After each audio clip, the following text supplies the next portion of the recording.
Yeah, dig deep down on planet Action. Good morning, everybody. What's happening? I'm going to call Scott the engineer to see how his hernia operation went tonight. Oh, that's why he's not here. Yeah, you didn't even remember. It's true. Yeah. That's why he hasn't been here all week. When did he have the operation? Just yesterday? No, Monday.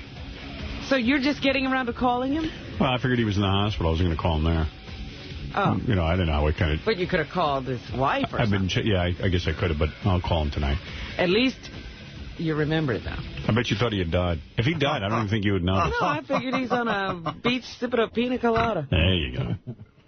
Good morning, everyone. Welcome back, Artie. I understand you were sick, although I did get an email on Artie's sickness. Seen? Yeah, Artie was out late watching Bruce Springsteen. The night before he got sick? Yeah. That's complete bullshit. That is bullshit. Yeah. Some guy wrote me a letter and he goes... People are unbelievable. Wait, I got to read it to you. I think I printed it up. The guy goes, I have pictures and everything. He's got pictures. I'm dying to see the picture. Howard, the reason for Artie's absence was because he was at Bruce's show last night in Asbury Park. I have pictures to prove it. Okay. So. You tell him to send the pictures. I did. I actually did. He didn't send them. Is it me like photoshopped on Nils Lofgren?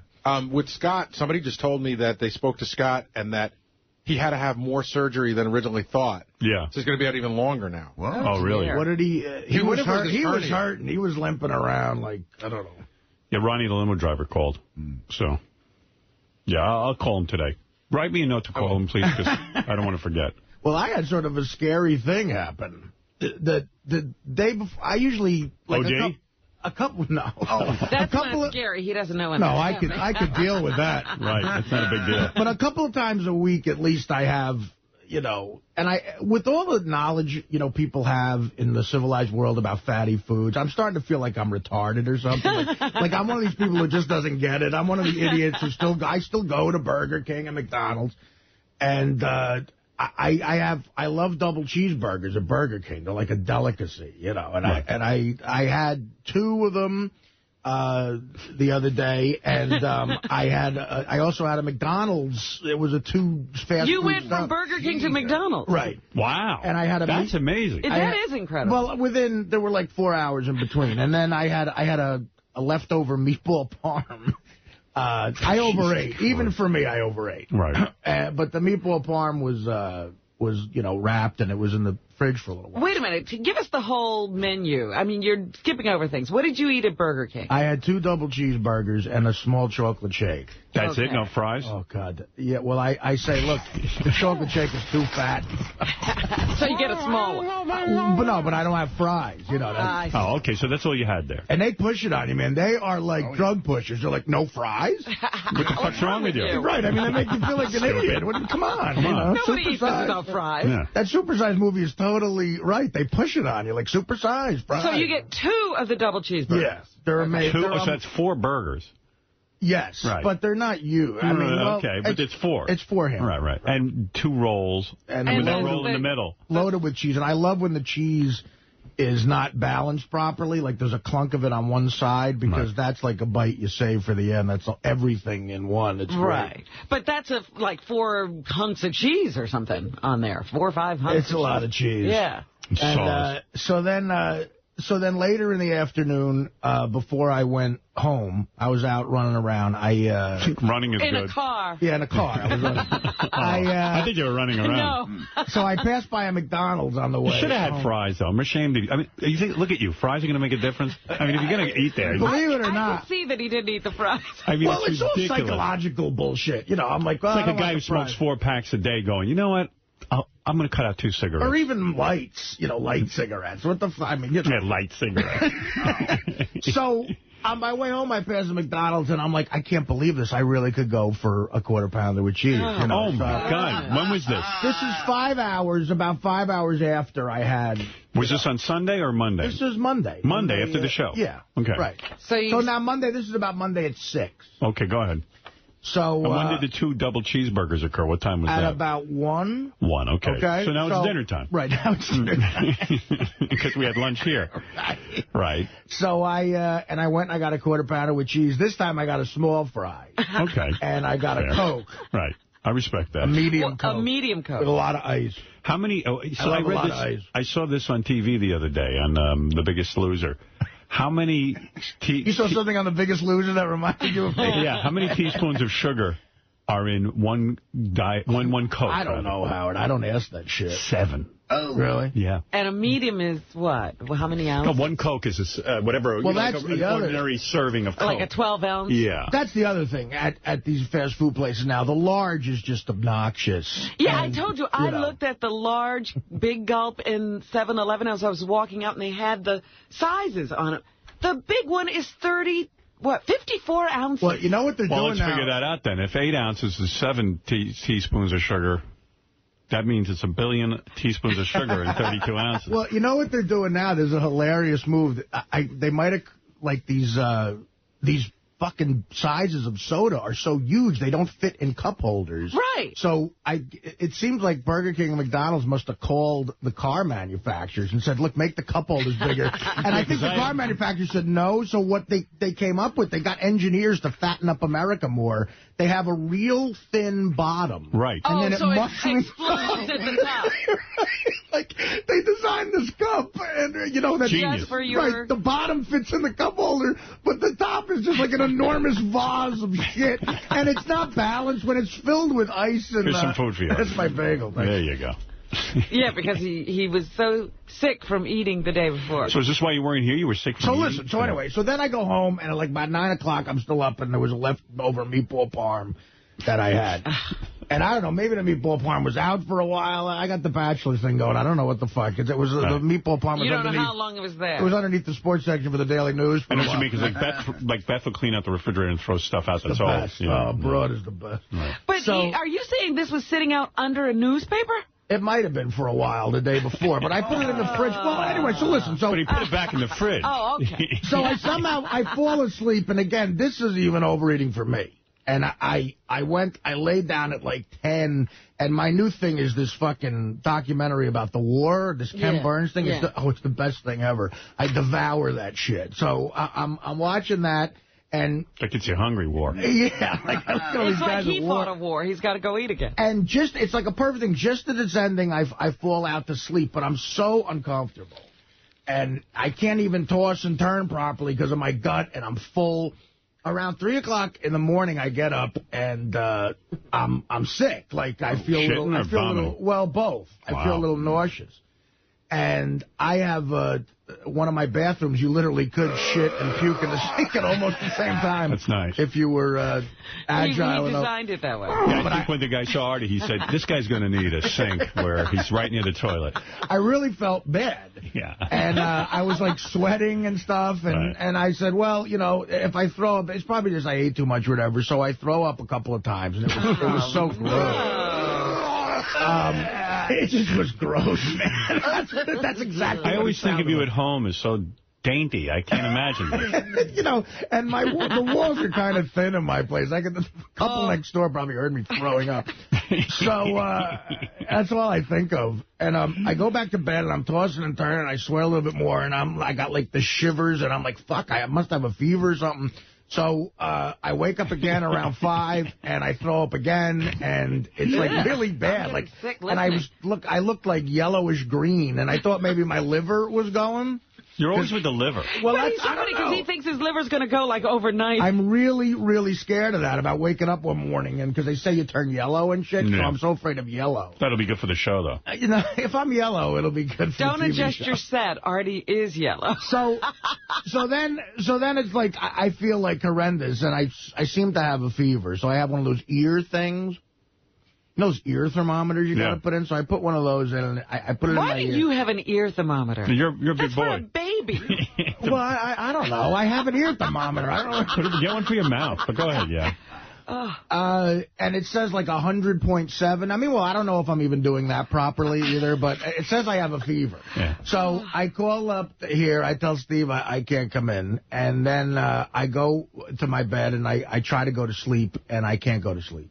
So I call my mother. My mother now freaks me out. Supposedly there's E. coli. 6 people have had E. coli in hamburgers. And it's like in the news now. Yes. So I my just mother saw. heard that. So she's freaking out. She's like, you got E. coli. And I'm like, no, I don't. You have E. coli. Right, that's exactly how the conversation goes. I'm like, no, I don't. She goes, you have E. coli. You're going to die. And I'm like, well, what do you want me to do? What do you do when you have E. coli at 5:30 in the morning? She's like, I'll call the doctor. We have, like, this old family doctor, this Italian guy who might be retired even. I don't know. I think when He's still getting calls from you. when he hears my mother's voice, he just sees like pain. So the guy agrees to see me. Oh, good. I get in the car, and he has like a house-type office, one of those things, like in the basement, but it was like a 20-minute drive. I got there, and the guy said, you probably have a touch of food poisoning. And he gave me Tylenol for the fever, and he said the fever will go down. He goes, you just got to wait it out. You gotta, you know, you try to make yourself throw up as much as possible. Wow. He goes, you don't have a coli virus. How does he know that? Well, I don't know. He said from looking at me, he goes, by now you'd be like... Dead. You know, Oh, you just aren't sick enough. supposedly my skin would have been peeling off or whatever. And but he told me, why don't you just stay here so in case something happens, you know, I could look at you. So I'm like, all right. So I slept in his waiting room for a while, which was so awkward. Like, he's got grandkids that were going to school. Like, Because it's in his house? Yes. Oh, my goodness. So you sat there sleeping while the kids... This enormous stranger. Big man sitting in their house. I just think of the faces kid, hey, what's with the big guy? Hey, that really fat man. Like, you know, Grandpa is a fat guy with the E. coli virus. Oh, my goodness. We're letting him sweat it out in the house. Right, so then he gave me another Tylenol after like 4 hours, and that shit makes the fever go down, you know, in a minute. Right. And he said, just go home. He goes, keep taking Tylenol. If you want to, don't fight throwing up, just throw up. So I went home, and I probably threw up another 3 more times. Wow. And you mean you didn't even have to force it? It just came out of you? a couple of times. The last time I was in between, but he said force it if you have to. What do? You put your finger down your throat? I did the finger. Wow, you're able to do that?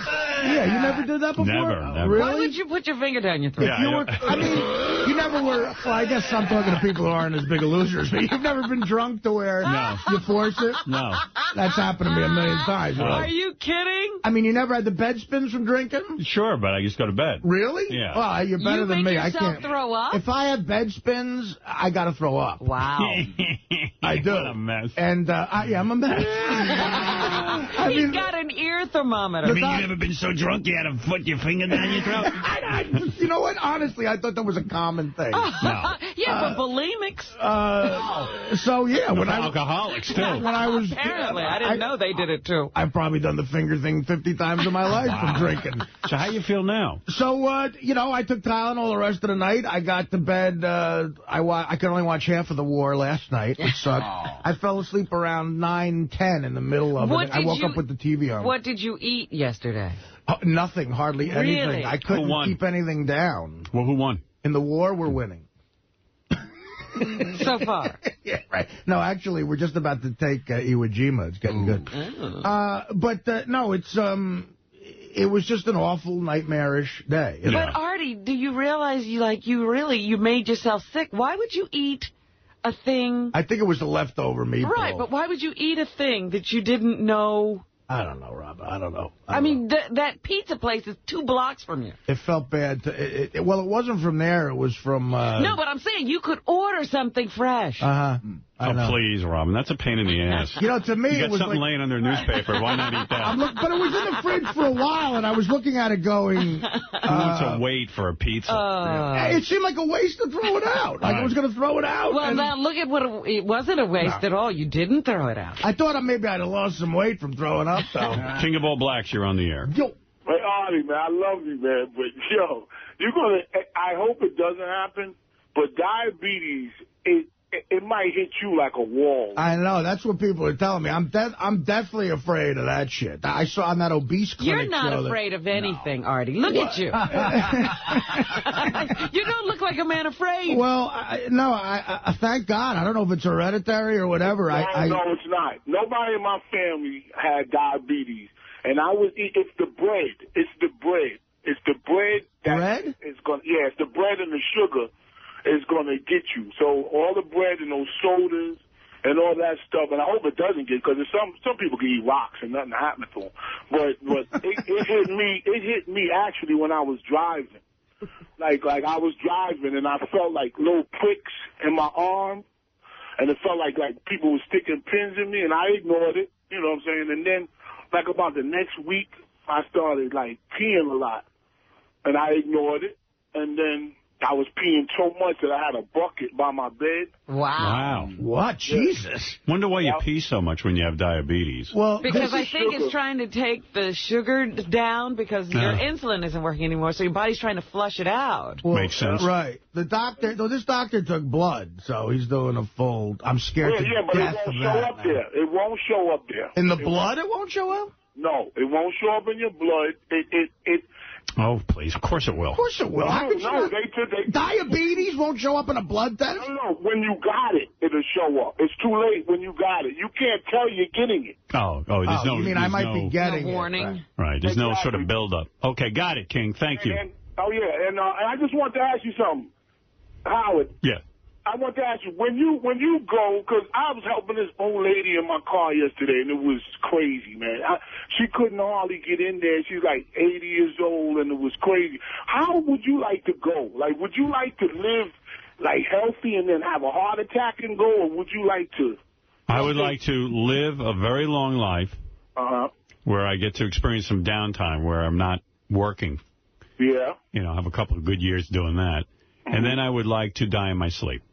But be active and healthy up until that point. Yeah, I mean, who wouldn't want that? Well, no, right. I want to die in a fire. You what want the to be fuck is wrong old with and you? feeble and not be able to get in your car. Isn't that a standard answer, what he just said? I mean, that would be the perfect way to go out, wouldn't it? Yeah, but some people want to live until they don't kill. All right, I got to go. All right, thank you. All right, some people. The question doesn't make any sense. Emily, you're on the air. Hey, good morning, Howard. Good morning. Artie, I stayed up all night just to make sure you made it in today, and I'm really glad you're there. Wow, well, I hope... Emily is the most popular female name in the country. Is yes, your daughter's name as well. Yes. Right now, that's true? Right now? Yeah, it's the number one name. Oh, all the time. In fact, I blogged about it recently, Howard, how inconvenient it is that you have the same name as Howard K. Stern, and I have the most popular name in the country. But well, the name Howard is very unpopular. In fact, and you guys are making it more so. Yeah, I mean, and Dee Snider once said to me, it's pretty, he says, it's a testament to your fame and to what you do. You actually kind of made, this was years ago, he said to me, you kind of made the name Howard cool. Cool, all right. Once this asshole Howard K. Stern got in the news. That took it right back. They say no one in the last year has named their kid Howard. Yeah, because before you, probably the biggest guy was Howard Cosell, and you didn't... Yeah, you didn't want to actually emulate nobody him. named a baby after him. Nothing cool about that man. So, great broadcaster, wasn't cool. You don't think he's cool, no. Right. Sorry, Emily? I was just commenting, they always manage to drop the K on Howard K. Stern. Oh, that's the worst. And I get mail once in a while about, not anymore so much, but in the beginning, it was like, how could you do that to Anna Nicole Smith? Did you kill her? Exactly. And I'm like, and I'm getting this. People think you married her, killed her son, yeah. Are fornicating with Larry Burkhead, etc. Although I said to Sirius, if it translates into subscriptions, that's good. Like people probably tuning in to see why I killed Anna Nicole. How is Larry Burkhead? Larry Burkett, I blew him. Was he good? Yeah. Oh, yes. Yeah. Fine young man. I'm suing Rita Cosby. Crack of God. No, I don't know. And by the way, I don't know if any of that is true. I don't know how. I don't accuse Howard K. Stern of blowing anyone. I don't accuse Howard K. Stern of killing anyone. I don't even know Howard K. Stern except for one meeting when Anna Nicole. You just don't want anything to do with Howard. I want Howard nothing K. to do with him, and I want him to change his name, please, or I'll change mine. Someone's got to do it. Dallas, you're on the air in Springfield, Virginia. Go ahead. Yo, hey now. Hey now. I was seeing if you caught the Heroes last night. Did you have a copy of it? I did watch Heroes. I didn't have it anywhere. I was so upset with myself. I just want to say how good George Takei is in it. I mean, Looks really. like they killed him off. What? Looks like they killed him. Nah, who knows? It's Heroes. It's Heroes. Anything could happen. Yeah, anything goes, but I hope not. I know he said he was going to be doing a lot of work on it. I thought he had a lot of episodes this season. Well, he had a lot to do on last night's Monday night show. It was very, very good. I was busy. I was watching Heroes. I had to watch The Bachelor. I had to watch... How is The Bachelor? Bachelor's good because there's one chick on there who's like a model who is super fucking hot. Oh, then all the girls must hate her. Not yet, though. These Bachelor dudes, they pick a lot of weird... guys are into... Everybody's different. I see some of the chicks he picks, and they look really busted, but he's digging them. And the whole premise is kind of weird because the guy's a super good-looking dude. He's a millionaire.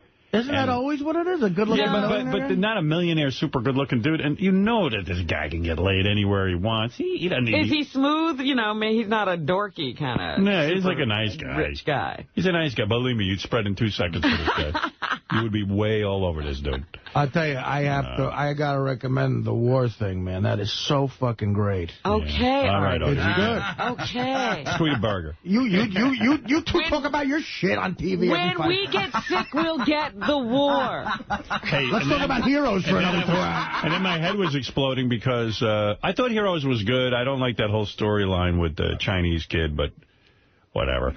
Anyway, he's annoying. He is annoying. But I thought isn't that the storyline that George is in? Yeah. Yes and no. The Chinese kid is trapped in the past, and some bullshit. I don't know. It's annoying. But then I had a big dilemma. Dancing with the Stars and Biggest Loser was on. Right. What do you do? Well, because it was a long Biggest Loser. Beth said she wanted Dancing with the Stars. We watched that, and I taped Biggest Loser. I'm very busy with these shows. And, I like playing chess. I almost swore off all shows. Who says living with you is hard? Yeah. What a compromise. I have to say, those Biggest Losers don't change that much from week to week. Well, they're really fat. I mean, they're really fat. The guys, they're losing 6 and 7 pounds. I can't see it. They've lost 25, 30 pounds already. You got to wait for the finale. That's when the shit really kicks in, and then the show's over. The problem is, if you ever watched that obese clinic thing, it'd be so shocking you couldn't watch The Biggest Loser. Really? The Biggest Loser are pikers compared to those guys. Hey, I got to switch topics for 1 minute.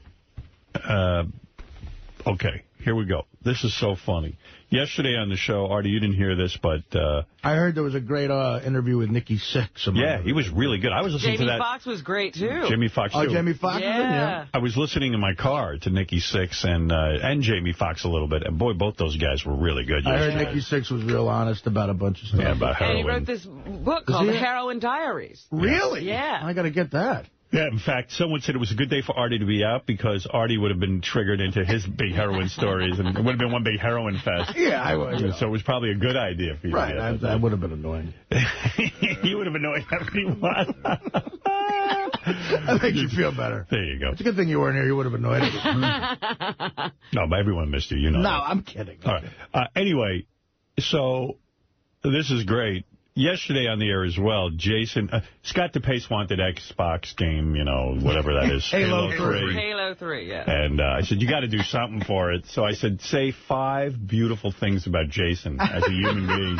He goes, I can't do it. I don't care. I said, and then shake his hand. So he finally did it. How old is he? I don't know. But DePace. Originally, it was tell him you love him and give him a hug. Right. He couldn't do that. I can't do that. So then DePace... he said, man, I'm busy. I work a 70-hour week. So I get a note from Jason last night. 70-hour week? I really couldn't believe it when Scott DePace said he puts in a 70-hour work week. Listen to this, Scott. First of all, I got this I'd from like Jason. to say I never said I had a 70-hour work week. Yes, you said you did. You did. You said that. Was it 7? Did you say 7 hours? No, 70 hours. 17. You said it. You said it yesterday. 17. No, Jason said it yesterday. No, you That's said where it. you're wrong. You did say it. You said No, it. I said I put 50 to 60 hours in designing this place and never got paid for it. Didn't That's you say what he I had a said. 70-hour work No, week? he said I'll go it. pull the tape. Go ahead, go pull it. I'll go pull the tape. Pull it. Go ahead, right now. All right. Get on So that. Jason You don't sends remember me. saying that. Jason sends me a note. I really couldn't believe it when Scott DePace said he puts in a 70-hour week. Oh, Jesus. That is so ridiculous. I broke I've it never down. said that. Go ahead. Well, all right, let's wait till we get the tape. Okay. When the tape comes in, And he'll apologize? yes, he will have to apologize Okay, to good. you. Okay, good. I will even apologize to you because I Good. can remember you saying it. All right. I heard it. I'm sure. Well, you're going to apologize too then? Yeah, I'll okay. apologize. I'll You apologize. didn't say Fred, will you apologize? No, I will not. All right. So do you think I said it? Yes, I do think you said it. When the doctor was checking me for And a even if you coli, he didn't say said... it, I'm still not apologizing. So that shows you what a fair guy you are. Go ahead. Like A yesterday 70 with you and Jason, you wouldn't even walk out the same door with him. That was real nice. A 70, Yeah. you missed a lot. A 70-hour work week comes out to 14 hours a day, which means Scott would be here from 5:30 in the morning till 7:30, Monday through Friday. Oh, he doesn't account for working at home? Of course, Scott doesn't work on Friday, so in a 4-day work week, he'd be working from 5:30 till 10 p.m. 5:30 in the morning till 10 p.m. That's possible. First of all, whoever wrote you that, Jason, Jason. he doesn't know what I do. He doesn't know what I do when I'm at home. I do work. I've been trying to fill 2 positions. I do plenty of work. So you don't do 70 hours a week. No, and I never said I did. Well, we're going to find out. Fine. You'll get an apology. That's like those women who used to stitch, uniforms. Right. Tell you what, how about I sit on the couch all day till he comes up with that tape? Because I'm sure it's not going to happen. Well, why would we want you in? Don't you have a job where you have to direct? Yeah, exactly. Well, let me. All right, so maybe we're wrong. We're going to find out. Good. I seem to recall it. Scott swap jobs for a day? Yeah. Go ahead. I'd love to see it. I'd allow that. All right, why don't you go back to directing, and then when he has the tape, he'll come in and we'll resolve this. Yeah. How's that, okay? Good. All right, Scott. All right. Thank you. You've never seen a place like Showbiz Pizza Place. Did you play Halo 3? Yeah. How is it? Did you go on the internet with it, or you just played it at home? Yeah. Yeah, what? Honestly, I didn't have a lot of time because I was... Well, you work a 70-hour week. It's good to hear that you didn't have a lot of time. Yeah. I was busy. It was funny, like Scott's favorite baseball team in the world is the Phillies. He loves the Phillies. So they're embroiled in this, huge pennant race. There's only 5 games left. Scott told me this morning it was a big decision last night whether to play Halo or watch a Phillies game. And I was like, well, the Halo will always be there. The Phillies are only on 5 more nights. So you helped him with it. So, no. That's not true, guy. The Phillies are going to suck every year. So what I did is I TiVo'd the game. You called Gary for advice? No, on the way in this morning. I was just telling him it was, I had to, But, so I paused the game. I played for about an hour. It was awesome. A lot of fun. And then I went and You played by yourself? You're not on the internet? No, I played with some guys. It was really fun. This one guy, he was telling me he called out work yesterday. He told him he had the shits. And ended up playing. That was me. Halo all day.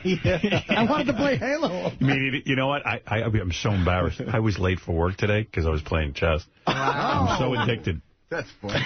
You get up at that time of the morning and you turn on your computer? You were late for work. What do you mean? Like in your... Well, I was 10 minutes late. The way you like to get to work. Yeah, I like to be super early. But my point is, you got up and started playing a chess game? What happened is I learned a new opening. And I wanted to try it out. So they have blitz games. They're 2-minute games within 8 seconds. It's very fast. So I said, I'll play one because I woke up early so I could practice this opening. I played one, and the guy beat me. Okay. So he challenged me to another game. So I said, I've got enough time. I checked my clock. It's 2 minutes, but the game went actually longer because you get 8 seconds back every time you make a move. Right. So I looked at the clock. It was already 5:10. I leave my apartment much earlier than that. And I got addicted. But I think people are nuts on these Internet games. And I was telling Scott to pace this. I play chess on the Internet. So yesterday, I learned this new opening. And I said, let me go practice. I'll play these games. I'll find a human being who's low-rated and like me, and we'll practice. Start playing this guy, and I lose the first game. He types out, ha, ha, ha, ha, ha, ha, ha, ha, ha. So I'm like, what the fuck is this? Then he goes, ha, ha, ha, ha, ha, you lost. You take too long to think. You're a loser. Ha, ha, ha, ha, ha. I beat you. Ha, ha. So now I'm getting, like, steamed up. I go... That's why I said, don't talk to anybody on the Internet. They're crazy. Yeah, you're right. I wrote to him, I go, are you 5 years old? I mean, he goes, yes. He goes, I am. He goes, no, I'm 6. Ha, ha, ha, ha, ha, ha, ha, ha. And he's typing each time, ha, ha, ha, ha, ha. Right. And I go, what am I doing with my life? And now I said, I'm going to report him to the Internet Chess Club. The principal. What are you going to say, taunting? Well, I know. You met the guy. I know the guy who owns the website. He would get mad at the guy for that? Oh, he doesn't like it. That's rude behavior. There's chess. That is great. And I'm like, this motherfucker, ha, ha, ha, ha, ha. I'm like, well, so I said, you know what? You're Bobby Fischer. You're the man. You're the top. You're the top guy in the country. No, I'm Gary Fisher. Ha, ha, ha, ha. I beat you. You're slow. Because I ran out of time, Could you imagine the mentality of that guy? I don't know, but I'm never playing him again. I have a minus notify list where I... Oh, really? Yeah. What's that? You know what? I swear to God, you know what I was going to write to the fucking guy? I was going to write, ha, ha, ha, ha, ha, you win. I'm going to go fuck my model girlfriend, asshole. Let me see what you're doing. Yeah, you should say you make more money than he does. Yeah, I should really get into it with him. Then he would have said, okay, Google guys into chess with model girlfriend. It's going to come up one guy. What a dick. Go, Howard? Guys into chess with a model girlfriend, there's one. And Beth said some ways to it. She goes, come on, let's go on the couch, let's watch TV together. I go, well, let me finish with this guy. I'm in the middle of an argument. He's still saying ha, ha, ha. Yeah, I have to type back ha, ha, ha. So, I don't know, I get all worked up, and I was actually angry when I woke up this morning. Actually angry about it. Well, it looks like Jason has having trouble finding that tape. Maybe you're right. Scott, how long, honestly, and I'm not trying to be a dick with this question, how long do you think it would take for you to, like, teach, like, me or Benji to direct the show? All right, so insulting.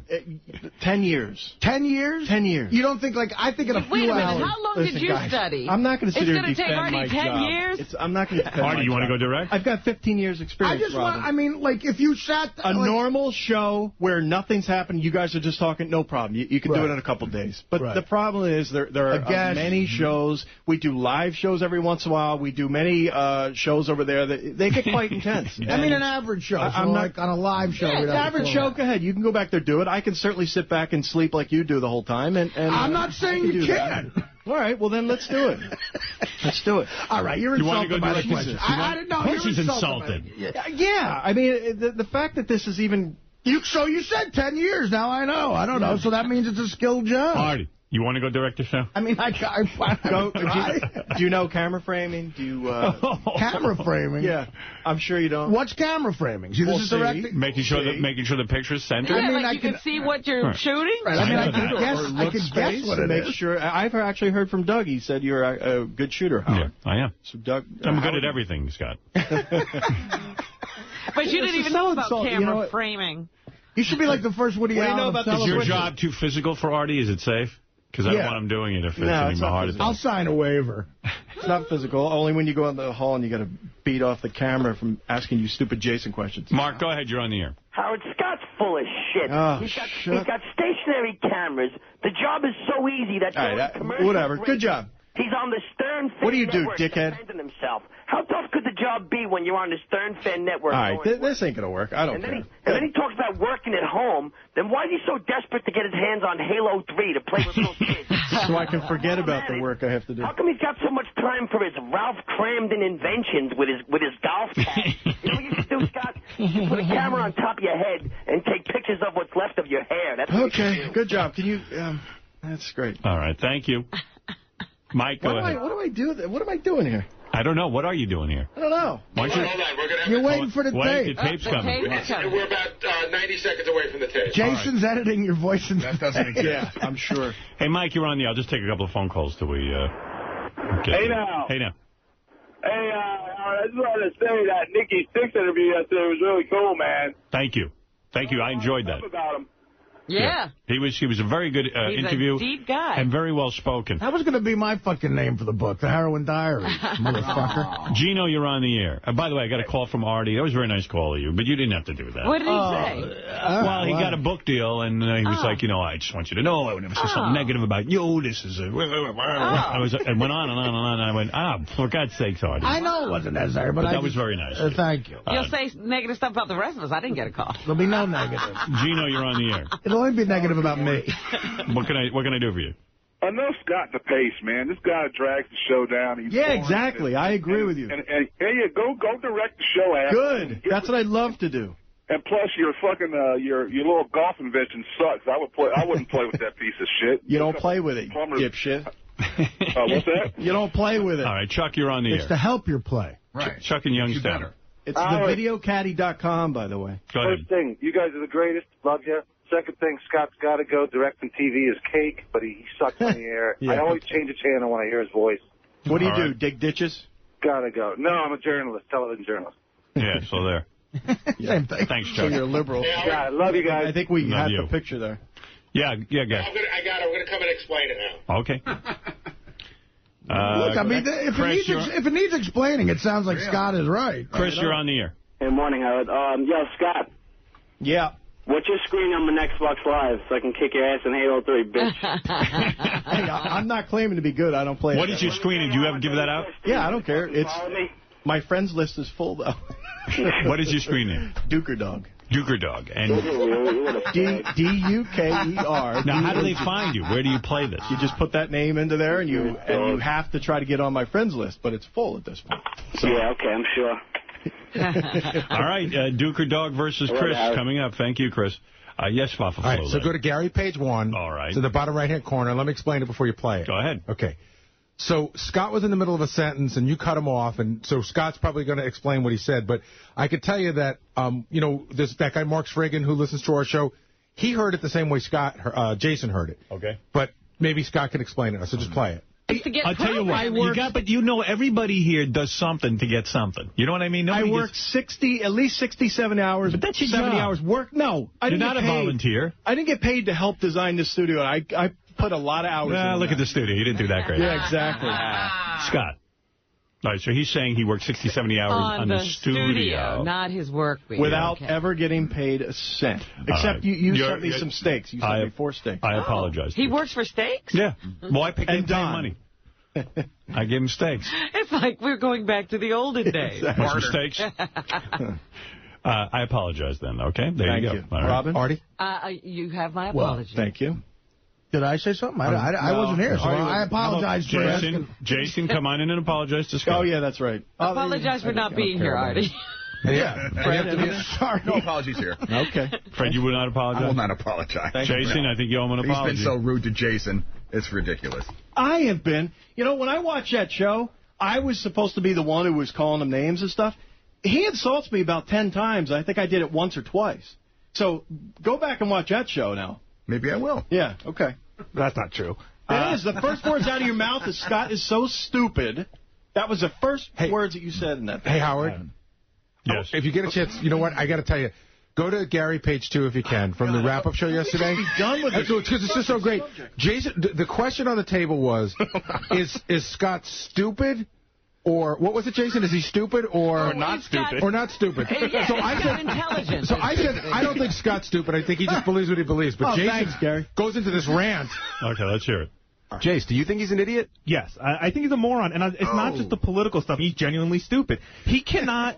His thought process is ridiculous. And I'm not talking about politics. I'm talking about the fact that he just has a preconceived notion of the way things go. Like you said with the bumper sticker. I saw the guy with the anti-Bush bumper sticker. I automatically knew so much about him that I hated his guts. That's not proper way of thinking. He can only handle one thing at a time. He sees the world in black and white, and he cannot ever change his thought pattern off it. And to me, that is a sign of an unintelligent human being. An intelligent human being processes information and thinks about it and reflects on it and can come up with new ways of thinking and new ideas. Scott is none of those things. Scott is a wind-up toy that, I hate Jason, I love Republicans, and that's it. And then there's no he has no ability to be able to turn around and come up with another thought. And also, it manifests itself when he yells at me personally on the air, because what happens is that his mind, you can see it happen. It's physical. His mind gets clogged up. He can't think of it's like a tube that's too small with water coming through it, and he can't get a new thought out, so he just explodes. He goes, Jason's fat and ugly. He's an idiot. Wow. Well, I think you owe him an apology, though. He was right. He did not say 67 hours a week. Work. Just one apology? A week. I don't know if that tape clarifies that, because he was saying, I'll apologize if you deem he's just talking strictly about the studio. I believe he's talking about a job he did in the studio, yes. Okay, well, then I apologize for saying that you claim to work 70 hours a week. Not accepted. Well, I also apologize, Scott, for your bald, ugly head. Now I feel better about my decision. But even, Jason just reached out to stop him for a second. Scott bats his hand away. Boy, that's what I'm talking about. Yeah, they hate each other. It's terrible. Yeah, it's not good. That feud is no bullshit. Yeah, that's a real feud. We're not making that one up. All right. I didn't hear it, but Ronnie said Bubba exploded on the air last night about... I heard that I don't know, but Bubba... What? That first clip really sums it all up. Do you see where it is? Where is it? It's on Gary Preview, page 3. There's a couple of them, but the first one is just vintage Bubba. He is really upset. Where is this? The first... Okay, I got it. Love your fucking show. It's the greatest thing in the world. I listen to it twice a day. And I hope you get re-signed. Well, I think we will. I mean, they'd be absolute fucking imbeciles not to want to re-sign us. I mean, seriously. I don't know what the fuck they're thinking. I hope that things go smoothly on Friday. My agent's going to be up there. But that's what I heard. I heard the agent's coming up. Yeah, they're talking to him and everything. So I thought that there was some sort of good sign there. That they were going to have a conversation. I know Tim has said a bunch of things to them. I have. A lot of people have. I'm not going to mention all the names, but anyway. They're absolutely... Somebody needs to be fired if they don't fucking hire... If they...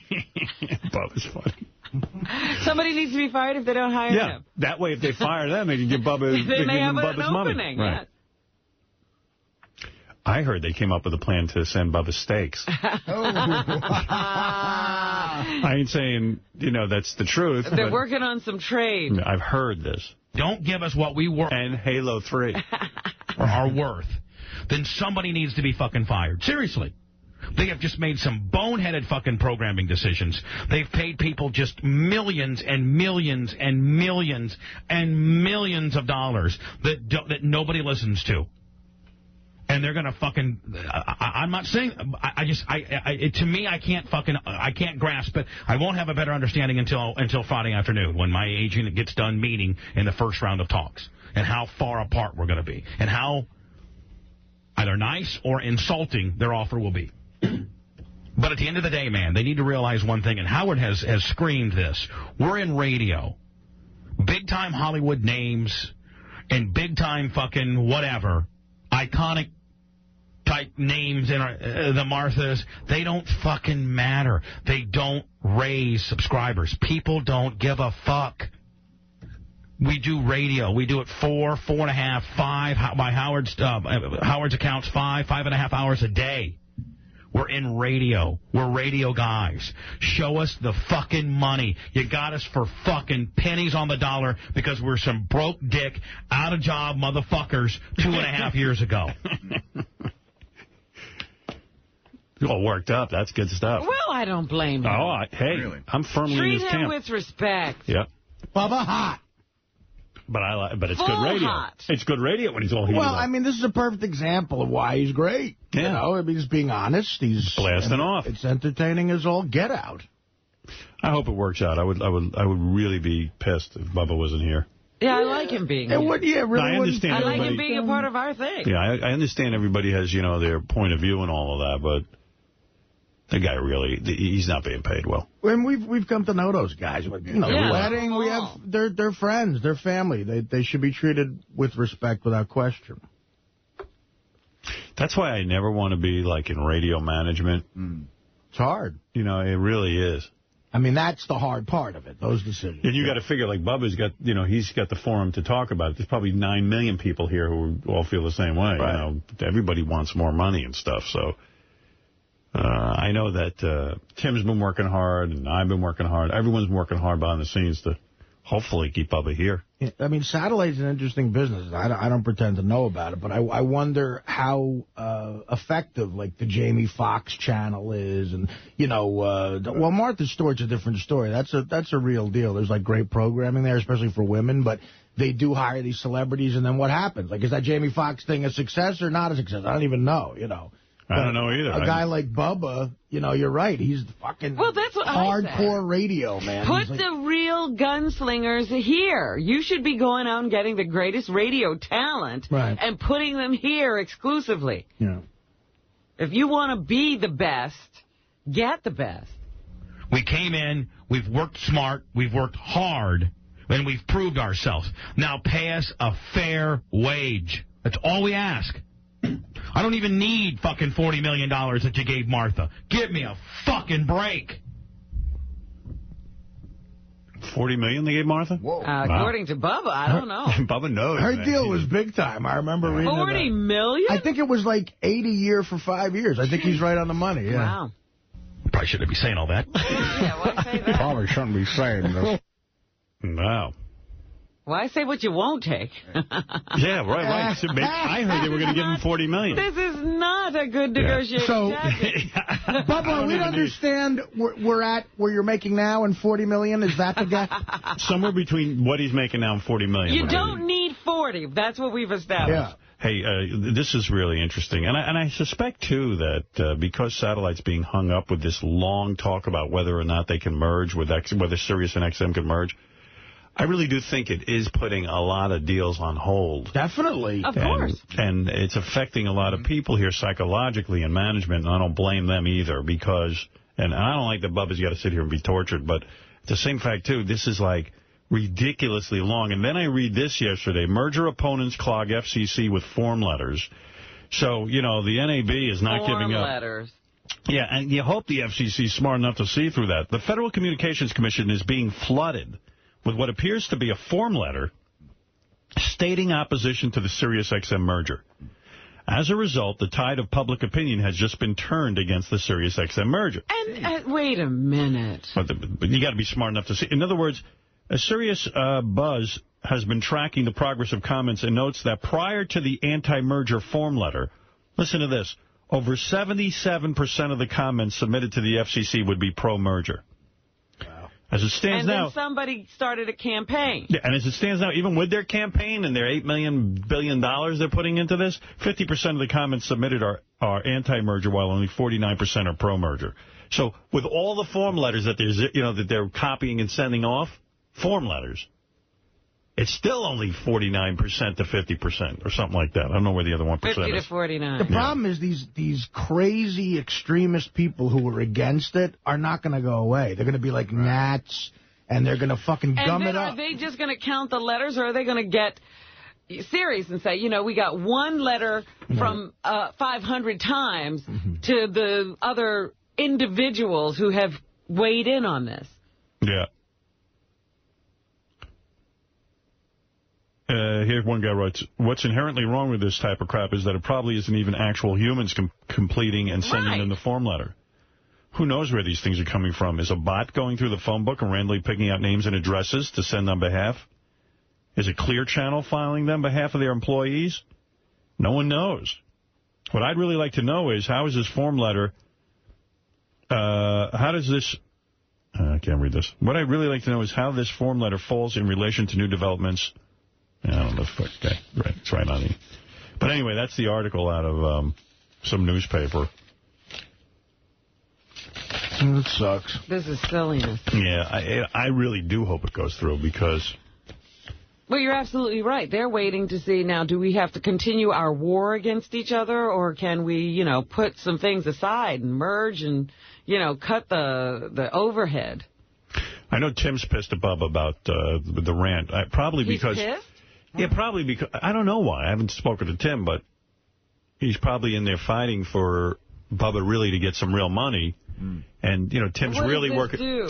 Well, it could piss off the guys who are going to pay Bubba. They're going to say, hey, fuck him, you know? Yeah, it makes it difficult. It does. You know, he's not naming any names. No. But you know... There are people who feel like their backs are up against... See, for coming from a real place, I really do want Bubba here.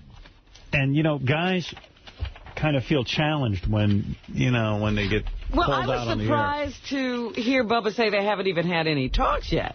Because Bubba's been ranting for a while. Yeah, that's true. And I know Bubba's frustrated and upset, and I would be, too. I'm with him. Maybe he thought somebody should be coming to him and already opening negotiations or something. He's frustrated, but I think what Tim's saying is Tim is working hard behind the scenes and talking to me and talking to a lot of people and really working this thing. And go ahead.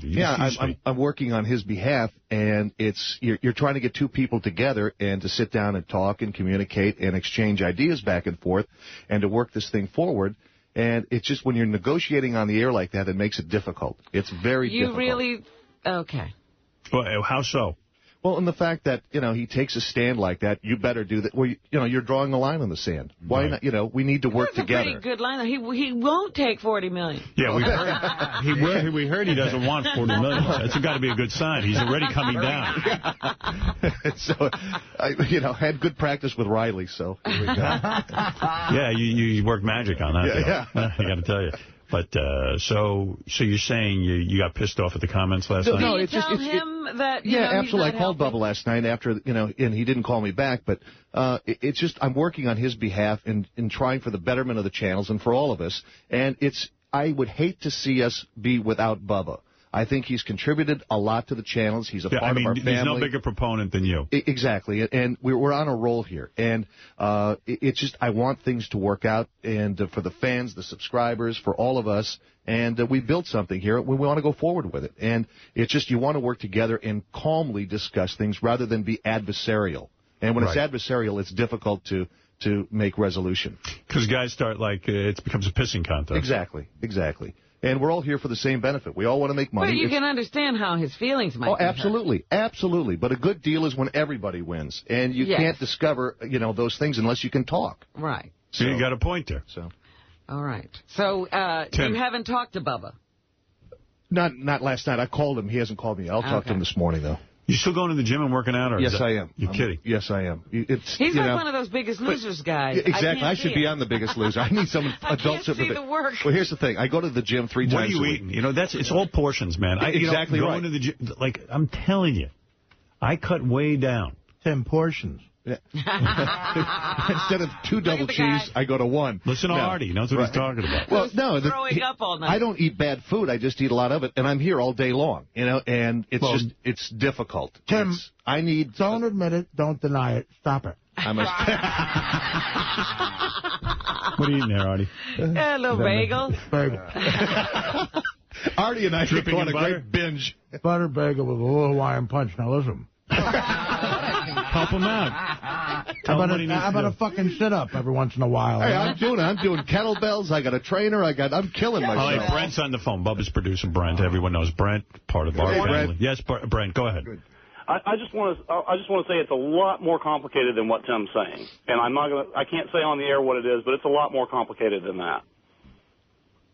There are issues behind this, but they're all workable issues. This is not creating the atom or splitting the atom here. They're all workable issues, and they're created by man. We can solve them by man. So they're all solvable. They're all solvable, but there's some major issues. But Brent, you understand what Tim's saying? You can't do it on the air, is what he's saying. Well, he's saying that. I'm not saying it was good radio from my point of view. Radio. I don't understand what the problem is. From my point of view, I'm enjoying it. I was riveted. Yeah, but Brent, you know what he's saying, that I know this for a fact that Tim is working really hard. No, I don't doubt that for 1 minute. There's a few things, Howard, that you have no idea about that really complicate the issue. Like what? I can't really say it. Give me a heads up. What are you talking about?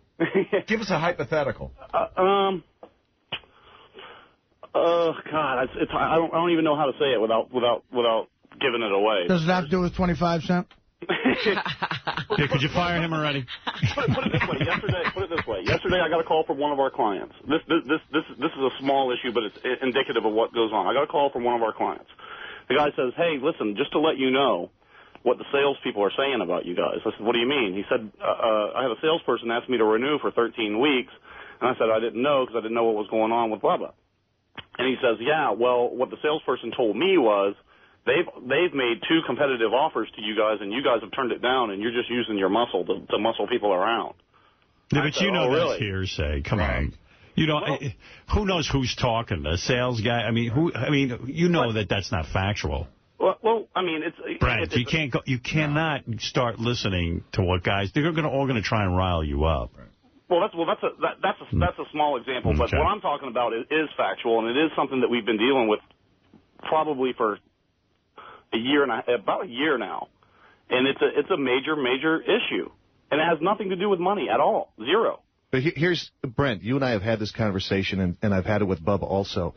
It's that in these situations, you hunker down, you do your job, you focus on your position and what you're required to do, and focus on that entirely, and let your agent Tom Bean represent you, and let him do his job with the people here so they can work that out. And let's all of us focus on doing and delivering the best radio we possibly can, and everything will work out. That's what we do every day, Tim, but you know as well as I do, there's some other issues there that fucking make it hard. You don't have a Jewish agent? No. What, are you out of your mind? Bean, what is that? I think he's, I'm not sure. I think he might be Irish. I don't know. He's probably Jewish. He's probably Beanowitz.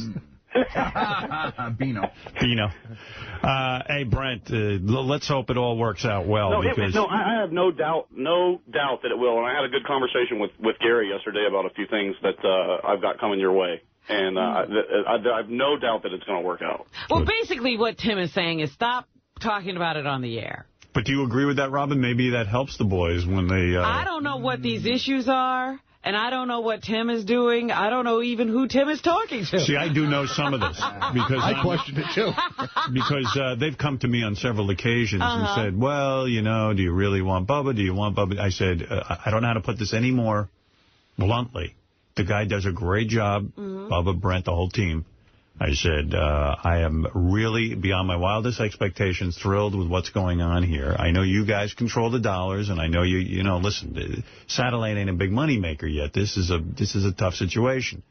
I said, but I do believe that broadcasters, the ilk of Bubba, who are, you know, able to produce 4 and 5 hours a day and make it entertaining are the future of satellite. That you've got to have guys who are really good broadcasters. At the end of the day, you need to pack the channels with those kinds of people. That's right. They should have the major leaguers here. Right. And I believe Bubba and his team to be, you know, that kind of show.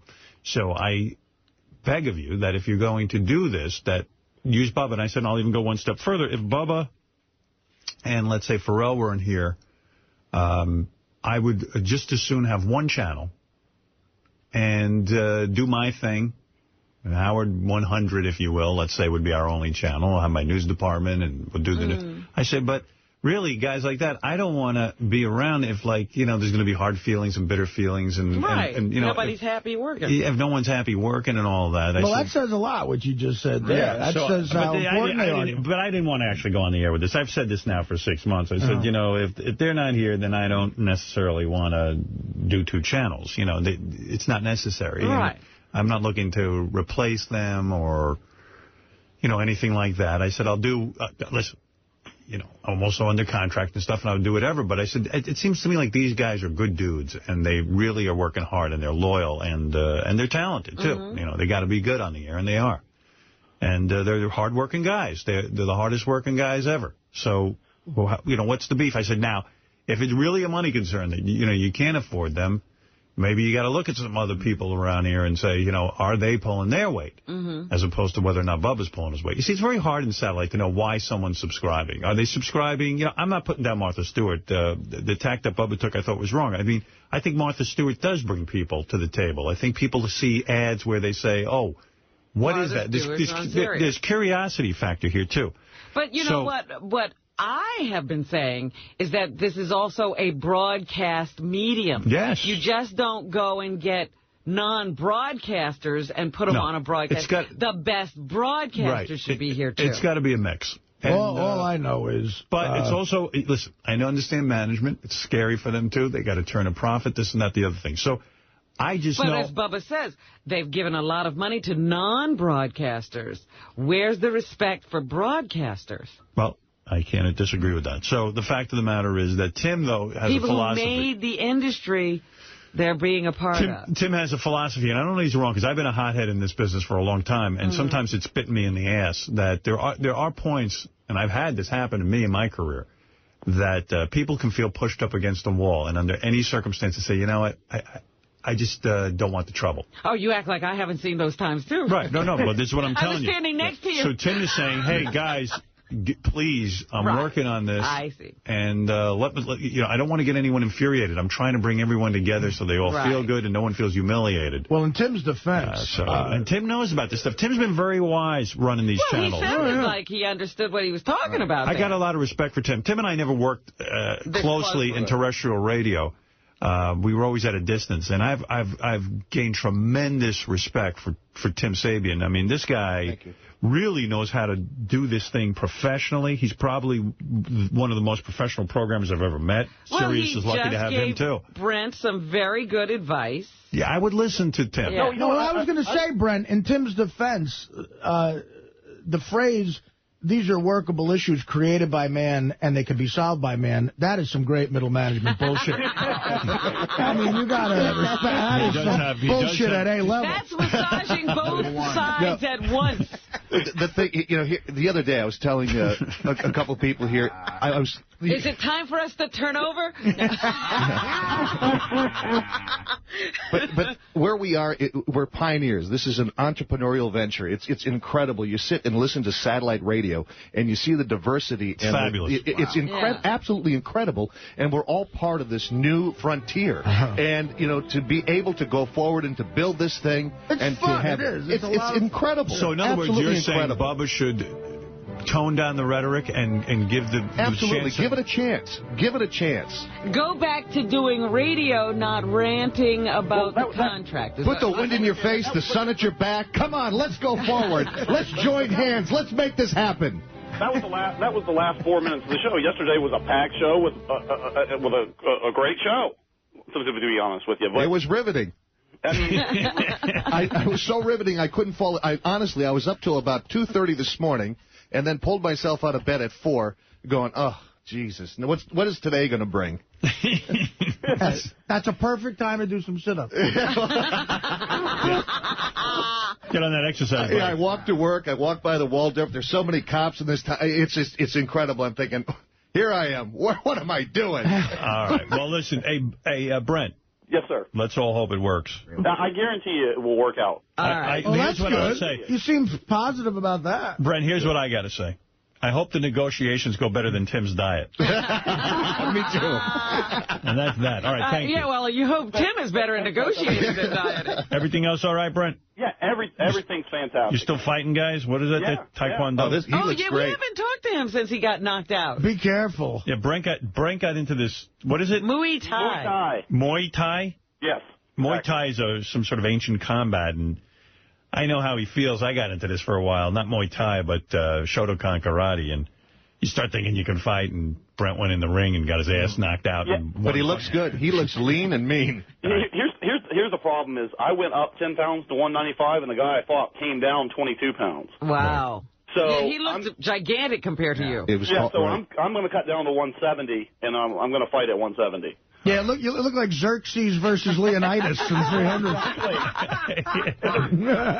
And get this, Artie, the dude started 4 years at the University of Indiana at middle linebacker. Oh, my God. What are you doing? You at a death wish? I saw the videotape, and it was ridiculous mismatch. I mean, come on. If you're going to put a match together, this fucking guy looked like a professional football player. Yeah. And Brent, he's Brent. Yeah. Yeah, he was a Division I athlete. But yeah. Once you get there, once you get to the arena, I knew I was fucked. I'm walking to the ring, and the guy steps over the top rope. Oh. I'm looking up, I'm like, this ought to be fun. How much taller was this guy? He knocked out Brent in one punch. I know. Actually, Brent hung in there for a little bit, and he tried to kick him, and when that guy just moved in, it lights out. I mean, really, what kind of school is this? Holy shit. Who put this fight together, Brent? Yeah, that was a total mismatch. It was the promoter. The promoter was an asshole because he couldn't find a match for me, and what he should have said was, listen, I don't have anything for you this time. But instead, he wanted to sell the tickets. You mean this wasn't through the school that you learned karate at? No, this is a promoter. This is an actual promoter. No wonder. Sakes. But the fact is that Brent stepped in and fought the guy. Didn't back down. You fought him. Yeah, well, that wasn't a good idea. Well, he tried to fight him. Brent, did he just knock you down, or did you knock you out? Did you get knocked out? No, he knocked me down, and what happened is when I stood, I tried to stand back up. And it wasn't working. And I stumbled, and when I stumbled, the ref stopped it. You look like Trevor Burbick in the Tyson fight. Exactly. Which you made that look like a marathon, by the way. How bad did it hurt when he punched you in the face? Well, he kicked me in the head, actually. That's the worst. You get beat with somebody's feet. Brent. Yeah, well, actually, his shin. I caught a shin flush to the forehead. Wow. How bad does that hurt on a scale of 1 to 10, 10 being the worst? I'd say probably 8.5. Oh. Wow. I had an indent. I had you wear headgear. It kicked me so hard that I had an indent on my forehead. It's like a cartoon. And he's wearing headgear. And was the guy like the guy who played chess, and was he like a ha ha ha ha, or was he like respectful? He was totally respectful. He came over, in the ring. He gave me a hug, and then afterwards he came over to my dressing area, and he was like, "Listen, man, I got total respect for you, and to get in the ring, and then the promoter was like, hey, come get a picture with me, and the guy wouldn't take a picture with the promoter because he was like, that's disrespectful to the sport to set up a mismatch like that. So the guy was really cool. Oh, cool, okay. Yeah, right. All but right. once you're in the ring with him, he has to do his job. Yeah, well, you fight the guy that's in front of you. That guy didn't do anything wrong. I mean... Aren't you happy when a guy way tougher than you is friendly? Because if he came over and said, look, I want you to suck my cock, you might have had to. Then you'd really see a fight. That's a real fight. Maybe that's what Brett needed to kick his ass. I have a lot of respect for you. Suck my cock. Right. Whoa, hey. Where did this take a wrong turn? All right, Brent. Okay, have a great day. All right, I'll talk to you soon. Bye, Brent. Good luck. Well, if I was Bubba, I'd do whatever, is proper to get his job back. But it is funny listening to those guttural rants. Yeah, I love it. I just don't.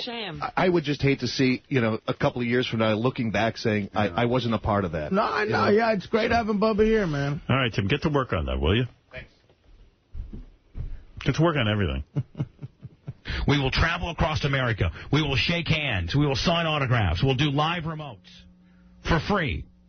We don't ask to get paid. We do our jobs. We love our jobs. Now fucking pay us. Stop being a bunch of fucks. It's bullshit. It is funny. He's honest, though. He will do all that stuff. Yeah, He's sure. amazing. He's done He it. loves to meet the people. He loves meeting people as opposed to me. Right. We stay in a closet. He's I'm out there greeting, shaking hands, he will. Yeah, I'm afraid of germs. There are hundreds of thousands of people that listen to this show. I know that. Whether you know it or whether you appreciate it is another thing. But I will promise you this, and I'm going to be an arrogant motherfucker, and you guys can either back me or not. You will fucking find out if we're not here in January. He's on fire. I promise you, you will fucking find out. To the tune of tens and tens and tens and tens of millions of dollars not going to the bottom line. Promise. I fucking promise. I can't. Wow. He fucking promised. Man. 10 million? Tens of millions? Tens and tens and tens. I don't know how many that is. That's like $100 million once you get done with it. That's at least $30 million. Bubba's frustrated. I understand. I know. Believe me, it sucks. The dude really hasn't been making any money on the show. I mean, he built his own studio, and he pays everyone, and it's just, by the time it's all done and divvied up, it ain't a killer living. His problem is that he got kind of fucked over by Clear Channel, and right, he had as we no all leverage. did. Yeah, and, he when he had to negotiate this deal, he was kind of on the balls of his ass. Right. When he met with me, he said, shit, I got to get back into radio. I said, dude, I understand. I've been there. I hear you. I hear you. So we'll see what happens. The time has flown. Yeah, I can't believe he signed on early, though. His 2 years are different than our 2 years. Yeah, he was here before us. Yeah. In fact, Ross Sapin's telling me he's been here 3 years. Yeah, Ross came before we did. Yeah. Everyone's here. All right. Look, I got to take a quick break. Steve-O stopping by today. Jerry Rice, too. Steve-O. Yeah, your boyfriend. Steve-O. Guess who's in love with Jimmy Florentine? She's like, oh, here we go. I was thinking about that. This is just so ridiculous. You should have been here yesterday. Is there no news? Well, I can almost guarantee you those two have done it. Oh, please. Because are you kidding me? Get the fuck out of here. Everyone, you're full of crap. Yeah, hook up to the lie detector. Robin, you know what? I got a couple of gigs coming up with Jimmy. Are you going to be hanging out with us as his girlfriend? Sure, yeah. Come on. I'm listening to the wrap-up show yesterday. Hey, could you buy Artie the meatball parm? What did John Hines say? Is Robin a little pining for Jim Florentine or something? It's like, you people make mountains out of molehills. I was asking Robin, like, theoretically, or, hypothetical, if she had to be with this one on the island or that one, or who's better looking, me or this one or that one, or Jimmy. And Jimmy wins in every category. Really? Except for, like, true. against Brad Pitt. Jimmy's the hottest guy on the planet. Listen, Robin. You were giving me people who weren't as hot. You were defending Jimmy like a girlfriend. Defending? Yeah. Oh, my God. Robin, if you're going to be backstage at gigs, you got to learn what the broads have to do.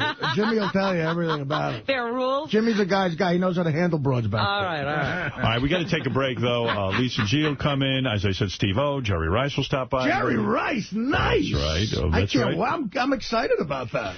And we have a lot more show to get to. I have a bunch of things to get to. I am very Everybody know Jerry Rice. He's the guy from Dancing with the Stars. No, he's the guy who fucking fumbled the slant pass in 1986, and the Giants won 49-3. You know, Jerry Rice holds 31 NFL records, Howard. Wow. 31. All right. Take it easy. 49-3, 86 NFC Championship. I thought he was a little stiff on Dancing with the Stars. He's not a dancer. He's an athlete. You might not By the know way, that. speaking of Dancing with the Stars, real quick, this boxing dude, black Floyd guy, Mayweather? Floyd Mayweather, did a great job in the I'm crying racism. He's a dancer.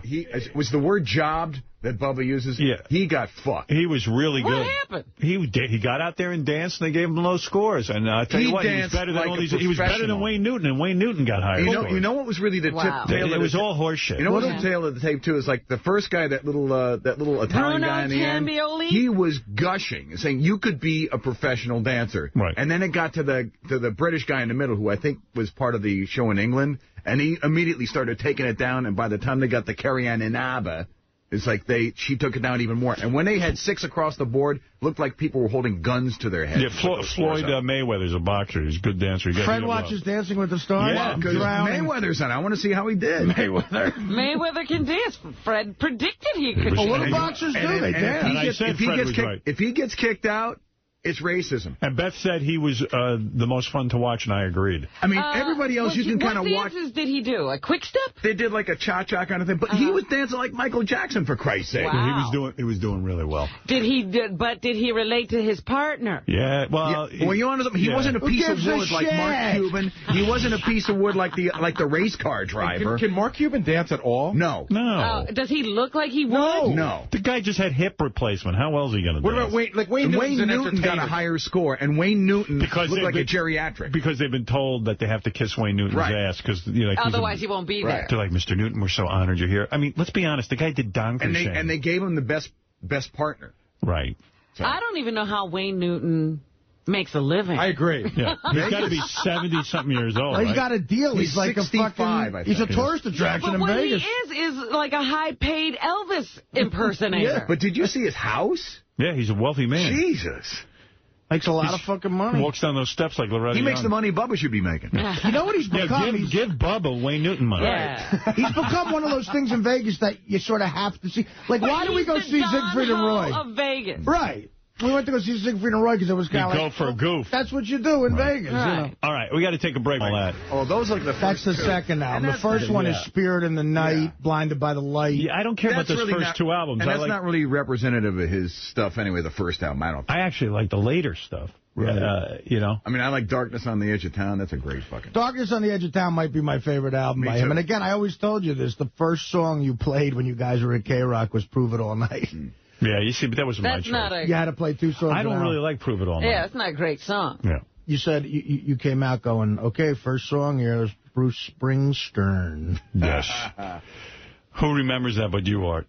Hey, you know, I have to tell you just a couple of things before Steve-O comes in.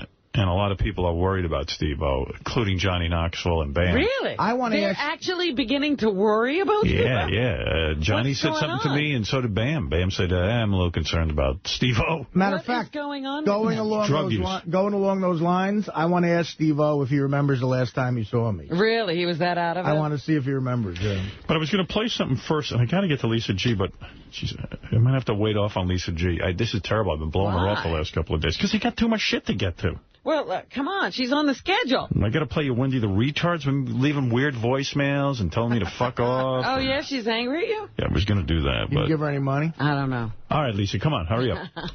Get in here. Because Lisa's got this whole page 69 thing that's causing a whole... Wow, you heard about it? And it's going to get into a whole big thing. This will be long. It won't be short. Yeah, and I got to get to Steve, and I hate to give you short shrift, but go ahead. All right, on page 69 today, an unbelievable story from Jason and Will. Sal, the stockbroker, according to them, has been heard asking around the office for an email address for Seth MacFarlane, creator of the Family Guy cartoon. Apparently, Sal wanted to reach out to MacFarlane to see if he would create a part in Family Guy for him and Richard.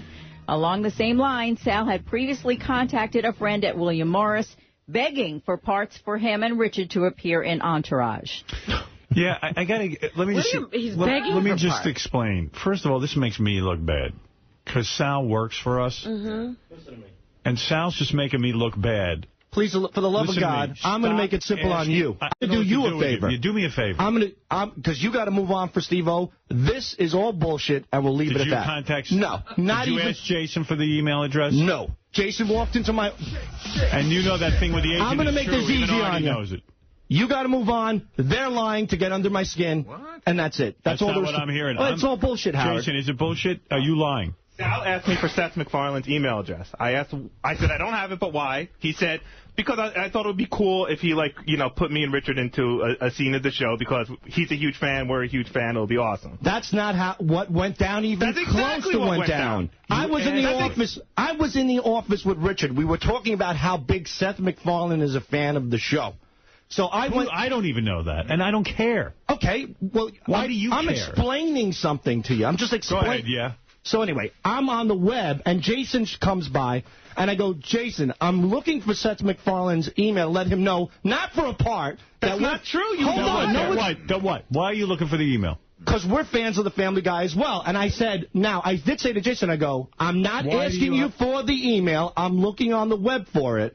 And I'll eventually find it, but in case you have it, let me know. He goes, I don't... Sal, that's asking for it. No, it's not. Yeah, I was already browsing. In case you have it. Yeah, but I wasn't poking my nose asking for a fucking email. It was public information. Artie said on the air that you are hurting your chances of getting into mainstream media with all the wacky antics you do, and you said, let's fuck with Artie. Right, that's true. Let's get parts on Family Guy, and let's hound some agent for a job on Entourage. Okay. You're going around, and now you work with me, Sal from the Howard Stern Show, and you're embarrassing me by contacting these people and begging for jobs and looking for favors.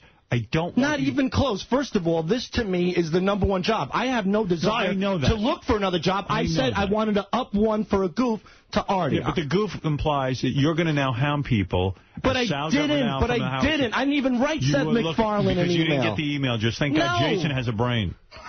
Jesus Christ, I can't win in this shithole. No, I know what you're up to. I know you. I've got your number. Howard, I'm not even close to that.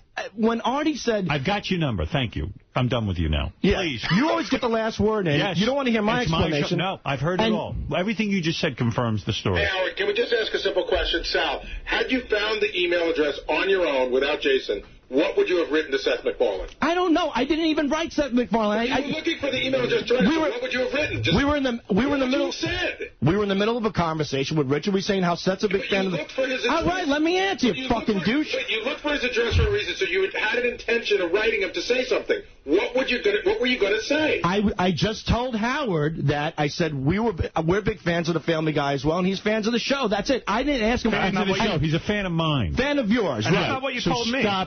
But I didn't write the guy. It's okay to say. No, yeah, I may have, but I didn't go out of my way. It was in passing. So you never wrote to him? No, because you didn't get the address. No, I didn't because it wasn't Howard. It wasn't a priority of mine. Now another simple question. Priority. He's a fan of my show. You're a fan of his. Why do you have to bother the man? I didn't. I looked on the web where it would be public. And you didn't get it. And I didn't move on. I let it be. Don't move on. Okay. I don't understand why you're looking on the web just to write him I'm a fan. No, he's a fan. I know you love the Howard Stern Show, and you know. Oh, please! I wouldn't do that. I'm not sorry. What did he say? He said, "I want to write Seth MacFarlane. You know, I know he's a huge fan of the show. We're huge fans of his." And he brought up this whole Artie thing, and he goes, "It would be great if Seth could give us a little part on the show." And why should he give you a part on the show? You did. Now, why should he give you a part on the show? Why are you trying to teach me a lesson?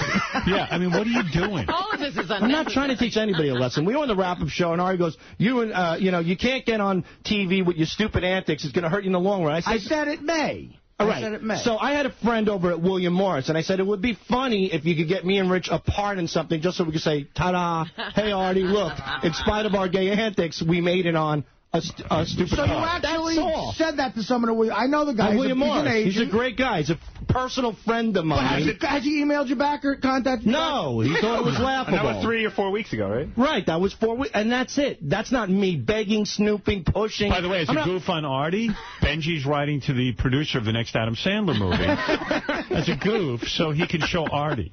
So, first of all, don't you see how that's embarrassing to Howard? Like, even what you said to the guy at William Morris. And secondly, you're creeping that guy out. And the ironic thing is you're hurting your chances. The guy doesn't want to deal with somebody like that. You know what's funny? Sal just showed me the email. I want to get out of this. I got Steve-O, who's way more interesting. Lisa, anything else you're covering? Barely. Ridiculous. Yes, we spoke to Anthony Boza, who will be helping Artie Lang write his book of short stories. We found out the title of the book is going to be Too Fat to Fish.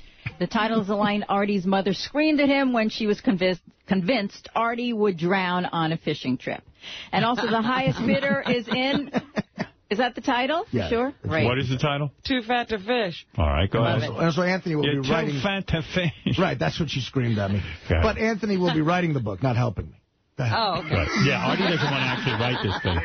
What else, Lisa? All right, the highest bidder to spend a morning with the Stern Show benefiting the Chevy Chase Green School was $101,000. Wow. It went to Les Walgreen, whose great-grandfather was the founder of Walgreens Drugstore. Well, we look forward to meeting him. He loves the show and hopes his visit is timed with the world's biggest clitoris contest, and he hopes he could possibly even be a judge. Well, I'll tell you what. Wonderful. For a 101? For a guy who gives $101,000, he can judge whatever he wants. Hey, That's how about some nice. free Vicodin from Walgreens? I bet he could I've visited his establishments many times. Thank you, Lisa All right, G. thank you. There's a performer standing outside. His name is Steve-O. A performer second to none. He's done it all. He's thrown darts into his own asshole. Stapled his nutsack to his leg. So you're saying the drug use is getting out of control? Is that what you're saying? Yeah, I think Steve's even admitting it's out of control. Wow.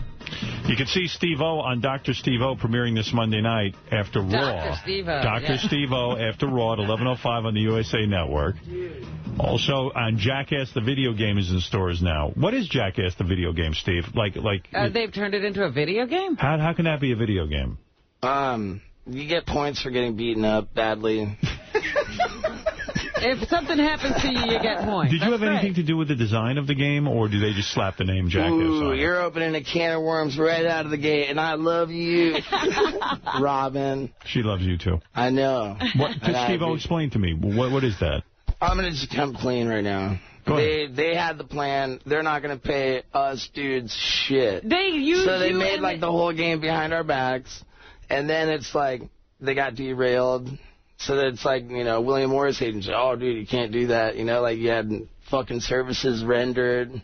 All of a sudden, they got to pay us. And then it's like, oh, Are you referring, Steve, to the fact that Jackass was originally on MTV, and MTV, before owns the name, yeah. Owns the name Jackass. You're exactly right, Howard. So are you guys featured? And then the thing was that they had to stand, face forward, quarter turn, and by the virtue of that having nothing to do with what we were working on, that was services rendered. So all of a sudden, they got to pay us, give us back in. Are they using your voices? That was an afterthought. Bring him in, and so I did 1 hour of voiceover. Then they had this ridiculous day. They brought us in to wear the suits that have the balls all over, Yeah. To pretend as if that was ever.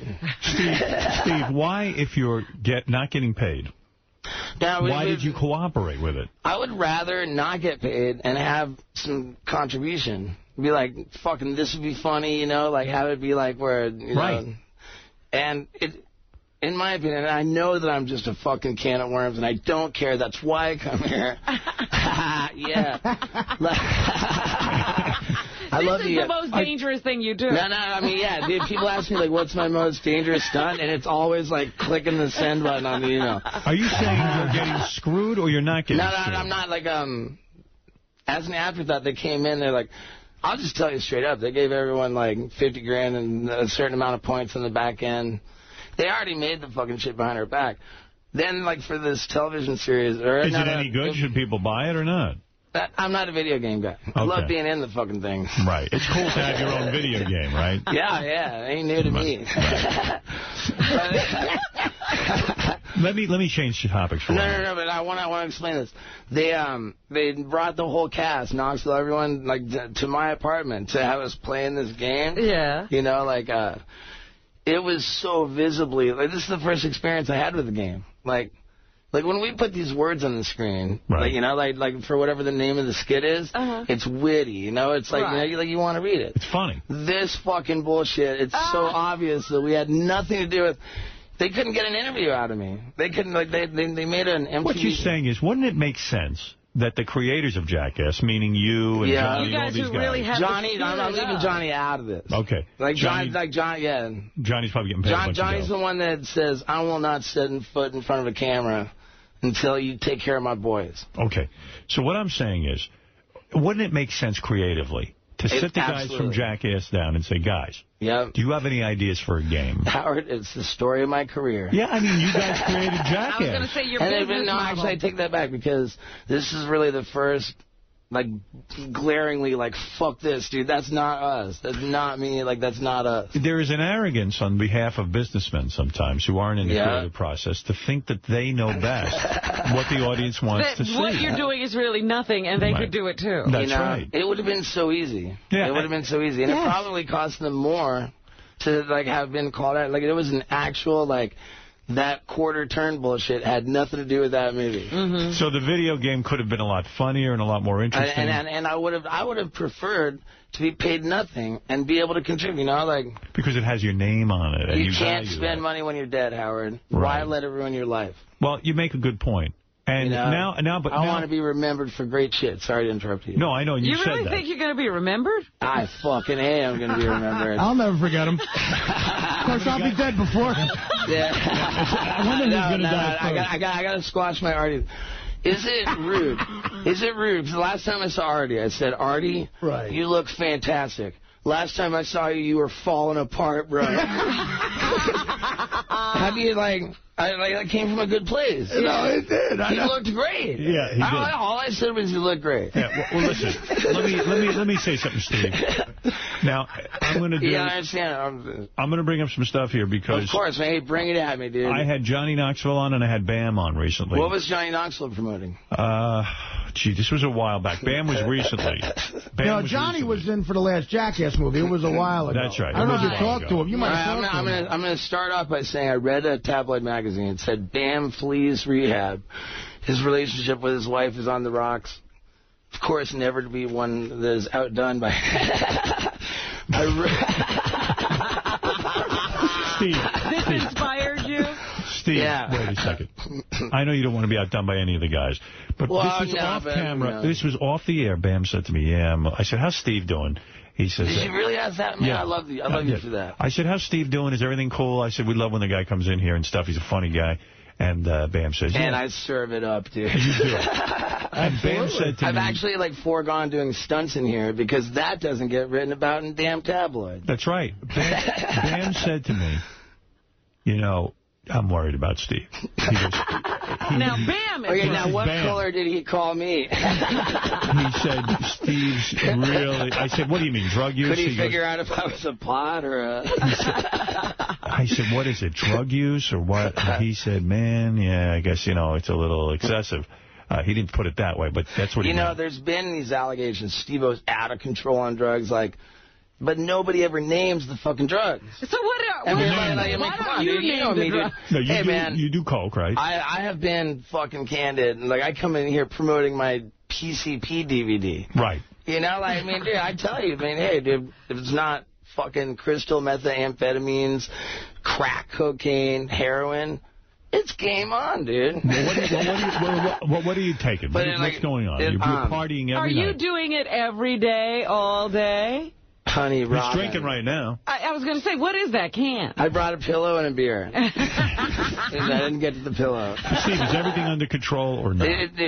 Okay, now, I'm trying not to be boastful because that's not endearing. Right.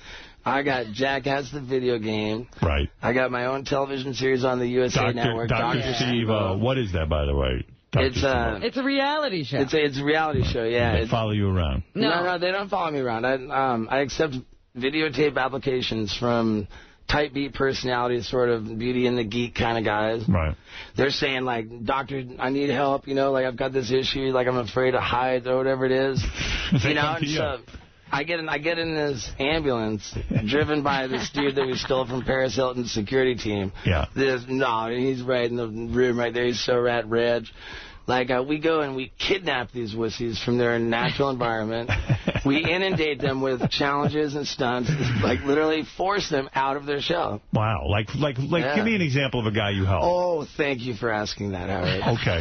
Okay, I had this one dude.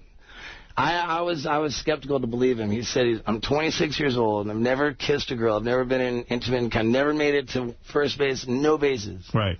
So, like, I mean, first thing I was And you laugh at that. I mean, you got one married of the first thing was I grilled him. I was like, dude, I don't fake the funk. I do not do fake stunts. Right. You know, if I get one fake stunt, then my whole legacy's out the window. Right. So you look me in the eye, motherfucker, and you tell me right now, you know, like, I believed in him. So I took him to the sperm bank with a porn star, got his dick sucked. That's part of the show? And well, you can't show that, but it ain't mine. Hey, I was there. You got his dick sucked. I was there in the fucking jack-off room, which no jacking off occurred in. Why at the sperm bank? Well, to justify my actions. I'm fucking making this load get donated to science. I see. Oh, that's good. And so what they do show, and then I will fucking shit right up the ladder if they don't show it, when this porn star is pouring this fucking condom into the semen jar, right? Oh, that's good. Here you go, dude. Fucking cryogenic freezing fucking forever. You're partying heavily, though, Let me on the DVD. You are partying heavily. Hey, man, like, I'm doing what it takes to get the job done, Howard. Where are you living right now? I have 4 apartments in this one building in L.A. You got a lot of girls going on? What happened to that girlfriend? You had a tattoo artist girlfriend, right? She was really hot. Yeah, like you knew about that, except for off the notes. I knew about it. Because I didn't, like, that's... I heard about it. That was on the DL? I actually was really hoping for that. Are you trying to kill yourself? Do you want to die young and go out like in a blaze of glory? Not deliberately. Right. Not deliberately. You Like want by to? accident you want to? Hey, how about this? Okay, like... Do you love life? Of course I love life. Okay. You know, like, all right. This is what I'm talking about. You got children don't even come up with the concept of I'm going to be dead until the age of 6. You got little kids that climb up on the fridge, jump out of the, they don't care. As you go through life, you get fearful. No, but you're supposed to acquire knowledge, which is supposed to equate to wisdom. Right. You haven't done that? What I'm saying, why is the 80-year-old woman scared shitless across the fucking road without She knows too much. She knows like, too much. The closer you get to death, the more you fear it. That's a fucking cruel prank. We have our main instinct is to not die. There's like water, shelter, you know, like food. Like, don't die is the number one. You've really thought this through. Yeah. You're talking about man's survival instinct. Fight or flight. Right. Is number one. At all costs, don't die. By the way, you're going to fucking die. Right. And if you mention that, if you so much as mention death, then you're obligated to make a bad joke about taxes. And I'll tell you right now, dude, not everybody pays fucking taxes. Steve, what is your point of view on this, if I may clarify? You're saying I'm going to face death. I'm going to not fear it. I'm angry about the fact I got to die, and I know that. Right. I see. All right, Steve, look at me. Yeah. All right, we got to focus here. Yeah. Because I want to understand this. All right. What kind of partying are you really up to? Be honest. Well, okay, come on. That band. Let me tell you why I do what I do. Okay, go ahead. Okay, because people have real fucking problems. Your wife left you, you lost your job, you got cancer. Right. Nobody's got a fucking problem when they see the shit I'm up to these days. I'm a distraction therapist. Oh, my God. I make people's problems disappear. I can't solve their problems. But when Bam comes to me, a guy who parties himself, and says he's worried, that means you're really out of control, right? Well, you know, I don't know what he called me or what color that object was. But my point of asking you where you live is because at least all of the other guys have some place they go back to where they can calm down for a while. I've lived in the same building for 6 years. But you're out there partying 24/7. Oh, yeah, I'm going to have my boys telling me, like, they're doing other shit. What about girls? Are you going crazy? Now I'm going to come clean, though. Go ahead. I was having a fucking customs agent bring... Not like a little box of those Whip-It things that are illegal in New York here. You're talking about amyl nitrate? No, not amyl nitrate. The nitrous oxide. Nitrous oxide, that's right. Yeah, and you get like it's completely like illegal in New York unless you have like a identification card, like as some kind of. There's a card for it. Yeah, for like either dentistry or for catering. Oh, catering they can. And catering is even more of a fucking hoop jump fest. So what do you mean? You're into whipping? Yeah, well, I mean, like I've been off that shit for a while. Like, and you know, to be honest, it's not about like what I'm doing or. But it's you about had why. a customs agent. I go through dark. You know, I think I'm bipolar. Right. I prefer the diagnosis hypomania. Right. As far as I know, that means like the urge to get intensely rad. But wait a second. What is your day like? I mean, is your day, when you're not working, is it filled with just like, I get up, start drinking? I have so much shit I'm working on, like, and we'll get to that. Yeah. But how about this? Take bipolar, and then here's what I got to say about it. I like my fucking highs high, my lows low, and I have no time for bullshit mediocrity. What about your... what about your... Yeah. I'm not nice. Yeah. You want to experience sensation. I'm that fucking tree in the woods that's making a sound people bitch about for years. What are you doing in terms of women now? You don't have the girlfriend anymore. Are you getting laid every day? Are you really experiencing all the women out in Hollywood? Did you bang Paris Hilton? I never got into... I never even got, like, an option to... What? Like, I mean... Like, did you? I've never hung out with Paris where she wasn't with a dude. Like I see. Stavros or whatever, you know. Right. But you hung out with her and you get her high and shit, right? Nah, like, not really with Paris. Like, she took me on her private jet when her boyfriend Stavros was only 20. Yeah. So she had her 25th birthday at the Pure nightclub or whatever. Yeah. That's too much high profile to bring an underage dude. So she brought me instead of her boyfriend on her private jet. And you didn't get it on with her? I will never talk shit about Paris. I love her. But you never got it on with her on the Never even tried, man. Why would I jeopardize my relationship with the paparazzi like that? But you claim you gave you claim you gave Paris Hilton drugs before she got into a car accident. Yeah, but it was her fucking boyfriend driving. I see. Who cares? She wasn't behind the wheel. Well, what kind of drugs you giving her? Same thing dentist would if he was going to pull a tooth out of her. Right. So is that primarily what you're into? Whippets? Like, to be honest, man, like. I said high highs and low lows, you know? Right. Dude, I go self-destructo, like, on the low, maybe, you know? Like, I don't know. What do you mean? Like, it's just like, I don't give a fuck. I'm going to fucking have a goddamn 600 of these fucking things full of this air. This whippets. Yeah. You can do like 600 whippets. 600, that's the only way I know how to do them. Wow. Yeah. 600 at a time. And to be honest, like, I'm waiting for this shit to make me dumber, you know? Like, bro, I've done jugs and stuff. I never did whippets. So what do? You suck them in? Dude, it's so gnarly. Like, I mean, I have this, like, this globe, because I've been all around the world, you know, with the Wild Boys and all that. I have this globe where, like, I screwed it to a skateboard and put it on the wall, like, over the, you know? So it's this... This is the decorating we'd find in your apartment. Yeah. And I got the ceilings carpeted. Right. Like, red velvet. Yeah, like, it's pretty dope. Right. And it's only one of my 4 apartments. Yeah. You decorate these things all yourself. You don't hire a designer. I add on more apartments and move my friends in. Like, okay. But, okay, so there's this... Is it horrible to be your neighbor? I mean, are you very noisy? No, it's so bad. It's so bad. But I rent enough apartments. Do your neighbors hate you? Suck my dick. How many apartments do you rent? You rented 4? You don't own these apartments, you rent them? No, I rent them. Yeah, my dad won't let me buy. Why won't he let you buy an apartment? Because he's waiting for the real estate bubble to burst. He's worried and it's happening. Foreclosures are in the news. All right, so you will buy something eventually. Okay, now back to the drugs. Okay, so there's this globe that protrudes horizontally, sideways, and, you know. I sat there, like, plain as day. It's sure I'd been awake for a few days, you know? Right. Like, I watched this globe. It was like Terminator 2. I watched my face, like, come pushing through, right? And once, like, my face was fully out there, you know, that's fucking me coming out of this globe. But fucking globe starts headbanging. Do whippets make you hallucinate? Do whippets make you hallucinate? Absolutely. They Especially after 3 days of... not sleeping and partying.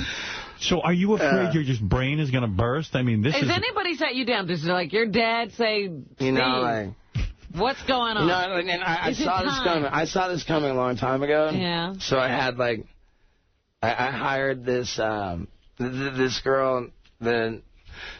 She started the first Jackass fan site, and I was like on there like, you don't know enough about Steve-O, like, and, you know, so like this is like the first fucking week when Jackass was even known. Right. And now like she lives in my building, and she's got her own pad and everything. Right. So she's but the thing is, I saw this coming, so it's like maybe people. I like to think if you don't like Steve-O or what Steve-O stands for, fucking suck Steve-O's dick, because you'll be just as dead and just in the dirt. Your great-grandchildren, I don't give a fuck. They won't know shit about you. They're going to know fucking about Steve-O. Well, you've talked about your legacy. You want to be known. I did it since day one. Since the mayor, I've not changed my story. So tell me about when you... and then the point was about that assistant, I have like 9,000 emails archived. The juiciest shit. You can shoot me in the head right now. I got the killerest book. Tell me about your Hollywood scene now. It seems like a lot of young Hollywood really wants to hang with you. You've been accepted. Lindsay Lohan is a a good friend of yours. Yeah, I haven't heard from her since this last round. Well, she's in rehab, isn't she? I honestly don't know. And right. You partied with her, though? You know you're a big deal when you get lies written about you in the tabloids. Yes. Because, dude, I fucking put myself on the chopping.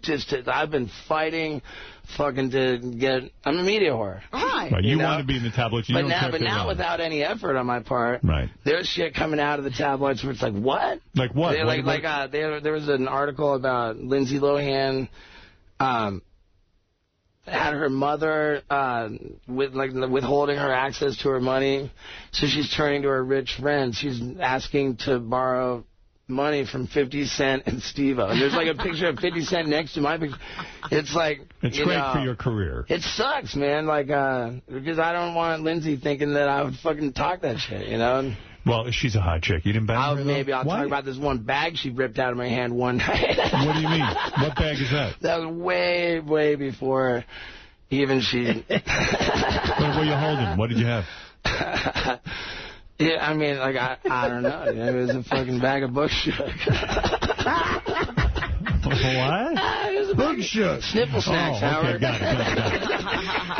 So you're saying you had a bag of Coke and Lindsay Lohan... I was all candid in the media. I was like, I have not done cocaine for I was counting the... And it turned out I made it a year and 7 days. And the year and 6th day was the day before I was here last. So, and I was all, secretive. That's how I wrote that amazing rap song. Whoa. What happened with Lindsay Lohan? She grabbed a bag of your Coke. And you don't say to her, give me my Coke back?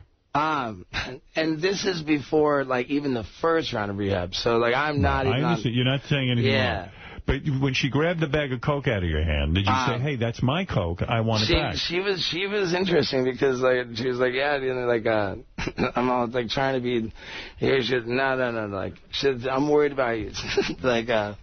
What? I just got fucking mugged by Lindsay Lohan. What was Did you go back to her place at all? Do you party with her? I can't believe him. Tell me, man. I got to know. Come on, brother. The good news was that she had forgotten her wallet in the bathroom of my apartment. Nice. So, when I needed a fucking signature from Lindsay Lohan on the release form for my new Paparazzi Stuntman DVD, I was like, hey, I got your wallet. She actually signed that release form in the driveway of her Wonderland Rehab Center. So you must have banged her that night. No. Never even. What's with you, man? You don't go to dude, I'm a work machine, bro. No, come on. I swear, dude. I swear. What happened to that model you were banging? What was her name? Yeah, exactly. Yeah. What was her name? May? I don't know. You don't even know. You don't even remember? Come on. The one who beat up the flight attendants and the cops? Yeah. And what happened with the tattoo artist? Why'd you break up with her? Is she that one from that show? It came as kind of a curveball. Why is it... I'm just going to put it like this, and I hate to, bring her personally. She doesn't deserve it, and I do. I love Kat.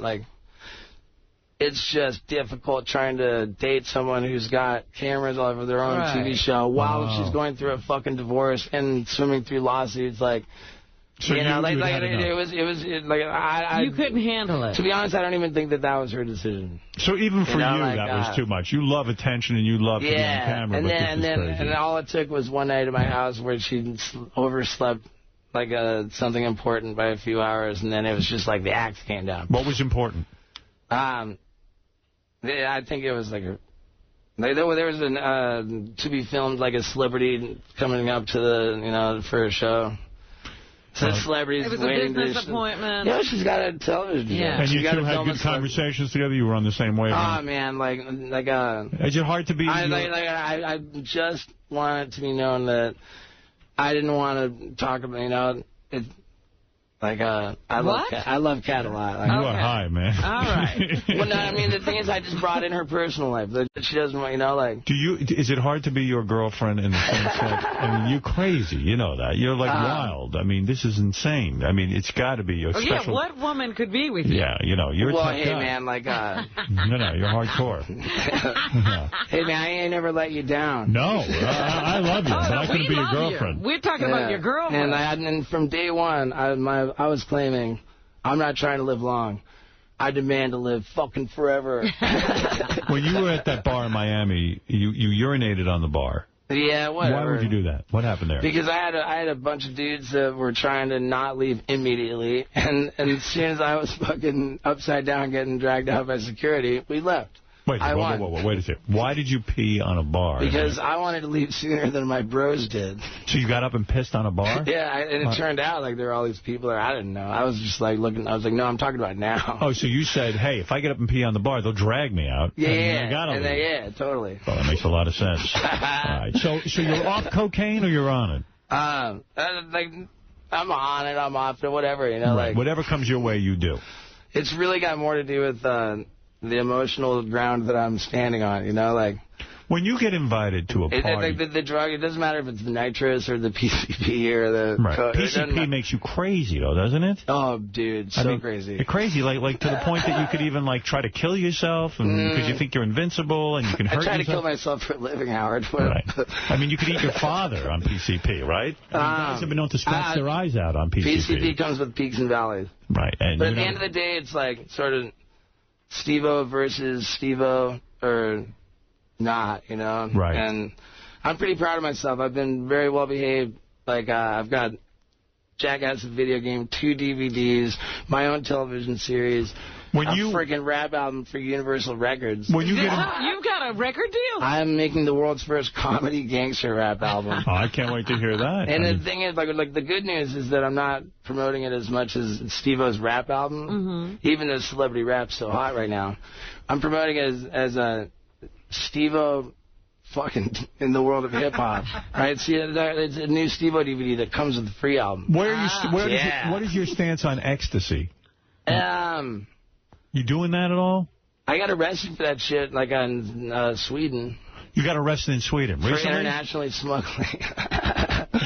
And I was facing 8 years in prison, out on bail for 2 felonies in America. Were you scared? While skipping court dates through Europe. Were you scared that you were going to go to jail for 8 years? To be honest, I had the shadiest lawyers that didn't even want me to know that. Know what? That I was skipping court dates while touring Europe. And I did the international drug smuggling on my own. Right. Did you got this ecstasy? You brought it? That was actually found in the backpack that I had on me. And what I did was I took a condom in Norway. I loaded it with all this hash and weed, tied it up in a knot, laughed at how it was too big to really try and swallow. Tried to swallow it anyway. It got stuck in my throat. I'm puking up blood at the airport in Norway. I'm trying to get it out, down. I don't care. And so, And so I flew to Sweden, and the shit didn't come out for 6.5 days. So it's a revolving door at the hotel, and Gutenberg, they're every interview, how you doing? Well, I think I might die of intestinal strangulation. Really swallowed a lot of hash and marijuana, So by the time I got to Stockholm, they were pretty much waiting for me. I mean, this is unbeliable, your life. What's going on? I mean, it's a little out of control. Is it possible you're on ecstasy right now? No. Okay. Alec, you're on the air in Plymouth, Mass. Go ahead. Yeah, go ahead, Alec. You can ask I love you, Robin. Thank you for being so nice. And by the way, I really hear when Robin extends her Like, I love it. Like, I love you. I feel like you're the most faithful girlfriend I ever had. We're still together. We're still together. Yeah. She doesn't want to be like without that plate glass. When you come here, your purpose is to make the tabloids. I know that. Hey, man, you know, like I don't think you've done that yet, though. I don't think you've No. That, like, Nicole Richie shit and the Bam Margera, the text from the Afterfuck beat. Yeah, that was good stuff. I know, like, it's not my best work. Who's the biggest celebrity you've been hanging around with, though? I mean, really, who is it? Come on. Who have you been hanging with? You know them all. I mean, I pretty much fucking present them to you in this new DVD. It's called Paparazzi Stuntman. The intro, like, they're setting up Oscar weekend, and I'm just standing there like, the privacy of celebrities has been invaded by the paparazzi for years. Now it's going to be invaded by me. So it's like, I have like a 40-minute... Alec, are you there? Alec, are you there? And I'm talking about going on tour with the G-Unit and committing felonies on stage. Like, I am not fucking around on this. I just hope, this is what I hope. I like you. I hope you don't Hey, man, thank you. I really do. But you told me that since the first day you met me, and that was 7 fucking years ago. Yeah, and we thought you were in bad 7 shape fucking then. years ago, you thought I was going to live 2 weeks. I didn't. I'm shocked that you're here. Yeah, it's amazing. I still think you only got 2 weeks. Steve, hey, man, I go broke. Steve, you are a fascinating topic for a television show, and now they've thought to do it on your own. Dr. Steve-O. It's really, really awesome, man. It premieres this Monday night. Yeah, and immediately after the WWE. After Raw at 11:05 on the USA And, dude, Network. do you understand how many people watch that crowd? Oh, yeah. Right. Now, but it's like that's why America turns into Jesus land on presidential election day. Because people are that dumb. I read that. Tell me if this is true. You went on a drug binge with a talk show host in Amsterdam. And you were missing for days? People couldn't find you? That was not linked to the talk show host in Amsterdam at all. All right. That was a chunk of puss. Oh. Yeah. You just that took was off. not that drugs. was a chunk. Yeah, that was a chunk of puss, and that got me away from the drug. Jackass the video game is in stores now. Steve-O is very honest and tells you he had Hey, nothing man, really to I don't do know with how it. to lie, dude. My heart's an open book, dude. You were missing for 30 days when you were with the chick, right? No. I never heard of any 30 days. No. Dude, I'm a professional dude, man. I ain't never come here late. No, you're always on time. I've never been late for a job in my life. To purchase Steve-O's... Except for maybe... What? Like, never for, always for, dumb reasons, you right. know? Well, of course. Exactly. To purchase Steve-O's DVD, go to steve-o.com. Artie, any advice for Steve-O?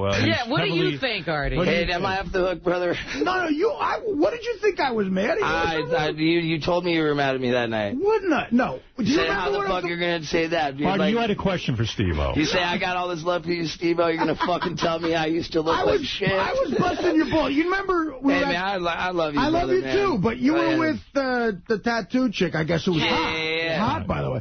So this was after the And she was way into me. I could tell. Thank you for pointing that out. This was after this thing, the Guy's Choice Help me out Awards. a little. The Guy's Choice Awards on Spike TV. Right? Okay, go ahead. Me and Steve-O were both part of that. So backstage we were talking, and maybe I was busting your chops. I wasn't mad. We were laughing about a bunch of stuff. But that night, big dude, time. I got to tell you, that you held night... the grudge a little bit through the night. Like, we laughed about different thing, and always back to, how'd you tell me that? Artie, We go had ahead. fun, but... So you saw Steve-O backstage. I'm telling you, it was myself and... He looked great. He looked great. And I said, dude, Artie, you look fucking fantastic. I love you. Like, last time I saw you, you were falling apart. Which is probably true. But I'm telling you, dude, that night, I almost got you in a headlock and took you to the hospital. Why?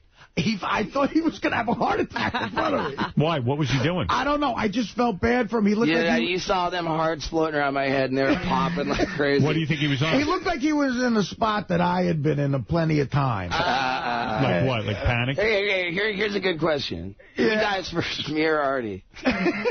What? Today? Wait, say that again? Dude, I am the fucking king of this celebrity death pool shit. I know. Who's going to live longer, you or Artie? Yeah. I say Artie outlived you. You think? Yeah, absolutely. That's an insult. I think is that a wake-up call? I mean, Steve, just something's going to happen with you. Steve, you're me without a job. Without a job? I mean, a steady job. Like, you get to be a celebrity, like you do a job and then you can take off That's your problem. You That's need a the closest regular I ever 9 to came 5. to saying a number on this fucking shit. No, he's not saying you're lazy or you don't do anything. No. He's saying you don't have a steady job to get up to go to every day, so you can party. All right, well, a I lot. had a fucking steady, hard-ass time watching Beer League. What Artie's saying is, you're not understanding. Now he's misinterpreting again. You're not understanding. What Beer Artie, League available no, on you're wrong. DVD. What Artie is saying is, if Artie didn't have a 9-to-5 job to come to, or a 6 a.m. to 10 a.m. he'd be out partying like you every night. The only thing that saves him is that he's got to get up so early in the morning. It gives him structure and discipline. All right, well, how about if I sit on my fucking ass, I still get back end rolling and on all kinds of shit. So, you know, like, but that's not me. I don't care about it. No. Steve, I'm coming from a place with Artie. I love this guy. I'm coming from a place like you guys. I'm coming from a place like Bam, where I love you too. You're one of my favorite people, and I'm saying that night I was worried about you. Yeah. So what did you do, Artie? Did you try to help him? Well, I mean, he was with his girlfriend, and I was actually with Dave Attell, this other comic, and we were both talking about it. Like, and that's like the lamest night to call me out for that. I think that's why I got so defensive. Not calling you out at all. Artie, listen, Artie has his own problems with heroin and everything. I mean, you're talking to a heroin addict. I'm a real... And this is a heroin addict. Dude, and I'm this is a heroin addict. This is a heroin addict who's worried about you. I never saw Steve take a drug. I never saw Steve with a drug. Nothing. But what shape was he in? He was, I mean, you know, he just seemed like he was having a panic attack almost, and I wanted to take him to the hospital. I really did.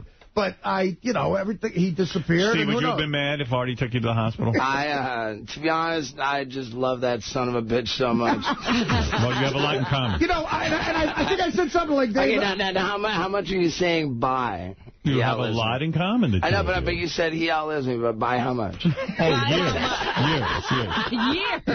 All right, now whose legacy is more intact, like after all said and done? Because I would rather be ODB than Flavor Flav. I don't know, but I got to Steve, you're a bigger legend. Your legend is way bigger. 911 used to be the joke, and now look at Flavor Flav. Jeff the drunk wants to say something. Let's allow him to... Hey, man, I'm so sorry that I even, Jeff the drunk, go ahead. I just got all huffy. Go ahead, Jeff. I saw Jackass 2, and I loved it. Hell yeah, man, dude, bro. They're great movies. You crazy fuck. Nah, well, according to my co-stars, I suppose that's true. Chad, go ahead. You're on the air. Hey, now. Hey. Hey, Steve-O, you're the best, bro. Listen, I have an awesome idea. You better do it before somebody else steals it. If you get the rights to your laugh, get a Steve-O doll so that you could throw it up against the wall or step on it and you laugh. What about your laugh? Maybe marketing your laugh. That's Yeah, or even better, Howard. Yes. I'm a cop. Listen, how funny would this be? How far what? I'm a cop. How funny would this be? You pull somebody over. You know how sometimes women, they start crying? You have a little keychain with that laugh, and you press the button. Well, there you go. A laugh ringtone. You know what? You better patent that right away. Let's go to Joe. Joe, go I ahead. want to take a meeting with that guy. No, Joe, let's go to Jay. Jay, you're on the air in Phoenix. Hey, how you doing today there, Steve-O? I'm hanging right in there, brother, man, dude, amigo guy. You're a little bit there, been out of shape there, buddy. Oh, hey, man, I came here with a lot of Achilles heels. Hey,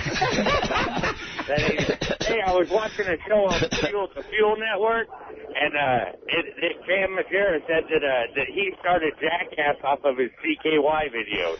Yeah, hey, man, I'm not going to go into... Who is the creator of Jackass? Bam claims he is. Are you the creator of Jackass? On paper, it's Spike Jones, Johnny Knoxville, and Jeff Tremaine. Why does Bam say he created it?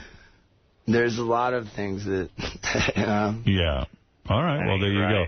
How much money have you saved up, Steve? Are you worth more than $2 million? Could you get your hands on $2 million? Oh, man, it's so tempting. No, I'm not going to answer that. Can you get your hands? If I say to you right now, get up all the cash you can get. After taxes?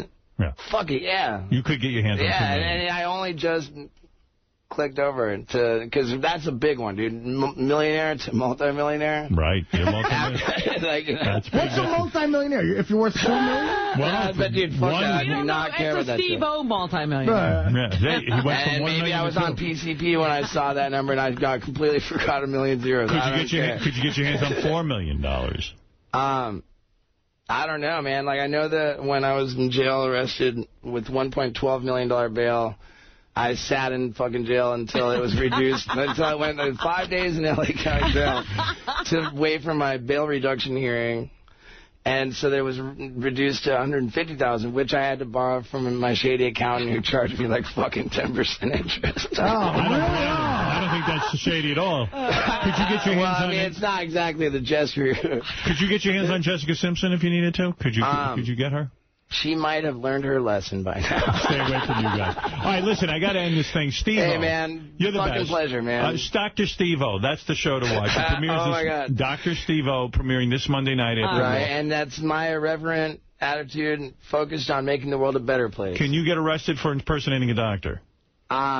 No, I don't think, but there is a major investigation underway over this one incident. You know? Oh, yeah? You've already gotten in trouble with the show? Oh, yeah, they set me up. We stole this security dude, and I got him right here, Big Reg. Like, he's just a 7-foot, 350-pound do what Steve-O says, and that's not always a good idea. Oh. No, I don't want to put him pigeonhole him like that. Hey, let me ask you something. He's never steered me wrong. Always you know who good you advice. want to hook up with? Britney Spears. Oh, nah, dude. You know, dude, that girl is like, you know, she's like a when female you know you made it when the tabloids lie, and when you don't even want to get busted in a photo with Britney You're Spears. afraid of her, huh? Is she too hardcore for you? Hey, you know what? I'm doing my own thing. You know that, Howard. It's been that way since day one, man. All right, fair enough.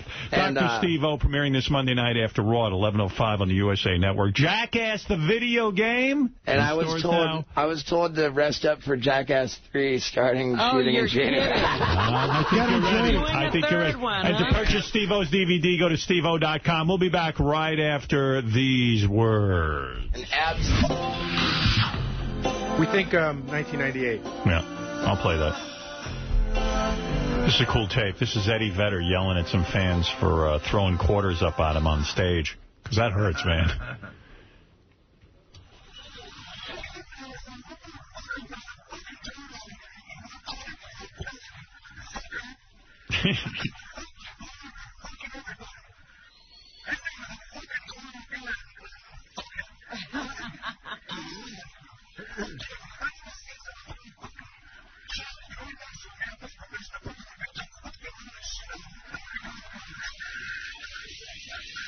Nice.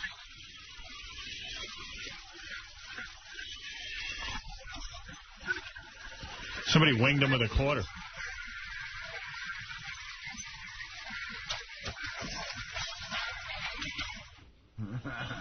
Guy's completely right. What are you going to do? Hey, nobody likes that. You know. Trying to do your thing. Wow. Yeah, Steve-O, huh? A couple of phone calls. People want to comment on Steve. Yeah? Oh, no, let's see. I guess they're all gone now. There were a bunch of them. People generally seem to feel on the phone that Steve might have been on something. You think? Yeah. Right, really? That might be a good call. Yeah. Artie thinks ecstasy. This morning? And I'm speaking from experience. Like, sometimes when you, like, if you're on coke, you talk a mile a minute, you know, certainly opiates, you're just way more low-key than he was. I just think that, you know, ecstasy, you start sentences, then you stop, and then you start another one. You know what I mean? You don't make any sense. And, because that's happened to me before, but just... You've not made sense. There's been times where I haven't made an ounce of sense. By the way, on stage. I should make this announcement for Artie. He has officially been rejected by the USO regarding his trip to Iraq. Oh, really? It's really depressing. Yeah, it's starting to sink. I just found out about it now. Artie's agent's calling it a polite pass. That's kind of what they did with me. Right. We asked through some informal channels, because I didn't want to be rejected, you know. Yeah. If I could go to Iraq. They don't come out and just say, hell no. And I told Artie he'd be rejected. They won't come out and say yes or no, but they, in other words, just politely sort of not at making this it, time yeah, or something like that. A respectful decline. Yeah. You know what's crazy about it? Sucks, man. There's so many guys going over to Iraq to entertain the troops who are really guys who we know because they're comics and stuff, but they're really unknowns. And they'll just take anybody to go over there and entertain, but anyone associated with this show gets rejected. Right. Those guys get taken right away. I don't know, I really turned to, it was something in my head where I really wanted to do this, you know, and it meant a lot to me. And it's a beautiful thing to do. I even said, I'll go Christmas Eve, Christmas Day, I'll perform if they want. I made it as accommodating as possible. Right. No, that completely no. And not a real reason either. Yeah. You know, it's a polite no. And my agent said, look, there's a plane going, but you won't be on. Exactly. Yeah, you're not going to be there. Your number was not called. In other news, I tried, guys. I'm sorry. Legendary radio personality Cousin Brucey renews multi-year deal exclusively with Sirius Satellite Radio. Nice. So Brucey will be walking around these halls. So he won't be going back to WCBS, which is... WCBS, FM. That was my home for many years, but when they got rid of Wildflowers, Sirius was good enough to bring me here and take me in and let me do my show. Now, a lot of the fans could receive are over here now, and we've got a home. Scott Greenstein, Mel Cuperson, all of them are over here, and we're going to stay here. That was Cousin Brucey's announcement. He had a big press conference. That's right. So Cousin Brucey will be doing his various shows here at Sirius for the next couple of years, and thank God for that. Yeah, I would feel weird if Brucey was going back to terrestrial radio. Well, now that they've got Brucey all sewn up, they can start working on Bubba. She into terrestrial radio. They don't want me. I'm out here. Thank you. What do you guess Cousin Brucey makes a year? Cousin Brucey made a lot of money. He ended up buying radio stations with a guy named Bob F.X. Sillerman. Oh, yeah, sure. I know that. Who ended up selling all of his stations to Clear Channel. He's a bright guy, that Sillerman. I've read a lot about him. So much work on it, so Cousin Brucey. Cousin Brucey was also a programming genius behind the Bob Sillerman stations. Don't give him all the credit. Thank you. But Artie's asking, what do you think he makes here? Like, what's he worth right now? I'm not worth a plug nickel here. I got Bob F.X. Sillerman. I don't know. I'm sure he gets a couple $100,000 or something, like $200,000 or something. $500,000 would be crazy out of it. Yeah, crazy money. Fuck you, Howard Stern. All right. Also, I received a... Show us the fucking money. Right, Bubba. I must tell you, I spoke the other day about, of course, I am getting married, but this guy wrote me a note. Lonnie, he says, I have written a song for Beth, and I would like to sing it on your wedding day. I would like to be invited. So. Well, you're going to preview this, I hope. This is called When I See Beth Smiling by Lonnie Heckman. And he sent this in. Wrote it all himself, and he wants to perform it at my wedding. I think he's 100% serious. I don't think he's bullshitting around here. When I see Beth smiling, time just fades away. Nighttime turns to day, and we're as one. She gives me comfort. I'm thinking of having this guy. He's a fag. Lonnie is not. He's just writing a sensitive song about my girlfriend.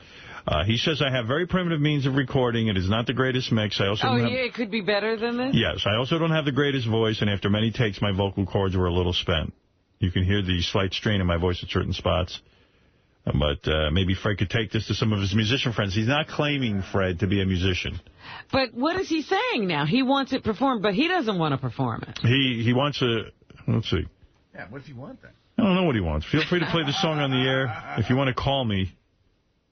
Or maybe we'll call him later and ask him what he wants. It sounded like, at first, he wanted to perform it, but now he's saying he's not a musician. Well, he could take lessons between now and the marriage. It's next summer, right? I know that you've always wanted someone to write a serious song for you, not just funny and goofy ones all the time. I hope it's something you feel could actually sing to Beth yourself. Oh, he wants me to perform Oh, you should perform it. Let me practice that. She can bring me joy. I guarantee you, if I sang this song to Beth at the wedding, she would leave. I guarantee it. Come on, try it. I know it. Like a little boy on Christmas Day, something happened I cannot explain. I gotta learn this. I'm gonna learn it. I know that I will never be the same when I see Beth smiling. I will learn this song. You gotta. Somebody transcribe, because we gotta start practicing. What do you mean? It's transcribed? Do you have two pieces of paper there with the letter? Yes. The second page, I believe, is the lyric sheet. Oh. Yeah, but I don't have a track. I need track, dude. With him for you might want to sing along with him. Just to get the phrasing. I would sing it in lower key, of course. You got to sing it in that key. All right, I'll sing it in that key. If you insist, Fred. Fred's my musical director. Me, when I see Beth smiling, time just... Get the fuck out of here. That's why you need him. One of the great... You don't know where to come in. All right, but very nice of you. Thank you, Lonnie. Start practicing. Yes, I will practice. Give me a couple of days on that. I told Howard I'd be pissed because I want to sing Anne Murray at the wedding. You will be singing Anne Murray at the wedding, I guarantee that. Drunkenly, I'm sure. I can't wait for that. Wendy the Retard, I got Jerry Rice standing out there. I don't want to keep the guy waiting too long, but I have to play you before the day is over, Wendy the Retard, yelling at me that I don't care about her anymore and that I don't give her money. Oh, come on. But you have to hear it in all its glory, and I don't want to rush through it. All right. This guy, Jerry Rice, you know me, I don't know a thing about football, but they say he is the all-time greatest NFL wide receiver. The man holds 38 NFL records, including career receptions. Wow. 1,549 receiving yards, 22,895 yards, more than 13 miles receiving touchdowns, 197. 13 miles? Yeah, I mean, wow. There's the man himself. Jerry Rice. Yeah, there he is. Quite simply the greatest, absolutely. Let me look at you. You know, he's not. I thought he'd be bigger. Yeah, you know. Bigger? What you mean, bigger? What? Gary, fix the microphone for Jerry Rice. What's wrong with you? The man is not here to. There we go. He wants to be heard. Well, with all that padding and everything. You got me in a hot seat. It is funny. You know, everyone thinks the football players are big, but when you're a wide receiver, you're running for your life. You got to be quick. You have Is there any better feeling than hearing two guys behind you bash into one another as they're tripping over themselves to catch you? Well, you know what, Howard? It's just like when guys are chasing me, it's like the hair on the back of my neck, you know, it stands up. So, yeah, it's great just hearing those guys. Is it the ultimate rush for you? I'm not going to say it's the ultimate one because I got other things that might be the ultimate rush for me. Do you miss it? Of course I do. I played it for 20 years. And it was everything to me to get out there in front of 60,000 people. They say wide receivers are unique because O.J. Simpson, they say the reason that he loves to get out of court and, you know, got off, and now even this he loves because he loves that idea of getting away. Getting away. Because the wide receiver spends we have his to be able to get away. You have to be able to get away. You're running. So you think O.J.'s taking it into the criminal? Yes. He loved when he got off, it was like, I got away with it again. No better feeling than two cop cars hitting in back of you while you're in a And I'm so used to with getting away with a lot of things. Well, let me ask you, when you were growing up as a kid, long time ago. Deep South, right? Right. Where'd you grow up? In Mississippi. Mississippi. Mm-hmm. Lots of racism, right. lots of stuff to put up with. Were you chased a lot as a kid? Is that where you got your great running speed? No, I was not chased a lot as a kid, but I knew about racism, and I knew how to deal with it. What do you mean? You learned it early? Oh, yeah. Because, you know... N-word thrown at you a lot?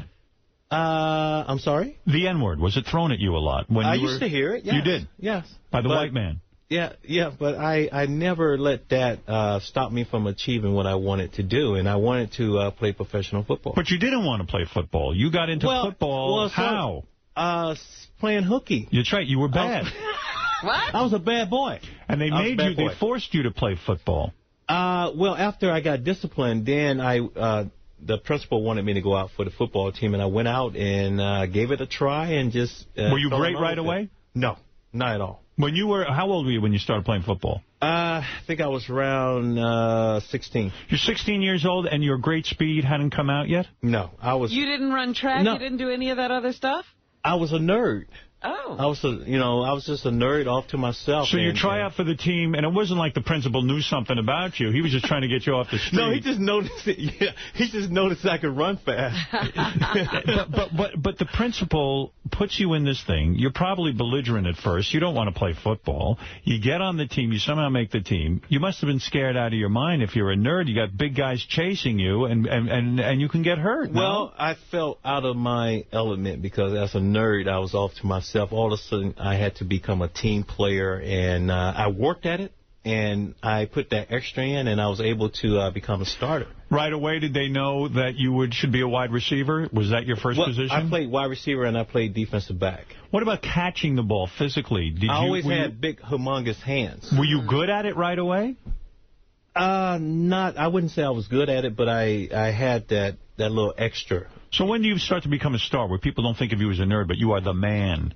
When I became a starter, I noticed the females, they started looking at me in a different direction. When you say you were a nerd, you'd never gotten girls, you'd never gotten laid, you were I didn't 16. know. That's right. I was, until I was 18.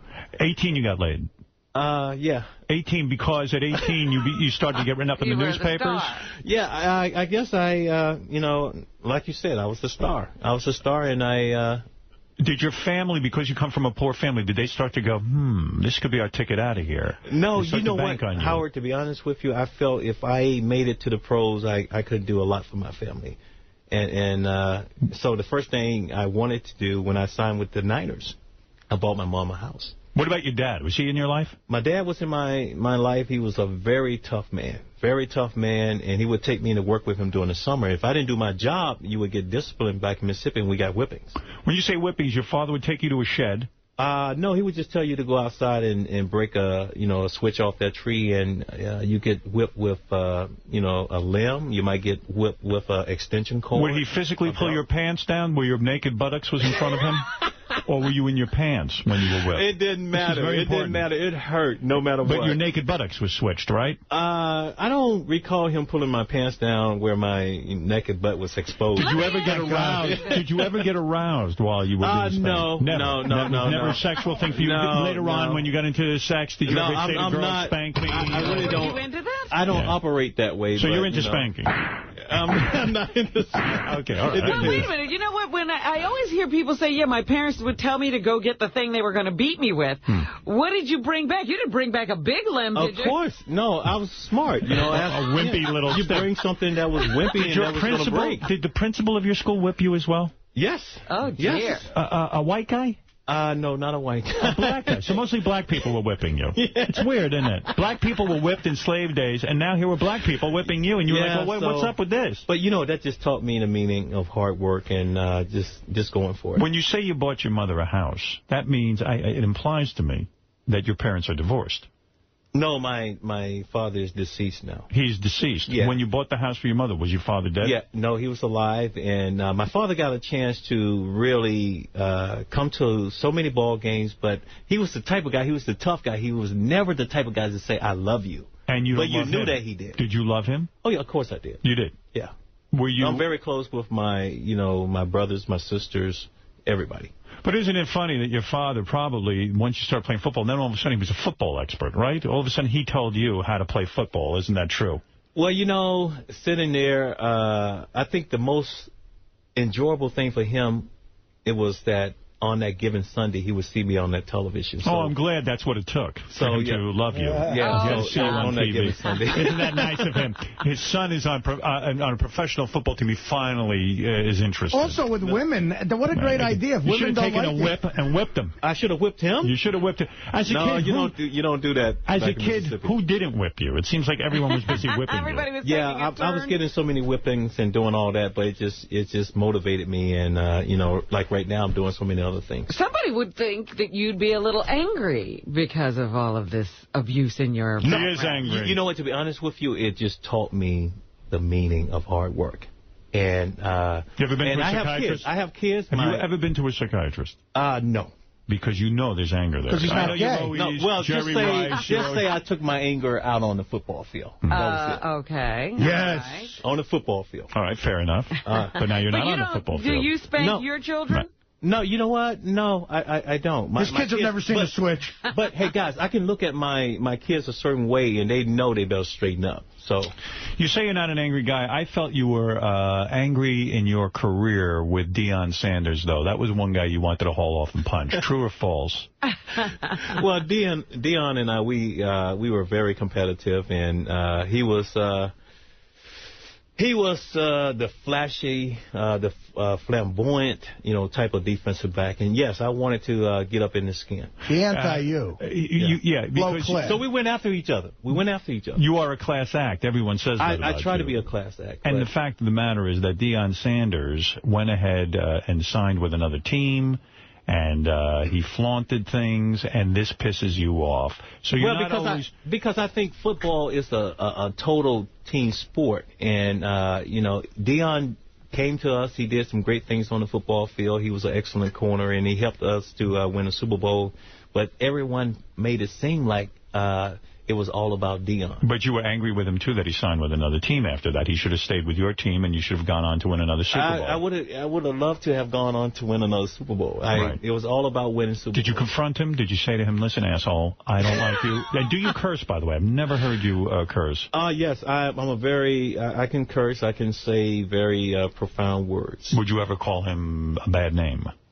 Not on radio. Right. But I have called him many But you could say that here. Like, you could say, hey, listen. I know I can, but, you know, He's not going to. You don't care. It's too tough for you. But when he went to the Cowboys in '96, that really got under your skin. Well, I knew, when he went to the Cowboys, I knew it was going to be a big-time rivalry, you know, all over again. And I think so many people connected because they wanted to see us do battle. And I was able to win some of those battles. You never had a dream to be a quarterback? Did you at one point say to yourself, I got to work on that. I want to lead this team as a quarterback? Well, as a quarterback back then, it's just no way that would have worked because as a black quarterback, you got converted into a defensive back or a wide receiver. Why was that? It was generally thought that black guys wouldn't be smart enough to run a team. I think that was the reason why, but now you see we have so many black quarterbacks in the league. It's great. You're happy to see that, I'm sure.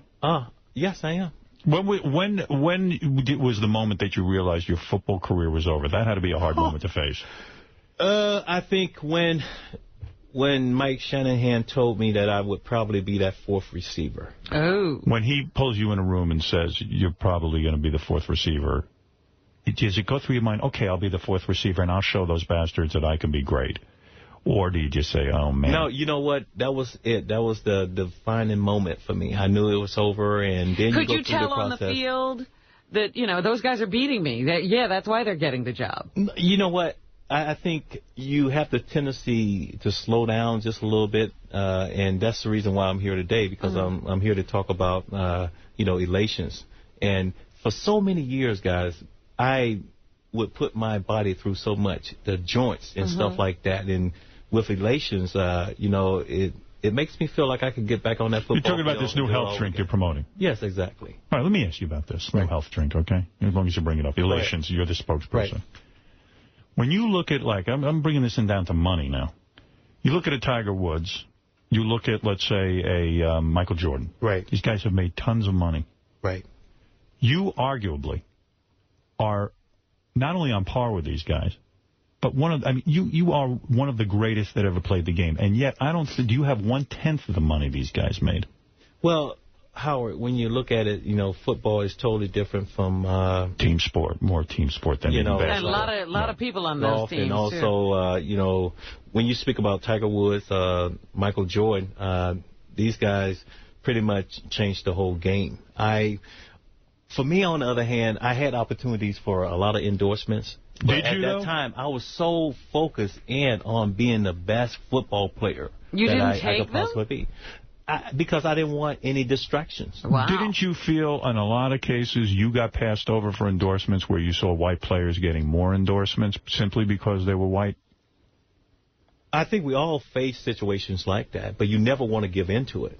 But at that time, I was not really that into doing so many endorsements. But Jerry Rice was not made into the national hero that some of these white guys are. I could have. And also, I think the way I played the game, I played it with a lot of respect, and I dedicated myself to the game. And that was the main focus. So Elations, the drink, is not primarily a money-making thing for you where you have to make money or something like that? Because Elations is something that I really believe in. And, it's a health drink? Yes. If you want more information, you can go to elations.com. And right now, I'm running as fast as I did when I was in my 20s. Are you making a comeback? Are you ready to take to the field? I might be ready to come back. Do you think you could, really? Yes. Oh, I love that music right there. That gets me all fired up. Jerry Rice. Jerry Rice. Come, take your clothes off and run around the room. What is it, Gary? What do you want to say? We were talking about a bunch of stuff out there, but you started to bring it. Jerry, do you think that you're properly recognized for your achievements? He holds 31 NFL records, and he career receiving. That's what I'm getting at. One of the most impressive records that he holds that I think is unbelievable is he's got 208 career touchdowns. Mm-hmm. The next closest guy is Emmitt Smith with 175. So he's got 33 more touchdowns than the second guy. But we were saying, like, you know, we don't think that you get the proper recognition. Like, you should be held in the same esteem as, like Joe Montana, Steve Young, these kinds of guys. Yeah, I don't know. I think he is. Artie certainly pays homage. Me and my friends think he is. But you know what? Hey, guys, the way I look at it is I did it my way. I also had a chance when I did Dancing with the Stars to really touch people that weren't into sports. We don't have to bring that up. And it's Artie's upset that you did. Artie's a real sports fan. He doesn't like that you did Dancing with the Stars. Hey, man, I'm telling you, it's like you got 5 to 8-year-olds just... They see me. You got soccer moms in airports and stuff. They want to shimmy. Who cares about those bozos? What's up? So true. You know what I wanted to ask you, Jerry? When you retired, you made the decision to retire, and they did an interview with you on national TV. I think it was Monday Night Football.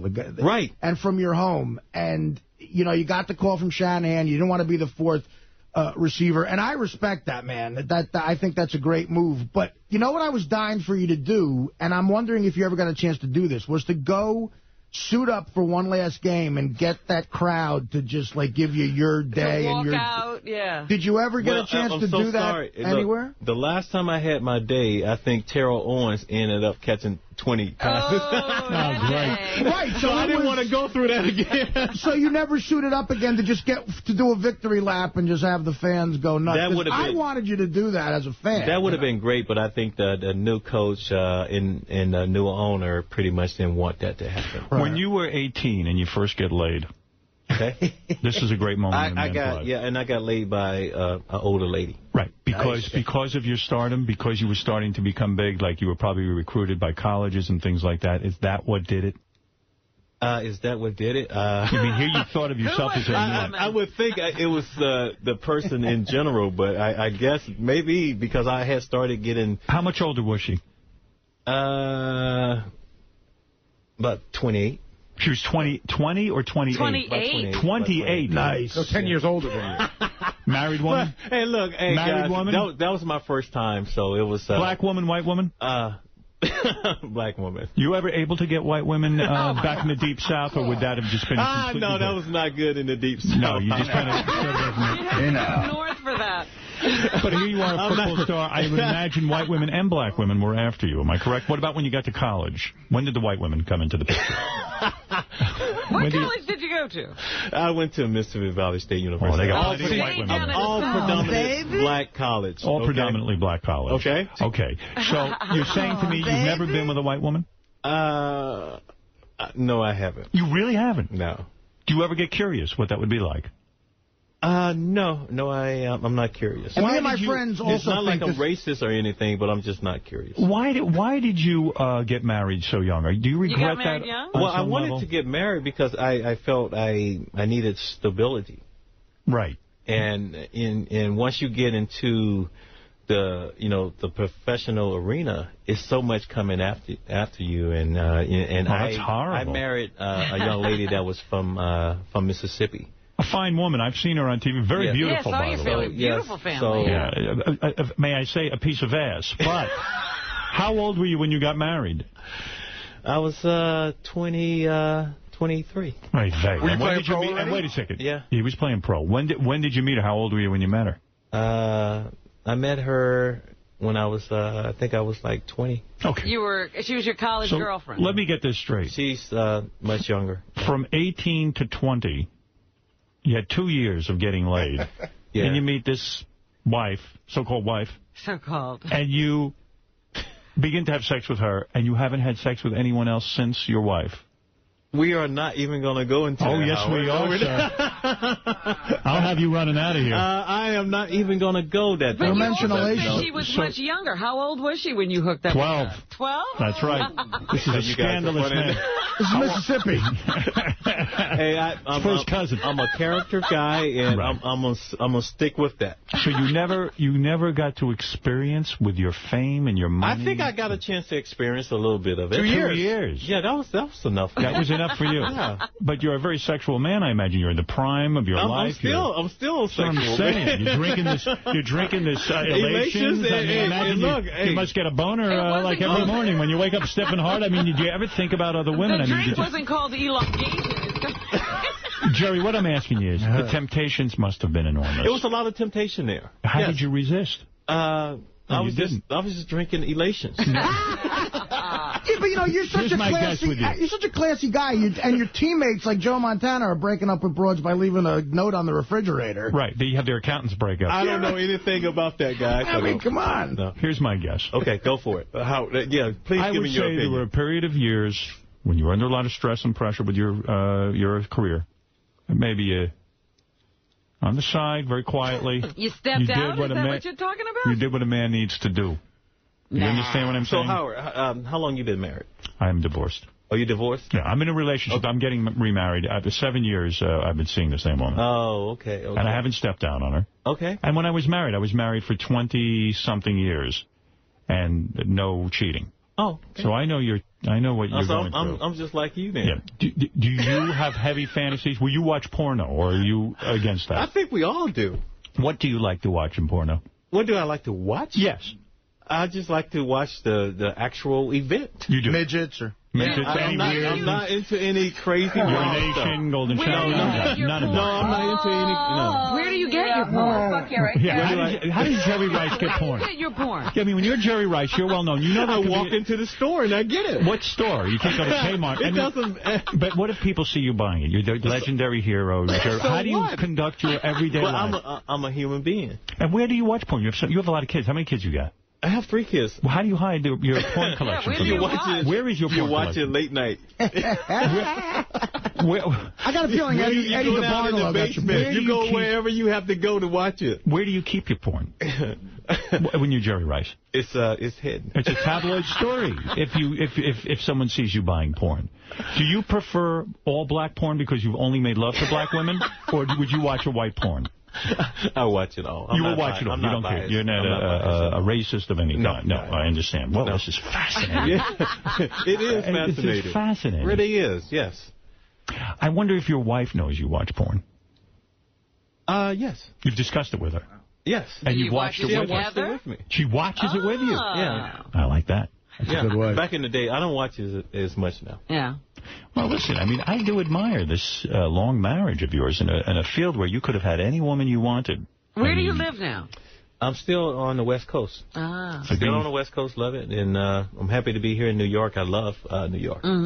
So. Now, Elations, your knee got horribly damaged from football, true? Yes, I had an MCL, ACL. And you're saying the drink helped this? Yes, because now I'm basically running as fast as accustomed to running. Plus, I can go out there, I can be physical all over again. But you don't have to be an athlete to experience knee problems. Benefits from this. Yeah. You tried to get your own TV show a couple of years ago where you were almost like a motivational speaker, where you could straighten out people's lives. Is that true? I do motivational speaking. Yes, I do. The show was called Underdog, where you took people who were down and out, and you really are able to talk to a person one-on-one. But you know the thing about that, I really want that show, and I think it's going to happen down the road somewhere, because I want to be able to touch lives and be able to give back, because so many people have inspired me on the football field and supported me. Let me give you a hypothetical. Let's say you had the TV show Underdog, and it was a big hit or something, and you came upon a man who was about 300 pounds, can't resist heroin, can't resist... Or Hawaiian Punch. Or Hawaiian Punch. He has trouble with relationships with women.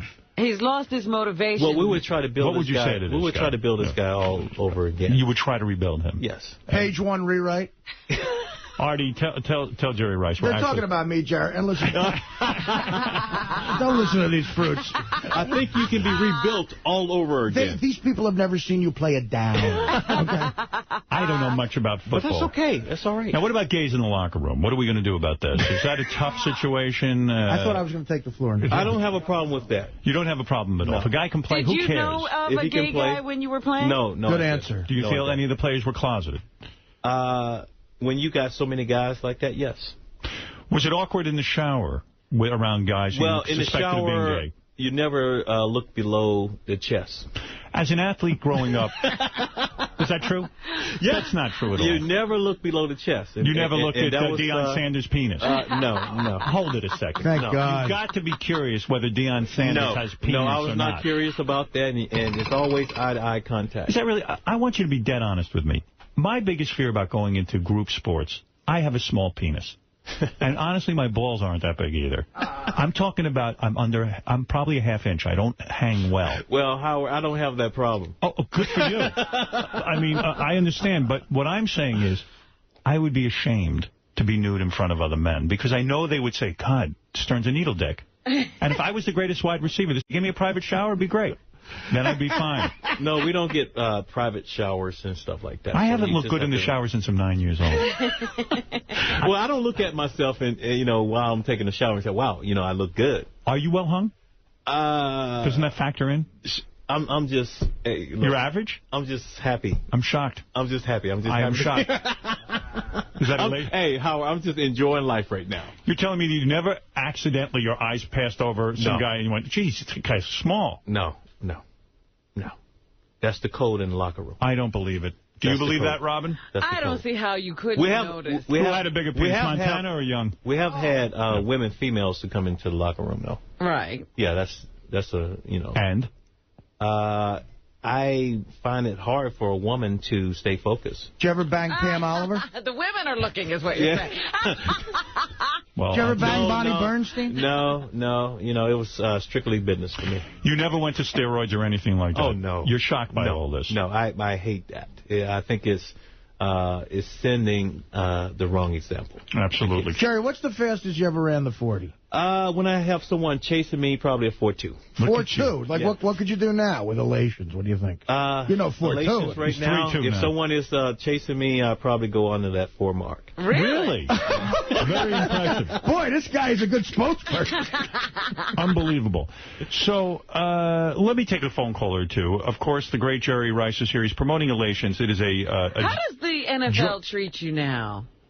With a lot of respect. You're a welcome member. They're good to you. Yeah, the NFL is good to me. I just wish some of the older guys that really paved the way in their benefits. I'm hoping the NFL that they go back and they should be more receptive to those guys and help those guys. That's a big issue right now. The way it is. There are tons of football players who can't walk. They're crippled. They have Alzheimer's. Yeah. And their dementia. brains are gone. These guys are the reason. They're superstars. They're the reason. They're getting their brains bashed. And this is the most dangerous sport. I don't care what anyone says. But Howard, also... And they've got to be supported in their illness. The thing is, those guys made it so these guys that's playing the football game today, they're making the big money. And the owners should really pony up on this issue. Exactly. They really should. It's the right thing to do. It really is. Mike, you're on the air. Go ahead in Coventry, Rhode Island.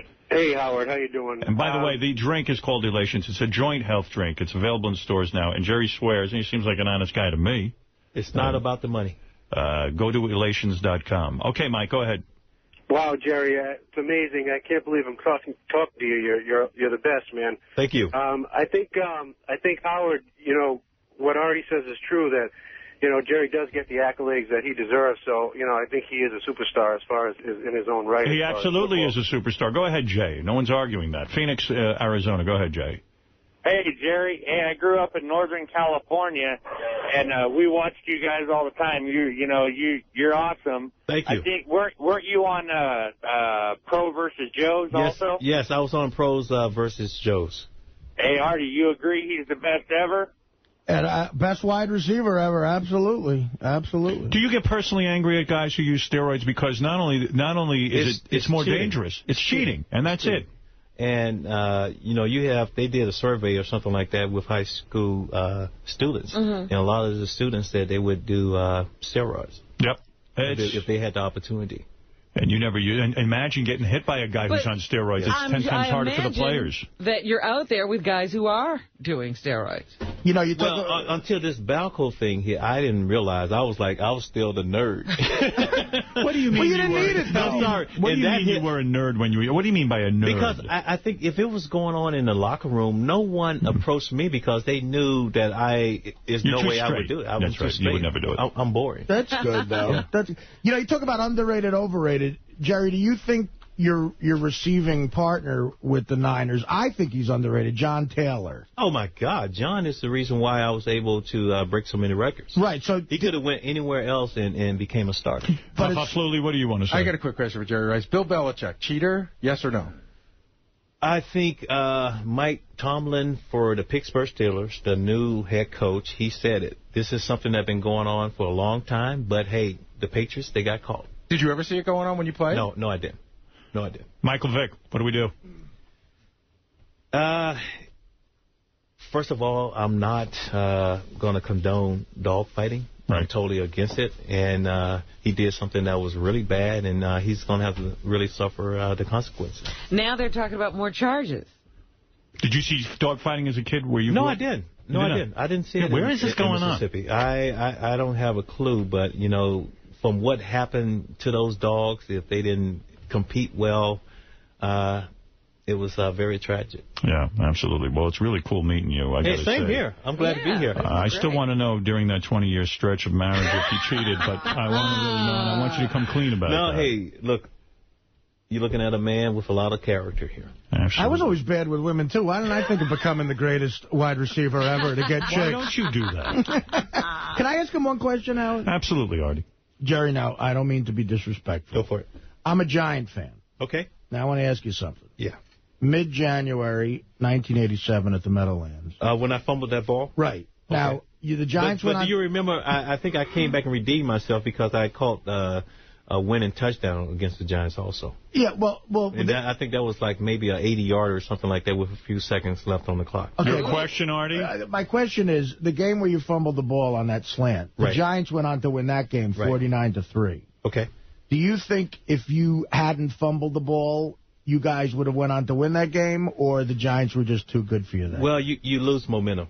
Definitely. Right. So you would have had the momentum. I felt that was the play that really cost us that football game. But that play made me into the player that I am today because I...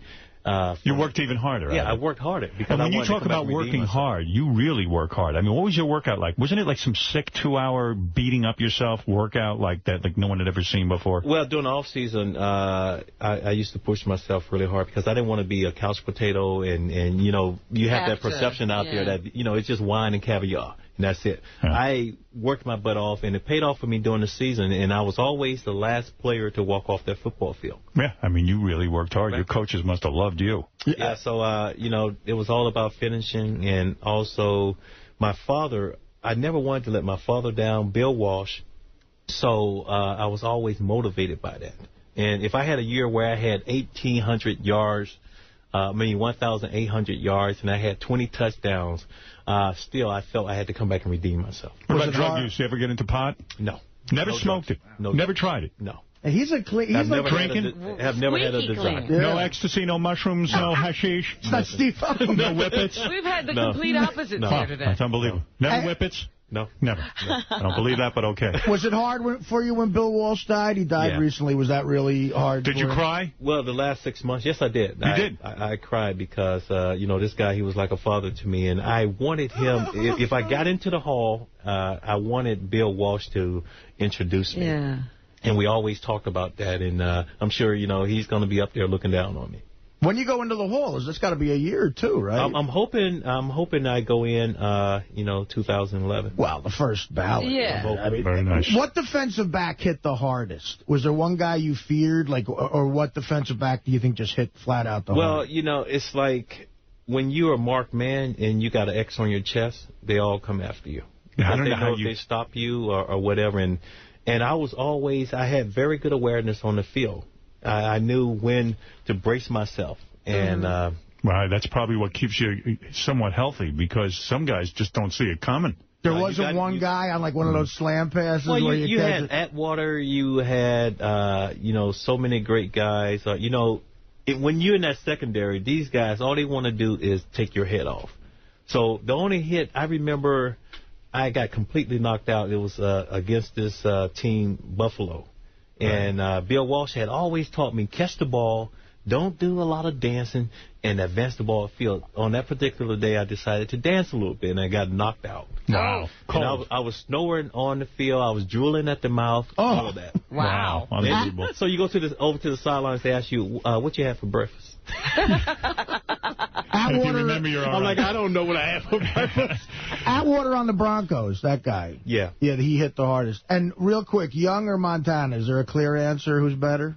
I scored so many touchdowns with Steve Young, and I really scored more with Steve Young, but Montana was the best. He was the best? Yeah, he was the best because we had great chemistry. I had to adjust to Steve Young. Steve was known as more of a running quarterback, and I had to adjust to him, but we became a great combination. When you would have sex with these women, when you were on your tear for those 2 years, Can you remember back that far? these women must go nuts when you take your clothes off because you're in great shape, right? I mean, they go, oh, my God, you're like a god, right? I mean, they go crazy. Do they do everything? What do they do? Tell all me I about know that. is that, the woman that I'm with, I'm going to make sure she's well taken care of. I was shocked how hot your woman is. I mean, if you were married... Why would you be shocked? Because you married her a long time ago. A lot of these He women... was still a football But a lot star. of women let themselves go. This one does not. Oh, no. And Not she's when had a couple of Mrs. kids. Jerry Rice. You can't... Elations. That's what it is. Is she on Elations, too? All right, look, Jerry Rice is promoting Elations Joint Health Drink, available in stores now. He believes in the product. He believes in the product. That's weird, ain't it? It is weird to hear that. Yeah. I don't believe you, but I'm 100% behind this. For more information, go to elations.com. You're a great guy, a true legend in football. Yeah, this was awesome. This Thanks was for having great. me, guys. And I appreciate it. do you get political at all? Are you backing anyone? Are you Hillary Clinton, Barack Obama? I'm Who are not you going to into? get into that one right now. You're kidding? Okay, maybe next time. What are you, a George Bush guy? Maybe. You get something wild going on? He's What's gonna be going on? crazy Hey, like that? wait until I hit this golf shot. Are you a golfer? Is that what you're into? Yes, I'm a golfer. Are you any good at it? I'm okay. See, all these guys like to play golf and suck at it. Well, what else you going to do? I wouldn't. If I was Takes good up most of the day. Yeah, are you bored out of your mind? Is that what you're telling me? No, it's a great game. I think about Jordan. When you compete on the level this guy competed on for so many years, you got to be bored with life right now. Right? It's got to be just. Well, you have interest in things. I miss football, but I got other things that I'm doing right. Well, that's good. Were you one of those guys that hung out with the guys and stuff? You probably went right home anyway. You probably weren't a real hanger out with the guys. No, you know what? We never did that. The 49ers. You have a lot of teams that have get-togethers like on different nights. I get you. There's only so much fun you can have with Ronnie Lott. Let's face it, the guy's a bore. Who wants to hang out with him? Jerry Rice is promoting Elations Joint Health Drink, available in stores now. For more information, go to elations.com. Thank you for coming in so much. I really enjoyed having you here. Had a great time. And we will be back right after. Did you ever have a threesome? My lips are sealed. Poor man. Never had a threesome. All right, thank you. Yeah, because it would be great. What? It would be great if you sang to Beth. I'm working on it. A great moment. I'm having trouble with the tune, Robin. Please. You're no quick study. Well, let me hear it again. In all fairness, I've heard it once. When I see Beth smiling, time just fades.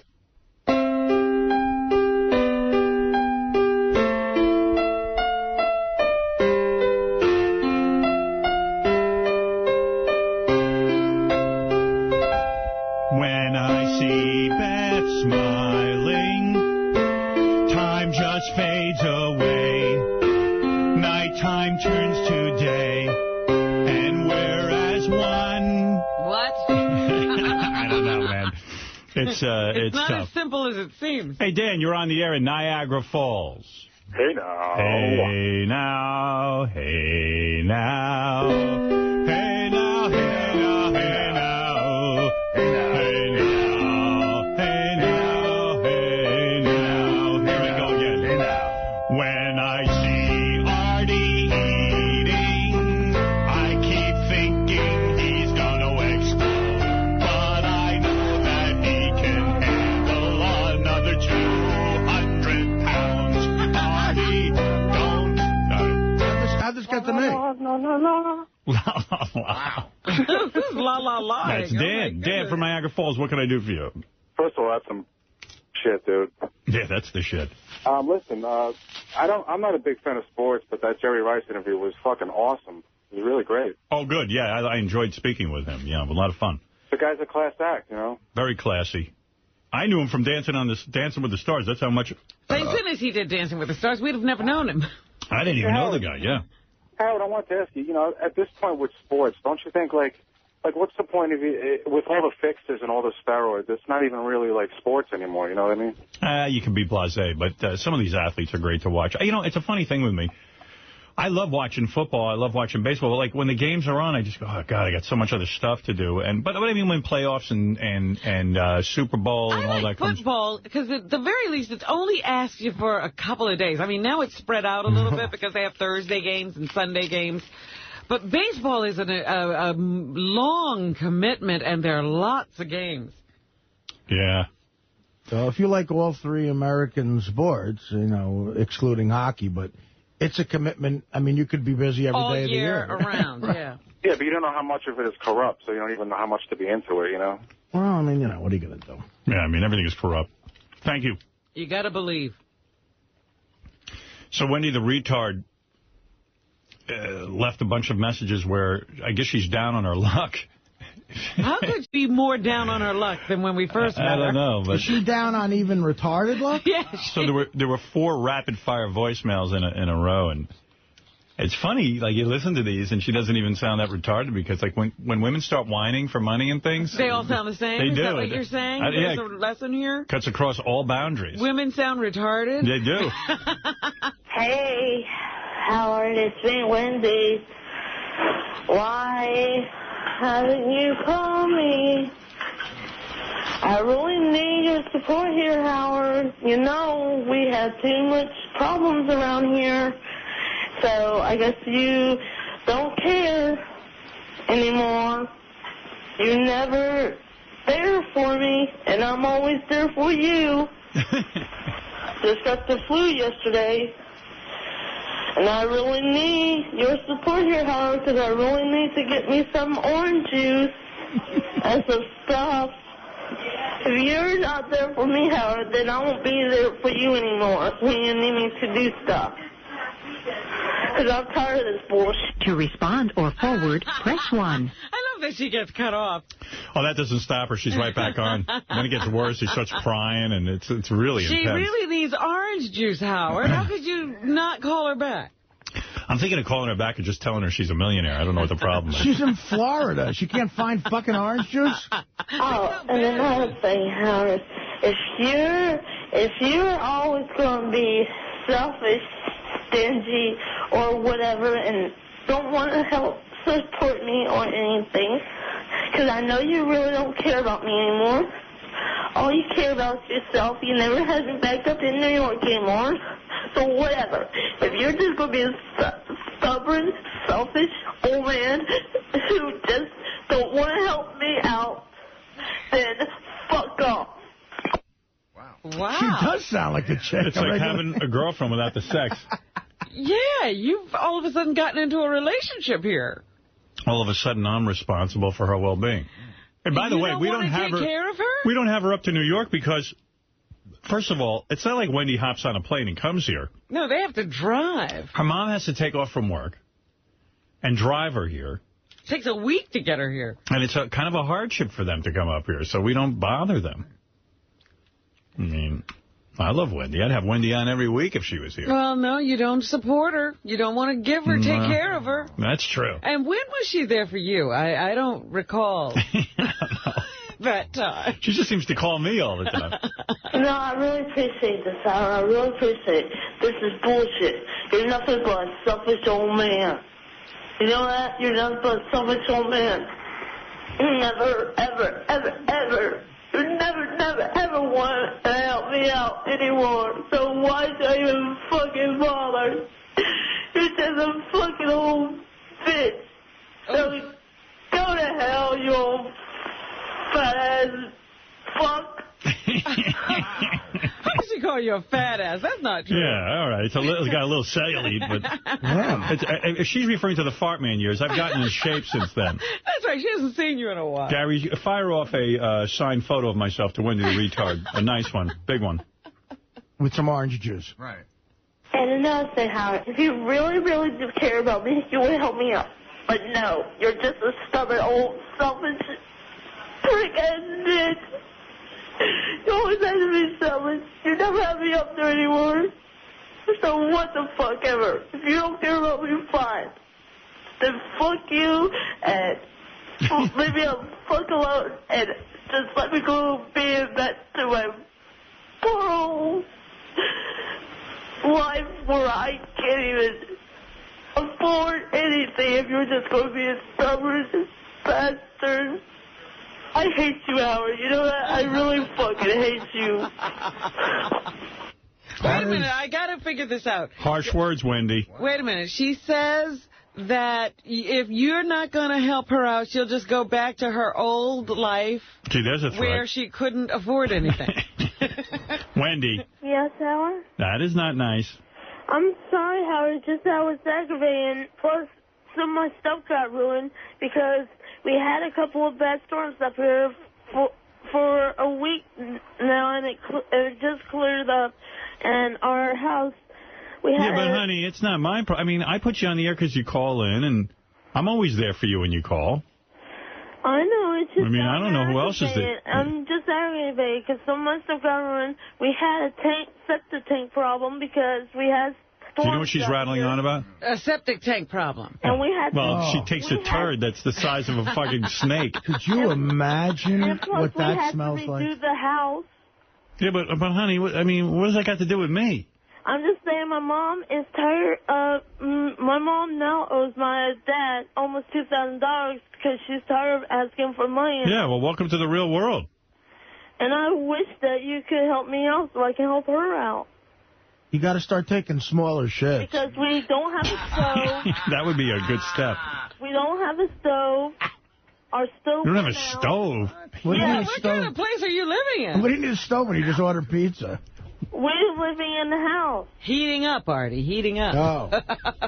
Well, maybe if you stopped spending all your money on Pizza Hut, you'd have something. Yeah, you could cook at home. It's a lot cheaper. I've been paying some of my bills, too, because I have a phone.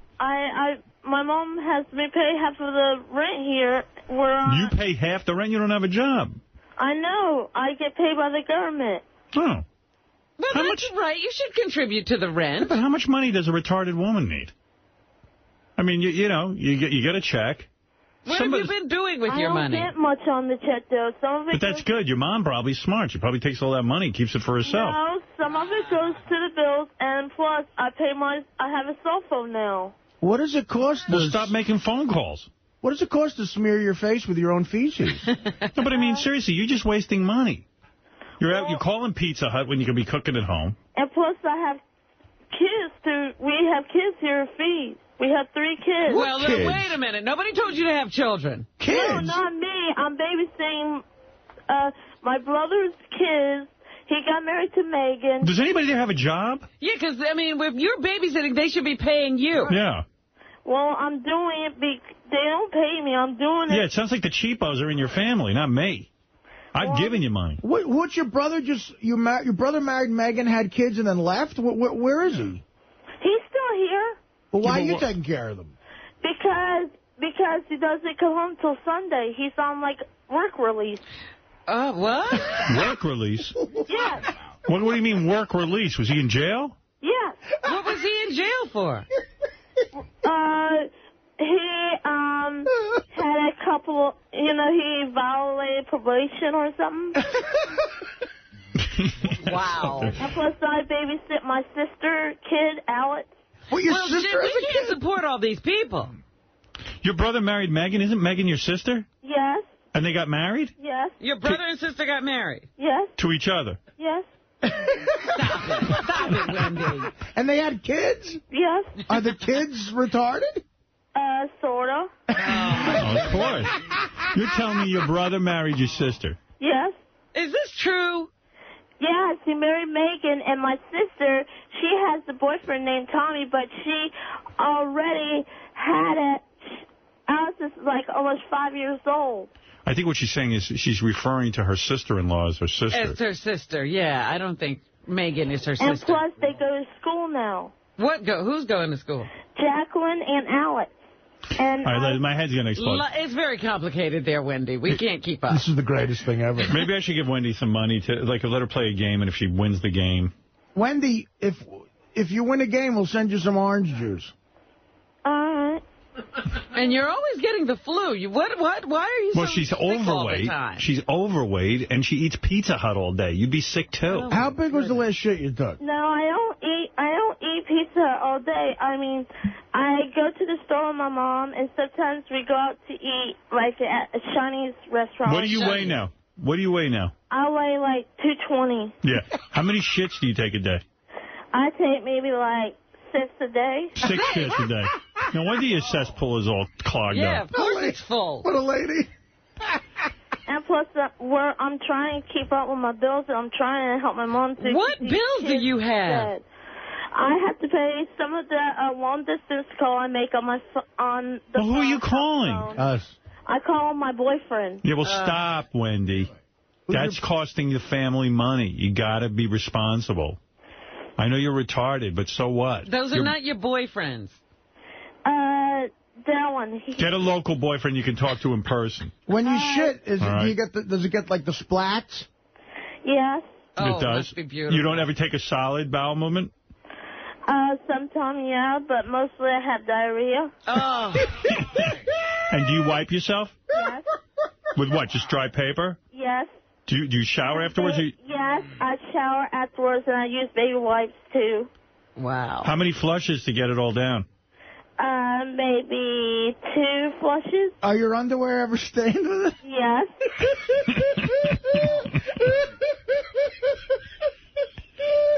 All right, I'm going to ask you a question. Oh, stop, Art. And if you get it right...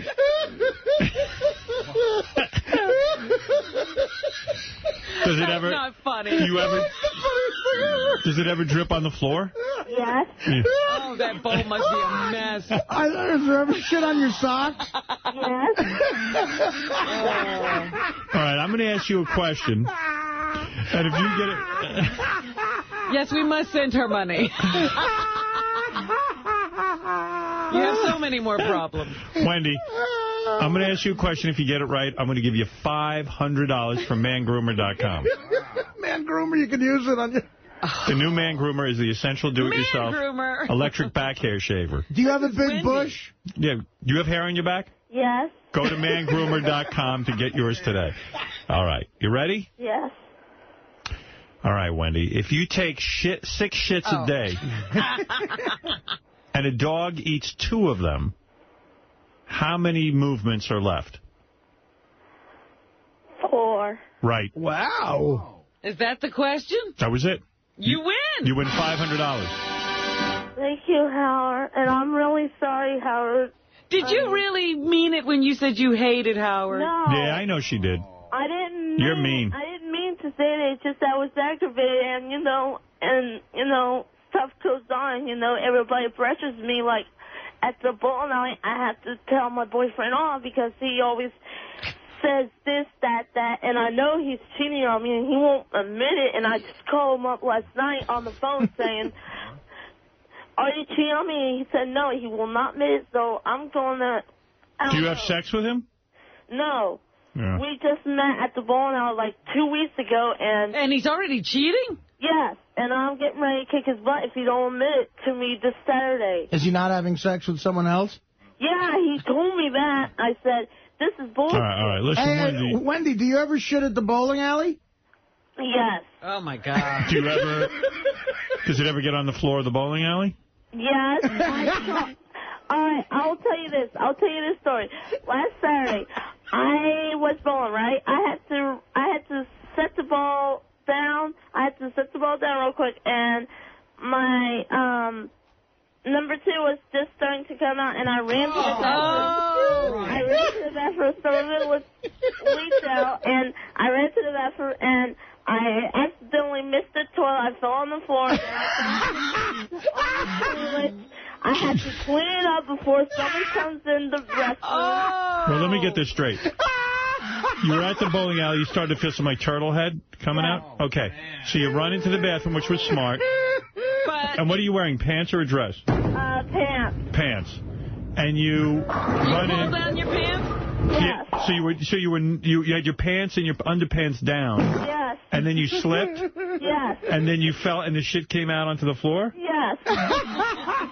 And then you were embarrassed. Yes. So you went and you got toilet papers and cleaned up the duty on the floor? Yes. Oh. Did anyone see this happen? Yes. Who saw it? My friend Cheryl. And what, did she help you clean the duty? Yes. She did. That's a good friend. No, you should say my great friend Cheryl. Did any of it stay on the floor? Did it stain the floor? Yes, sorta. All right. Did you use some water on the tissue paper? Yeah. Did you get any of the shit underneath your fingernails? Yes. Oh, my God. And you went back to bowling? No, I washed my hands before I went back to bowling. And when after the shit came out on the floor, it was a solid shit, so it was one shit laying on the floor? Yes. Okay. And what did you bowl that night? What was your score? I bowled 150. 150. Well, impressive. Oh, didn't hurt your game. Have you ever gone to the bowling alley and accidentally shit your pants? Yes. And then what do? Do you finish the game when the shit... No, I run to the bathroom, change it to my extra clothes I carry, and then go back and finish. So you have lots of accidents because you carry extra clothing. She changed it into in case I shit my pants clothes. Yeah. Now, she carries in case All right, I shit Wendy, my you've won pants $500. Congratulations. Thank you, Hal. do you ever miss the toilet at home? Yes. And that happens a lot? Yes, and my mom yells at me. She said, "You idiot," and then she, gently slapped me over the head. She told me that I ain't moving till I clean it up. Oh, boy. All right. Thank you, Wendy. Is your mother slowly trying to die? No. Hold on. Oh, wait, Yucko wanted to speak to you. Do you want to speak to him? Yes. What is it, Yucko? Hey, Mongoloid, why don't you quit bitching, huh? Oh, come on, Yucko. Thank you. Sorry, yes, so I... Wendy, you don't have to apologize. It's okay. But you should apologize to Howard. Yeah, you owe an apology to. Honestly, you do. I'm sorry, Howard. I didn't mean what I said. I'm sorry, Howard, because I was aggravated, and I had all these kids pressuring me. Who's pressuring you? Well, she's under pressure. She's a babysitter, and she has a boyfriend who's in the middle of a whole trauma. Who you should apologize to is the janitor at the bowling alley. Hey, Wendy, you realize this so-called boyfriend, he's not really your boyfriend. He's you know. How could it be this bad after 2 weeks? Right. Well, it just is. First, he told me to change my hair. First, he told me to color red. I've been coloring red. Now I'm going back to, Mousy Brown? Burgundy. What? Burgundy. You Burgundy? Know, like Burgundy. Purple? Burgundy. Has your boyfriend ever heard you fart? Yes. And he gets mad because I fart a lot and I can't help it. And Well, because you eat a tremendous amount. Is your boyfriend retarded? yes. All right. Have you kissed him? Yes, sorta. Bunch of times that when we get together at the bowling alley, when we have a party or something. Yeah. Wendy, recent polls have shown a fifth of Americans can't locate the United States on a world map. Why do you think that is? Because people need to ask for directions that they can't get any directions, that they need to go to a gas station or something and get directions, and if they can't get anybody help them, I'll help them how to get to wherever they need to go. See, your answer is as good as that girl who was Miss Teen USA. At least it makes sense. Yeah. All right, thank you, Wendy. And you got $500 from mangroomer.com. It's a great do-it-yourself electric back hair shaver. It's great. Go to mangroomer.com to get Wendy, yours. do you have a big bush? A big, bush? Yes, I do. By your pussy, like a big bush? Yes, I do. Do you ever trim it? Yes, I do. With what? You don't go near that thing with scissors, do you? With a girl's shaver. Really? Do you ever, when you're wiping, accidentally get shit in the bush? Oh. Yes. Then maybe you should shave clean. And then what do you do? How do you get it out? I wipe it with a baby wipe or take a shower or a bubble bath. A bubble bath. All right, thank you, Wendy. Hold on. You know, there's sometimes you walk into the ladies' room and you wonder how it got in this condition. You know, Artie, if you worked at, like, Creedmoor, you'd be laughing at everyone all day. You'd have a fun day. Oh. Like, Geraldo went there and cleaned things up, you would be laughing. Oh, that kid cracks me up. But you know, if Artie had it made it in show business, he probably would have been a guard at Creedmoor. Having a good laugh all day. But now I know how the ladies' room gets into that condition. Well, you ever see a men's room? A ladies' room is, like, pristine. Are you kidding? John, you're on the air in Sonoma, California. Hey, now. Hey, now. Hey, I can't believe you haven't seen the Bionic Woman yet. I know, I heard you could see it, like, on the Internet. Oh, yeah, I had heard that, too. Bionic Woman debuts tonight on NBC. I'll be watching it. The guy in the newspaper today, one of the papers, the Poster, the Daily News, reviewed it and gave it a horrible review of 1.5 stars. But Adam Buckman in the Post. Yeah, but he said because it's too dark. That's exactly the way I want my Bionic Woman. So I'm very much looking forward to it, to be honest with you. Nobody needs these cartoon, kid-friendly shows all the time. It's almost as good as Batman Begins. I mean, really? Wonderful. The special effects are really good. The only thing that's the same is her name and Jamie Summers. Yeah. I can't wait. I'm watching it. Looking forward to seeing that. I'm looking forward to it, and I'm watching it tonight, you know. I'm going to, like, get into bed and, like, you know. By the way, do you know they're making a Justice League of America Excellent movie? I love that. That's a cool idea. Who is in the Justice League? All right, that's easy. Superman, Flash, Batman, Wonder Woman. Let me think who else. Captain America. No. Yeah, he's been in Justice League of America. Not a founding member. All right. Green Lantern. Green Lantern's in there, so is Aquaman. Yeah, Aquaman's big. Let's see. Everyone's in there. Everyone who's anyone in superhero. Did you say Batman? Yep, I did. You said Flash. Flash, Aquaman. Aquaman. Yep. Green Lantern you got. What about the Martian Manhunter? Yeah, well, that came later. I'm not a big Martian Manhunter guy, but he's... he was an original founding member. Yeah, I know. Somehow I miss Martian Manhunter. He would have liked to have been original member, though.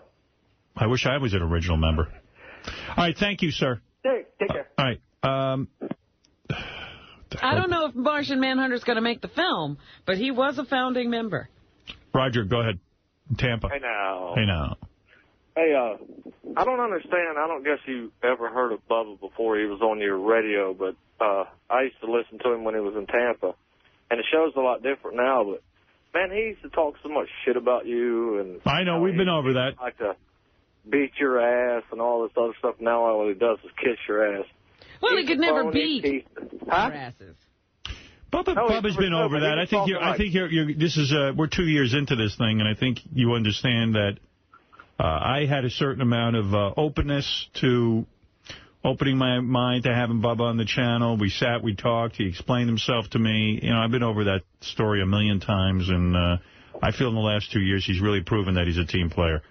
Well, I know that if he lost... I know he talked a lot of shit about me. I tell this story often about I was in my house and working out, and I tuned in some station in Connecticut when he was going up against us, and he was singing all kinds of song parodies and shit. And the only thing I was pissed at was I wanted to listen to the station for music. And he was talking? And he was talking. So, yeah, I know all that stuff, Roger, and we've kind of been over that road, and I've explained myself a million times on that and how I feel about it. By the way, I didn't get to play this. Wendy the retard. By the way, after those voicemails, Richard had called her to do, retarded question of the week. Mm-hmm. And she was fine. She was like, she completely forgets that she was mad at me. Wow. But anyway, we do have retarded question of the week, and I did want to play it and make sure we get to that today. It's the retarded question of the week. Today's question is the world round or flat? Hi, this is Wendy the retard. I think the world is flat. Because if it was round, it would be too big and everything wouldn't fit. And the cars can't drive up and around things. So the world is flat. I just give you the retard. The word is round and I guess it's flat. The word is round and sneeze. Ugh. The world is round and the world is flat. It's round in the sky when you look up, and when you look on the ground, it's flat. So it's both, you retard. Oh, Burl is in this video because he is related to Steve Pearcy. Or, no, he's related to the guitar player. Yeah, the other guy. Rat, He was the manager. Was it the manager? The manager was Milton Berle's nephew. Right. Oh, you see, the rumor was the lead singer was his nephew when I was a kid. No.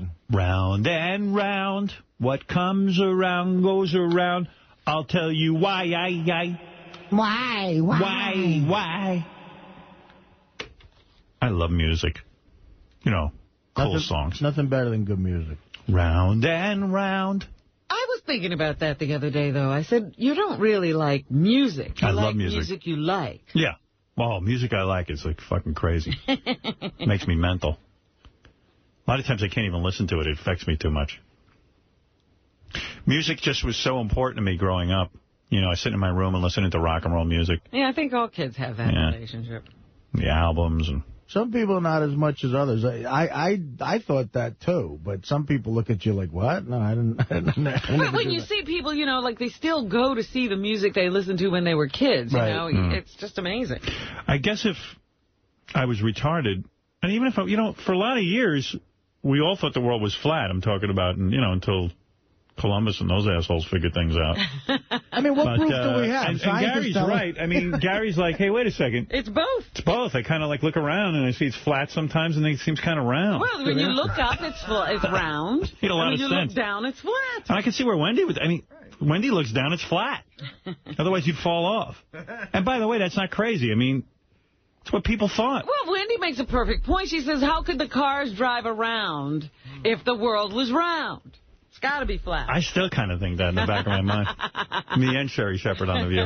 Jeff, you're on the air in Vernon. I just want to say that Wendy the Retard interview was the funniest damn thing I've ever heard. I just about wrecked my tractor trailer. I was crying, and holy shit. You got to give her a show. Can you imagine she takes 6 shits a day? Oh, I'm with you, sir. That was the greatest thing You ever. really think she was accurate there? Oh, yes. She knows how to add. I know that. Like, she's not like Gary the Retard. She knows how to add. She can count. Well, that's how she won. She knew if she took 6 shits a day and then 2 of them were eaten by the dog. I understand that, but I mean, to know 6 shits a day. You know that they got... You're breaking up there, Jeff. I wish I could talk to you some If more. she's taking 6 shits a day, how does she take care of those kids? I don't know what to... And then she got shit in her pubes. And... I swear. I wonder when she wipes, does she get, like, turds in her vagina? Well, if I was her father, I'd leave the family. I would. I would leave. From what I can tell, I think the father did. I think he did. I think he's dead. Or I'd get arrested. I think he took a powder. He had a tough life, that man. Also, you know, like, she's bowling and shitting and... Well, if you're shitting 6 times a day, you're pretty much doing everything and shitting. She's got a boyfriend. Let's get to Steve Langford. Steve's here with the news from the Howard 100 News team. Come on in, Steve, and let us know what's happening. What's going on in the Howard 100 News Just some of the stories we're covering. Just some of the stories we're working on in the Howard 100 Newsroom. Reality TV producer Mark Cronin joking, we think, to Howard 100 News, quote, maybe I should put something in the credits. Original butt bongo concept by Howard Stern, end of quote. Cronin, who worked on Howard's Channel 9 It's all show. very funny, but, like, the bottom line is, it's all my shit. I mean, the America's Smartest Model is, we've been doing that for 100 years. I got a proposal to a television company for a TV show like that. It's only a big joke. Cronin questioned by Howard 100 News about his VH1 show with rock star Bret Michaels and a segment featuring a butt bongo performance on a young woman. Cronin saying he can't give Howard enough credit for what he learned about making comedy out of real life. As for his new show, so cleverly entitled America's Most Smartest Model, Cronin says it is obviously not a Howard Stern creation. He says it's mostly a lampoon of America's Next Top Model. Oh, okay. All right. Well, how come we have in our computer the whole proposal for the show? How come we've done it here 100 times, where we get models in here and ask them questions and see if they know the answers? And, you know, Playboy bunnies and everything else. I mean, come on. And he had to be a part of something like that at the Channel 9 show. Please. Had to be. We did it with Sandy Korn when she was modeling. Right. That's what I'm saying, that he had to be there. Oh, yeah, he was there. All of America was there. You know, come on. You know, a little credit here. Like, you know. I don't know. But what is that? It seems some guys you sort of give a pass. Are you mad at Mark? Or you? No, I'm not mad at Mark, but it is a little creepy. Right. I mean, you that ever show discuss it with him? No, I'm not. You know me. I'm non-confrontational like that. I just, you know, I guess at some level I'm complimented that I really see that I've changed. I see my influence all over The Tonight Show. I see my influence all over all these shows. Jimmy yeah, people have put, you know, I don't really get to see Jimmy's show, and I love Jimmy. Evidently, there's a lot of... I hear some of the stuff. I mean, like the whole idea, I mean, not that you can take credit for, you know, people harassing people at press conferences and things like that, but some of the stuff where he's got the uncle there, I mean, you know, you've always had... I see my influences family, everywhere, but... You know, goofballs, like, you know, interrupting press conferences and things of that nature. You know, Cronin got me, like, a little freaked out. Like, he started calling Beth to host America's Smartest Model, and I think that was out of guilt, honestly. What do you think, Robin? It sounds to me like he was trying to do something to make up. Yeah. Right. But, yeah, I'm not mad at it. I mean, I like Mark. I mean, you know, if I stop being friends with everyone who rips me off, I won't have any friends. Well, that's the thing. You're going to have to, like, just go. Like, when I got into show business, every sketch I wrote at Mad TV or my stand-up when I was a guest on a talk show until today, clearly the person I was mostly influenced by was you. Really? Thank you. Absolutely. But you know what's weird? Racial humor, like homosexual humor, like all that stuff. It was all totally based on shit that you had done. And that's why I'm filing a $7 million lawsuit against you. I'm saying, but honestly, I can't be alone. Once in a while, I can't tell you why. Once in a while, I get pissed off at, and thank you for that, but I get pissed off at, like, I've sued once in a blue moon over game shows that we've, like, gone out and said we're going to go market stuff we've developed here on the air, and then someone, like you know the companies I've sued. Right. So once in a while, I get my ass really in a fucking snit. But sometimes it's just too blatant and too ridiculous. Yeah, I don't know. Hey, Ralph.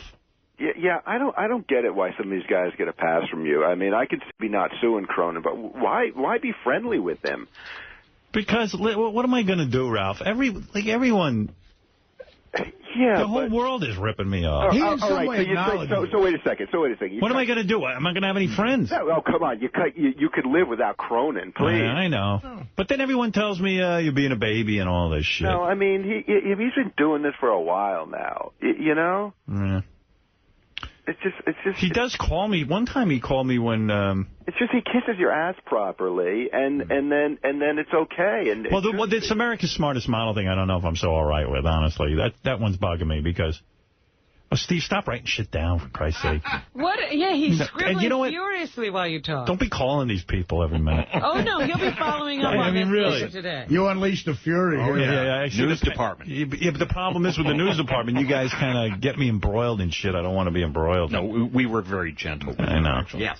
I mean, I understand your influence, and like Artie said, I mean, you know, you've developed things that are interesting, and there's an influence there that anybody is going to sort of draw off of. But to go out and rip you off and try and create the same things with these weird little characters. Well, Ralph says that I give Jimmy Kimmel too much of a pass. Oh my God! You don't even know what Jimmy is doing. I know, but Ralph gets a hold of me and he starts filling my head up. What do I really give him a pass?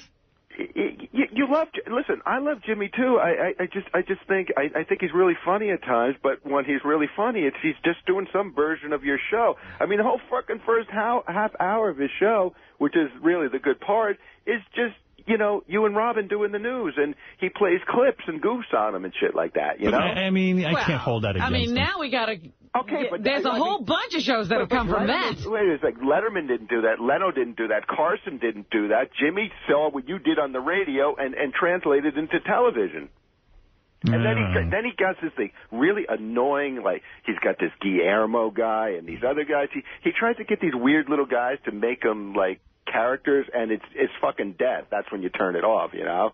But because it just doesn't work. He's just digging for that, Jeff the drunk kind of guy, or, the things that you do so naturally. I understand what Ralph's saying, but in Jimmy's defense, it's like, again, he's from that generation. Who grew up. Yeah, I mean, if I had my own talk show, whether I was doing it intentionally or not, it would clearly look like it was influenced by you. See, Jimmy gives me credit, whereas I think the difference is Leno gets me on the phone and goes, you think you invented everything. And I go, no, Jay, there's some things I clearly, Ross, the intern, going out and asking goofy questions at press conferences.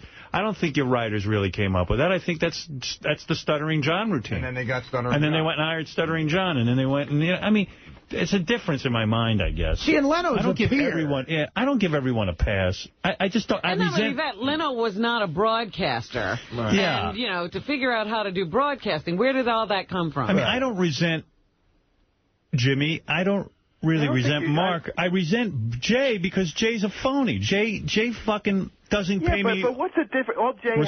All Jay has to do is turn around and say, Howard, I'm really influenced by you, and then it's okay. Just if he lathers you up a little bit, it shouldn't be okay. Yeah, I guess so. I don't know, Ralph. Okay. I'm just very. The only thing that bothers me a little bit. Yeah. In some of these cases is that these people now become more mainstream. Yeah, I know. Because they do it in, a less... Yeah, they pick and choose. Right. Yeah, they don't do it all. They do what they think they can get away with. It's like a supermarket and for then they become the guy who can host America's, People's Choice Awards. That's frustrating. Yeah, but in a way... And they get endorsement deals, and they, I know Jimmy, and I know Jimmy to be really a funny stand-up. He goes and hosts Comedy Central. He does a lot of shit. Jimmy's a real talented guy. Yeah, more acceptable version of you. I don't know. I mean, at what point do I let go of all that shit anyway? But I think Jimmy is just fun. He's a funny guy. And I mean, if Phil Donahue can like Oprah, I'd probably have to... It's happened to other people, sure. Yeah. I mean, and you drive yourself crazy. You talk about being happy in your retirement, man. You better get rid of that. I know. I'm trying to just live my life and say, what I do is cool, and my audience... There's some other people who are cool. Yeah. No, I guess I'm trying to say my audience knows what I've developed. And not only that, you have to let it go at some point. You have to let it go. You drive yourself nuts. I could see giving Jimmy a pass, but Cronin, it's like you're writing for his career. You're producing shows for him. Yeah. Well, I think he got Flavor Flav off our show. No one ever had Flavor Flav. I was thinking about it, even like Sharon Osbourne. Well, there are a few people, Ozzy and Sharon. Yeah, I mean, I used to tell them, do a reality show. Nobody was interested in Ozzy at that point. No one was interested in Sharon. And you were the one to point out they had this fascinating family life. Well, there's a difference between pointing it out and producing it. I mean, you should have gone and produced it. Yeah, I'm fine with that. I never went to Ozzy and Sharon and said, I want money for that. I was happy to see them be successful. A perfect example what Robin's speaking of is Are You Smarter Than a Fifth Grader? Because now you never sort of produced a big hit primetime network show. They took your idea and took it and made it more... That one kills me. That one kills you. My father's a big fan. Are You Smarter Than a... And it's getting mentioned everywhere. Like it's become pop culture. I'll tell you why. Because it's a great idea. I created that show. I've got it documented. I've done it here on the radio a million times and television. But, stupid me. I never went out and developed it as a TV show. Don should be out selling these shows. I'm busy writing over here. But where's he going to get the time? He has no time to relax now. You want to go out and produce a million shows? What am I going to do? I mean... Are you smart? When my dad is sitting with Beth going, did you watch Are You Smarter Than Fifth Grade? Now, I'm going to ask you questions. Do you know where the equator is? All right, this is our third grade question. All right. I saw this the other night on Are You Smarter Than Fifth Grade? It's a great idea, isn't it? It's funny. Sure it's entertaining. It fucking sure is. I got to say, the biggest ripoff of all time that everybody's overlooking is Jon Stewart, which was a ripoff of Politically Incorrect, which is a ripoff of the show that we do here every day. Well, that's what I said. There's like a ton of shows on Politically Incorrect. That's what caused my riff with Bill Maher. And we're getting Halo 3. Bill Maher, all due respect, and I've told him this a million times, I pitched Comedy Central Politically Incorrect. It was I said I would like to do a show on Comedy Central with me and Robin doing the news every night. And sitting around in a forum, we'll have a couple of people sit in like we do on the radio, and we'll all talk politics and shit, but from a comedic standpoint. They loved it. They said, what's it going to cost? And I told them what it cost to hire me. I didn't even get to the Robin part. And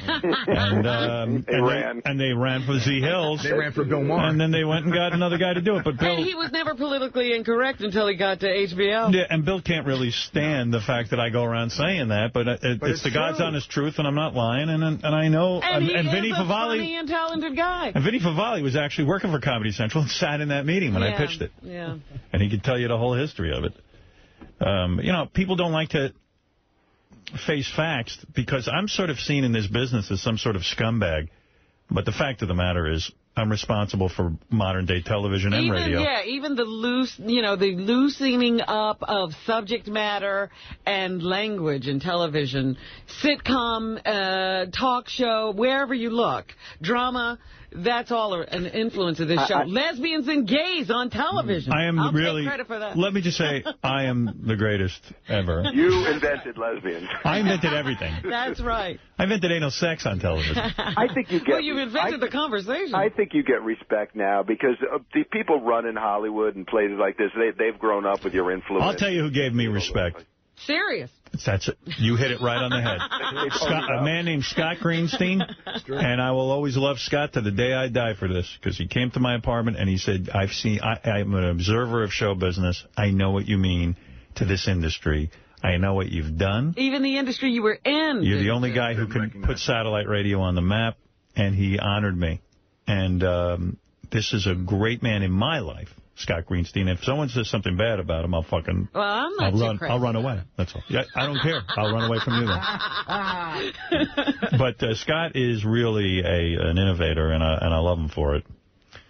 And there's a couple of people who I won't even mention who have given me respect, but because they don't want to be mentioned. Because who'd want to be associated with me? They respect you. They don't want to see you. They respect me, but from a distance. So there you go. All right. Thank you, Ralph.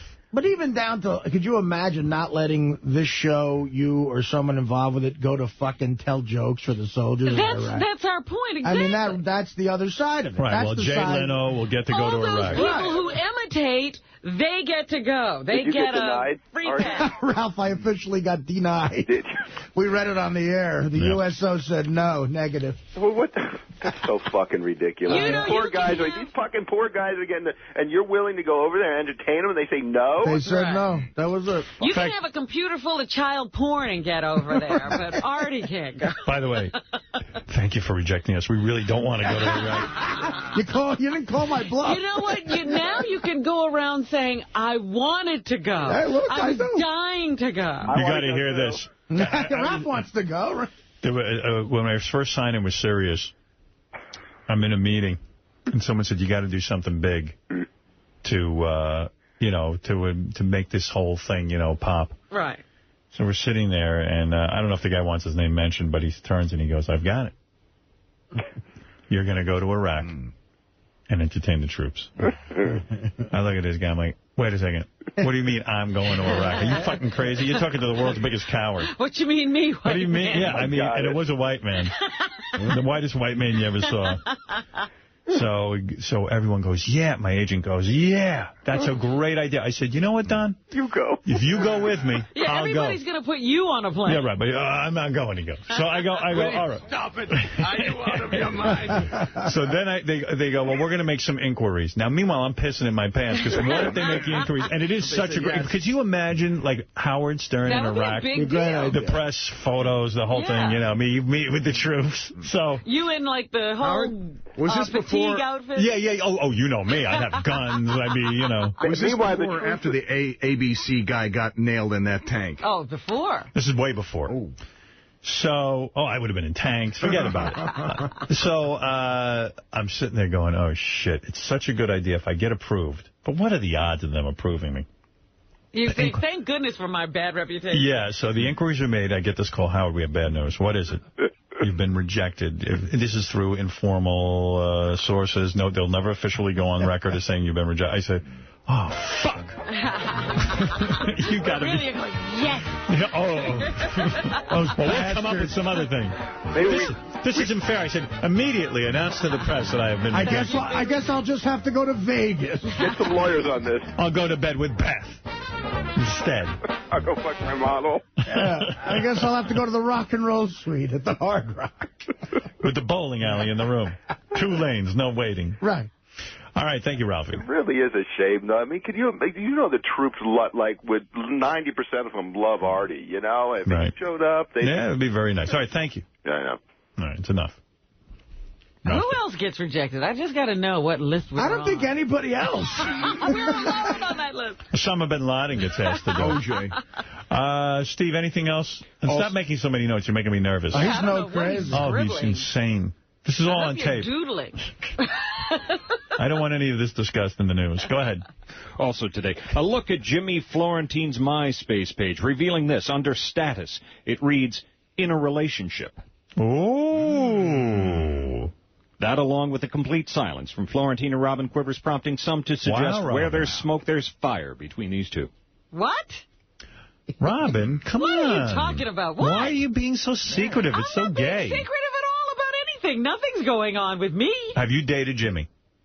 Have what? Have you gone out on a date with Jimmy? Man, she's taking too long to answer that one. Bingo. Maybe. All right, so that's a yes. But I don't know about any relationship. He says he's in a relationship. Maybe he is. Wow. But with you, silly. No, it doesn't say with me. Are you in a relationship with Jimmy? No. Are you embarrassed to say you are? I'm not embarrassed to say anything. Are you in the beginning stages of dating with him? If you go on a date, I would imagine you didn't know the person, you would be in the beginning stages of something. So you've had a few dates. But I'm not in any relationship. But you've had a few dates. Do you realize Jimmy thinks he's in a relationship with you? That's ridiculous. That's what it says. He's seeing you. Yeah, look. Has he told you he's in a relationship with someone else? No. No. But I didn't ask either. Have you kissed him yet? Not up for discussion. You know what I'm finding out? All right, I paid for 310 to Yuma. Now give me a tongue kiss. 310 to Yuma. The guy's in a relationship. I'll have to discover what You're in a relationship. Good for you. No, I'm not in any relationship. He thinks he is, then. Maybe he is in a relationship. He is, with you. No, he's not admitting to a relationship with anyone else. Oh, jeez. Look at you. Look finding at you, love so quickly. Have you checked his MySpace page before? Is that a change in a status or something? No, I've you never don't looked know. at it before. Would you investigate It's that? current. It's current. Well, It was updated, as of yesterday. so maybe he's in a relationship with somebody. Well, can you tell us about the date? No, Why not? because I don't want to. Where touched was your the titties? date? What? Did he touch your titties? No. So he made out with you. We did some anal beer chugging. You know what I'm finding out? I'm finding out that I'm protective of Robin. I hate this. Why do you hate it? Why is it so kidding. embarrassing about dating Jimmy? He He's better a friend of the show. treat her all right. It's an embarrassment. What do you... Why is it an embarrassment? I'm teasing. I mean, why be ashamed of this? I'm happy for you. Jimmy's a good guy. You go with you're happy for me for what reason again? Because you're with a good guy. I'm not with anybody. He does the pepper routine. Who pays for the date, Jimmy or you? More pepper. I'm not paying for any dates. Has he stayed over? Has he come to your apartment? Your house? What? Has he been at your house? He's picked me up at my house. Oh. So anyway, I'm not in any relationship. So I have to find out why he's in a relationship. Let's get to the bottom of that. The whole news team is crowding in. Oh, the news team is piling on. Has been in the driveway all night. You got to understand, it's like Hurricane Katrina just hit. Everybody's running around back there like, they went out. Lisa G drawing pictures. It's ridiculous. Went down the hall. But I got cornered. Yeah, we have an admission of them going out.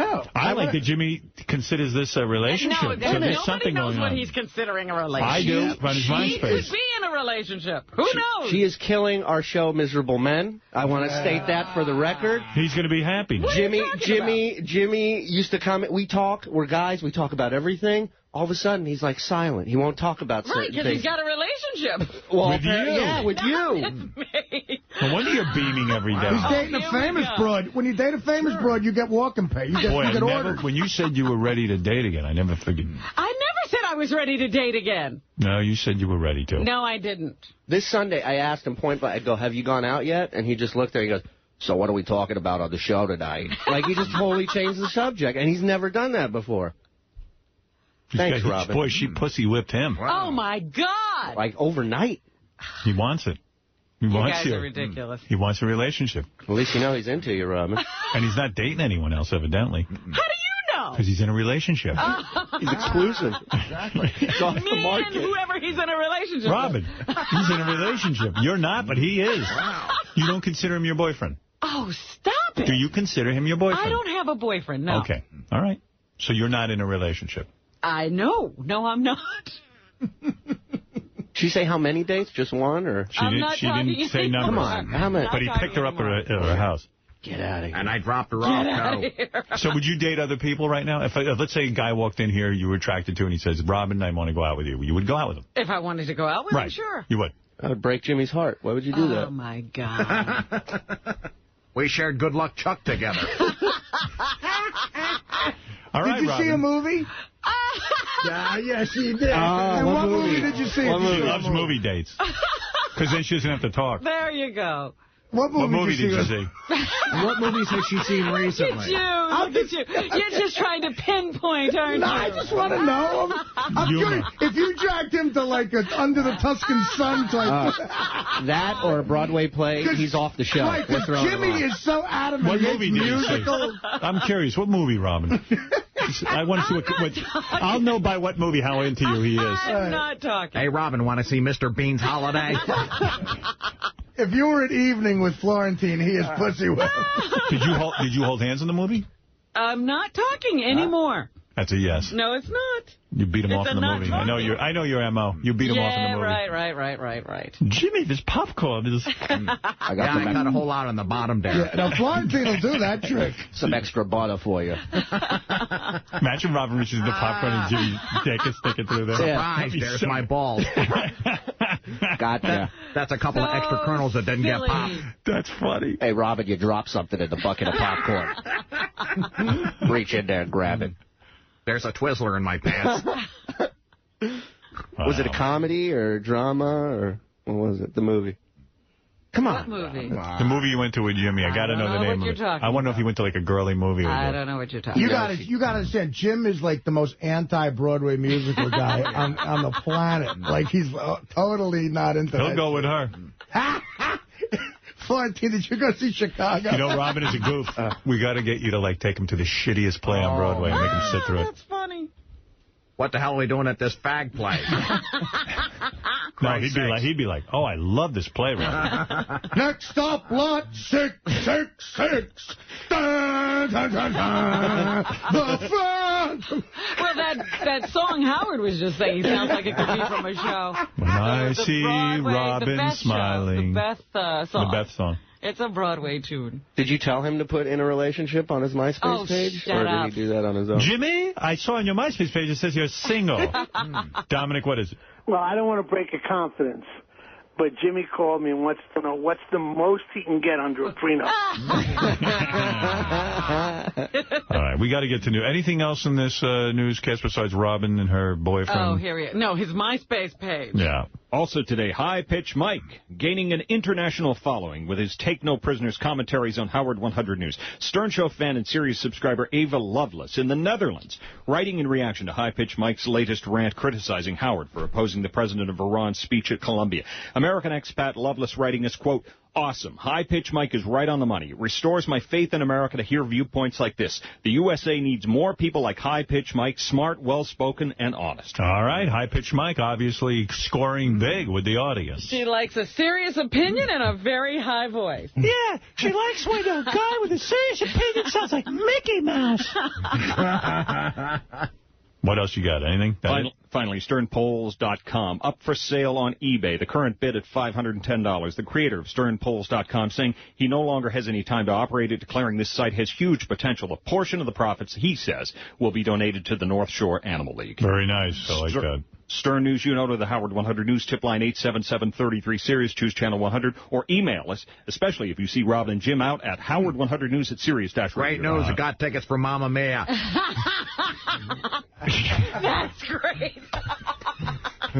Let's go right over to, thank you, Steve. Let's go right over to John Hein, who hosts the wrap-up show, the controversial wrap-up show every day at 11 o'clock. What do you got there, Johnny? Well, yeah, what kind of mess are you going to make of our lives today? Oh, just wait.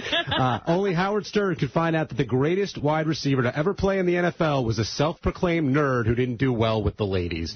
We'll go over Jerry Rice's interview and the classy guy he is, whether he peaked in the shower, where he hides his porn collection, if he's actually underrated, and why a non-sports guy like Howard interviewed Jerry Rice works so well. All right. Plus, people were speculating that Steve-O just possibly might have been on something when he stopped by earlier today. Poor Steve-O. We'll talk about the condition Steve was in, his take on the Jackass video game and what's going on with the guys, his love for nitrous oxide, and we'll see who everyone thinks will live longer, Steve-O or Artie Lang. And last but not least, Page 69 reported that Sal was asking for email addresses and looking for acting jobs in an attempt to prove to Artie that he could get an acting gig in spite of the nudity and gay stuff he does here. But Sal vehemently denies this ever happened. We'll try to get to the bottom of this, see who's telling the truth, and discuss if instances like this help or hurt Sal's acting future. And, oh, of course, Robin's giddy reaction to Jim Florentine posting that he's in a relationship. All that on the wrap-up show. Oh, Jesus Christ. Artie, quick question. Thank you so much. Thank you very much. The great John Hein, wrap-up show, 11 o'clock. Artie, quick question. Can Jimmy immediately get more for stand-up gigs now that he, on his MySpace page, says he's in a relationship with Robin? I'd say... He doesn't say he's in a relationship with We're Robin. assuming. Go ahead. I'd say immediately he could at least double what he gets. Very good. Immediately. Let's go over to Steve the Intern. The Intern Show is on the air tonight on Howard 101 at 7 o'clock. What are you going to be doing? Tonight on the Intern Show, from Halo 3 the other day, Monday morning, former intern Kevin Kraft will be sitting in with this group to talk about the game and the embarrassment of having your caricature of a penis on his head. All right. And plus the new interns, they've been doing the guest releases. Yes. We had the crazy Steve-O and Jerry Rice and the celebrities that have been over the week. We'll find out how they've been treating our interns. Very Tune in good. at 7 p.m., Howard 101. Well, we're going to give Robin a minute to recover before she has to go. Thanks, Steve. Before she has to go right into her newscast. Obviously, she's a little bit flushed. And we'll allow... what? Well, come on. I understand. Woman in love. I'm a professional. Fred, take a quick break and give Robin a second, too. Hey-oh. Hey now. Okay, Robin, it's time for news.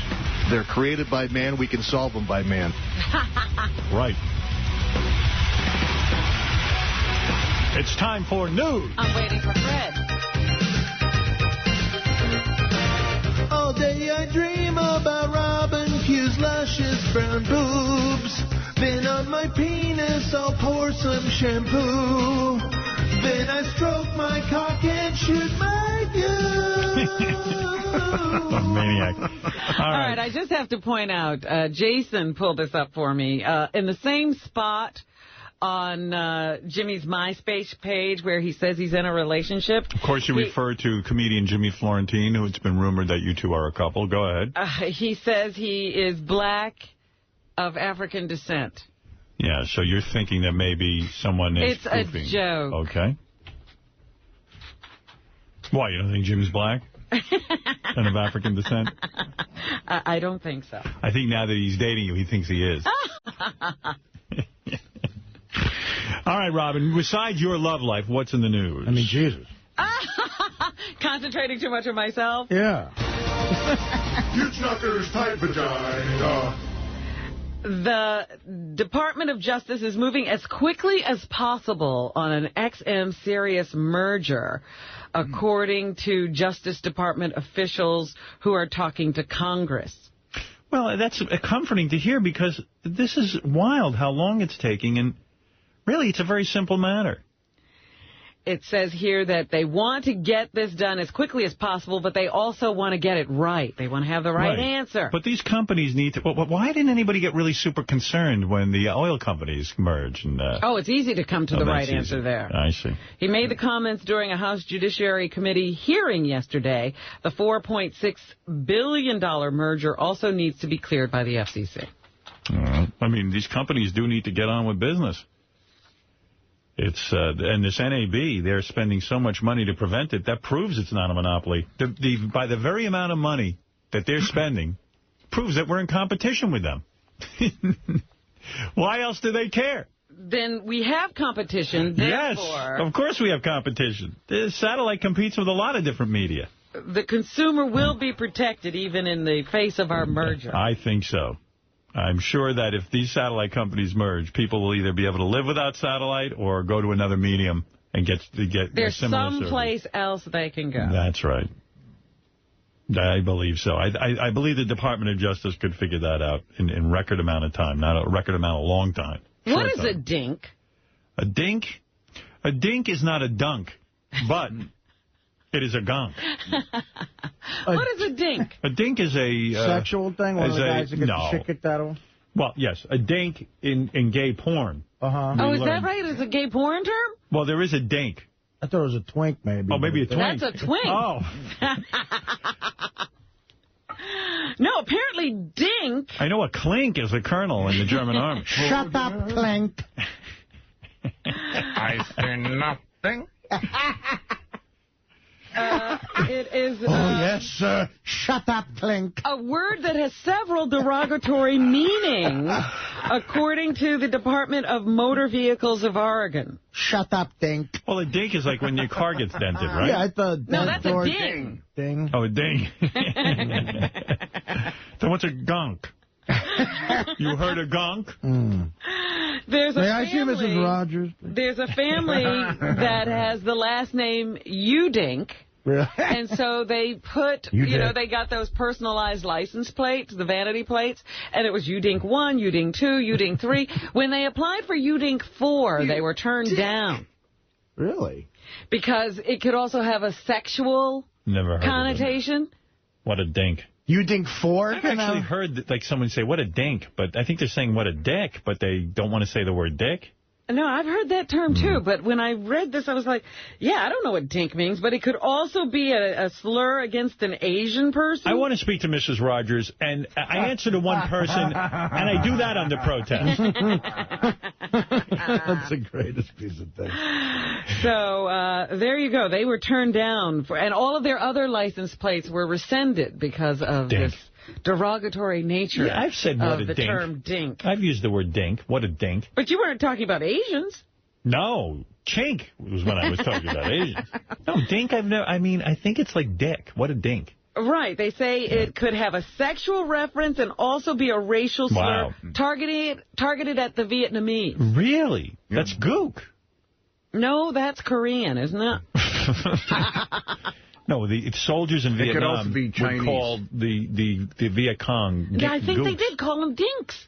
I don't know. Well, dink is like chink. Okay, come on. Look, this is silly. I just, they're turning down people's license plates, and I didn't even know what the word meant. All right. A Virginia grand jury has indicted Atlanta Falcons quarterback Michael Vick on state dogfighting charges now, but they do not include animal cruelty charges, which could have put him behind bars for up to 40 years. The grand jury's charges included 1 count of beating or causing dogs to fight and 1 count each of promoting dog fighting, each charge carrying a possibility of a 5-year prison sentence. Hey-oh. Vick's attorney, Billy Martin, says he's disappointed in the new charges since they appear to be covered by the federal indictment his client is accepting full responsibility for. Hey, Frank in Scranton, you're on the air. How you doing, Howard? Hi. Hey, I just got news this morning. I had to laugh when I heard this, but between the two satellite companies having a problem merging, DHL Parcel, it's a company that's very big over in Europe, purchased YRC Worldwide, which is one of the largest trucking companies in the United States right now, right? We have Yellow, we have Roadway, we have Reimer, New Penn, DHL. It's talk about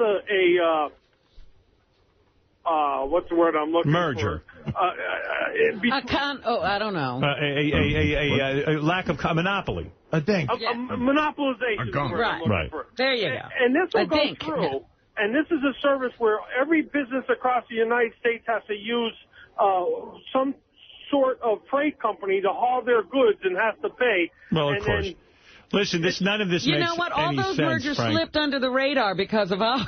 Yeah, it's a funny thing. This Rupert Murdoch just bought the Wall Street Journal. This guy owns everything, and I don't see anybody blinking an eye. He managed to get that done without anybody doing anything. This is an outrage. For us, there are letter writing campaigns. What can I tell you? We'll see what happens. one more thing, buddy. Yeah. Right. The show's been fantastic without as many Ralph phone calls. All right, fair enough. Outstanding. I'm going to try and limit the amount of Ralph. Thank you, Frank. Thanks, bud. Bye-bye. All right. I've received more than one email about that.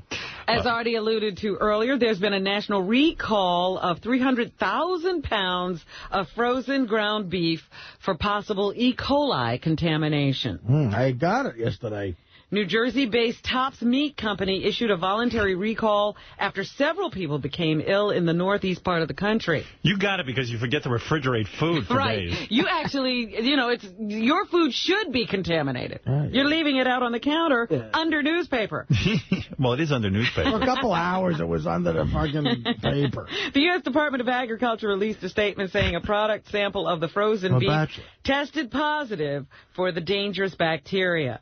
You mean that's the purpose of a woman in your life, to keep the counters clear of food? It's one of them. I was thinking about that. It's 3,000 pounds of contaminated meat. Artie ate 22 of those pounds yesterday, so there's only 2,978 pounds of contaminated meat on the market. Putting leftover meatball parm in the fridge is right under blowjobs for me with a woman. Anything else, Robin? Oh, this is weird. A 15-year-old boy is getting treatment for acute frostbite after hanging onto the wing of a Boeing 737 during a 2-hour flight to Moscow. Nothing cute about that. A Russian news agency reports the boy's arms and legs were so frozen when the jet landed, he collapsed onto the airport tarmac. He held onto the jet up in the sky. Onto the wing. Wow. How far up did it go? Well, it was a regular flight. How long was he up there? Doctors treating the boy. It was a 2-hour flight? Wait a second. Maybe I got this wrong. You're telling me a kid hung on to the outside of the plane? Out of the plane for 2 hours. And survived? Yes, they can't believe he survived. Doctors treating the boy at a Moscow hospital consider it a miracle.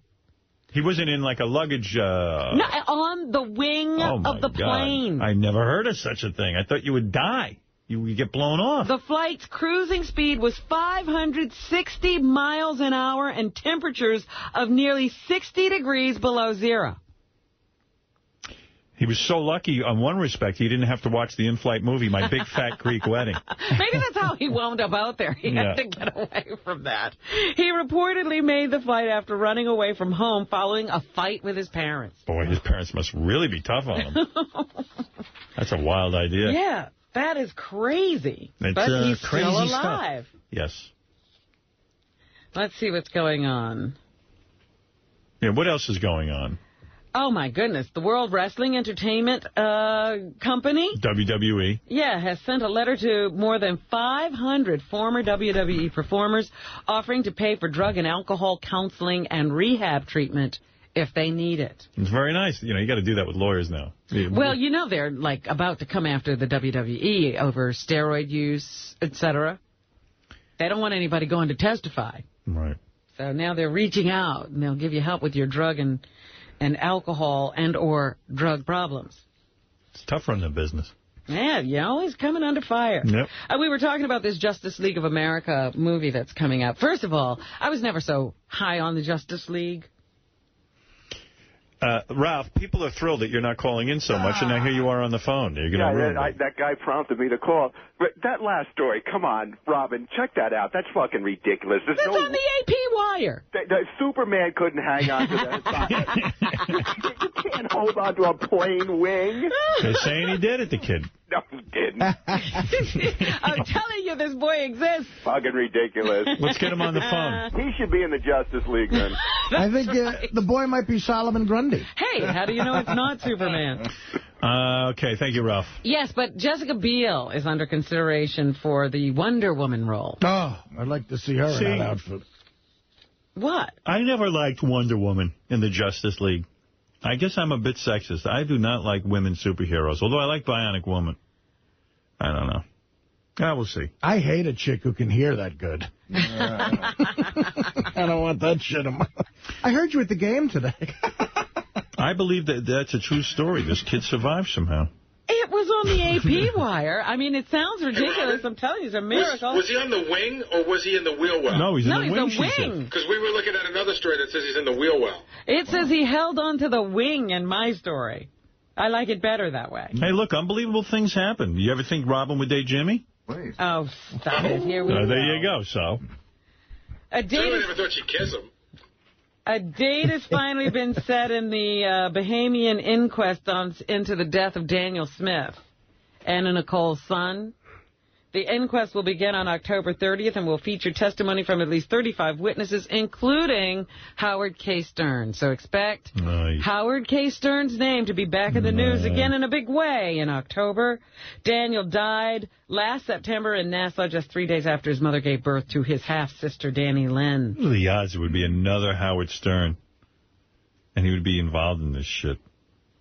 A private autopsy conducted by a famed coroner found a multitude of drugs in Daniel's bloodstream, including methadone and antidepressants. I wonder if Howard K. Stern is a dink. Or a dunk. Or a donk. You heard a gonk? What is a gonk? Where is Mrs. Rogers, please? He takes that long pause and just sits. I'll take direction from one person, but not two, and I take that direction under duress. Under protest. I take direction from one person under protest, but two I won't have. Maniac. You heard a gong from the other room. A gong. What is a gong? Yeah, you can hear him breathing heavily. This is Gamorrean Guard. A gong is like a noise in the background. That's the guy's language. A gong, a noise. This is Good Morning God. I'm your engineer.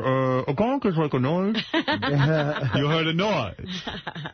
Where is Mrs. Robbins? I speak to Mrs. Rogers. Mrs. Rogers. Can I speak to Mrs. Rogers, please? I'll take direction from her. Who are you? God, I wish we had on tape what he fucking gave, how much shit he gave to Mrs. Rogers. It sounded like he was going to get her. You heard a gonk? A gonk.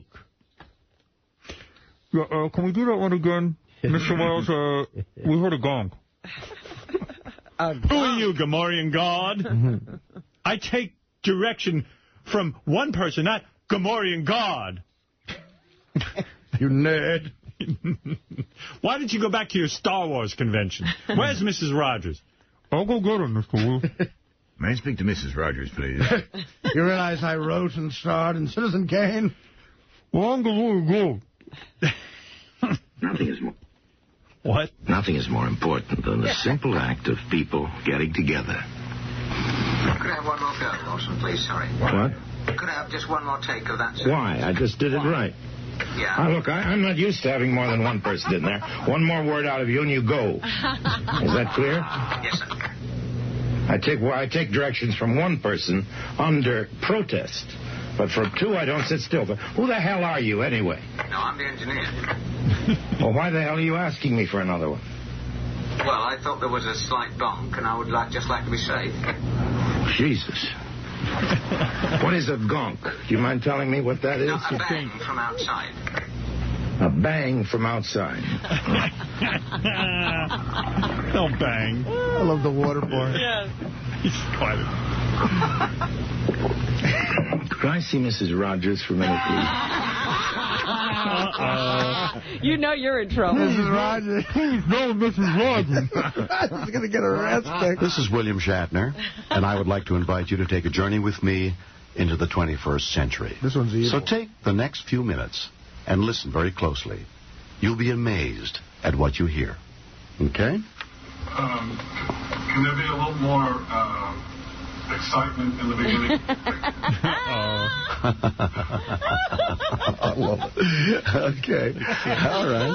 It sounded like really laid, really super laid back. Well, I'm saying, okay, I'll try and do that. Let's take two. This is William Shatner, and I would like to invite you to take a journey with me into the 21st century. So take the next few minutes and listen very closely. Speak up. And maybe you better do it the way you hear it. Do it for me. No, I mean, just go ahead. This is William Shatner, and I would like to invite you to take a journey with me into the 21st century. So take the next few minutes and listen very closely. You'll be amazed at what you hear. Is that the way you'd like me to do it? Okay, I'll do it that way. Okay, ready.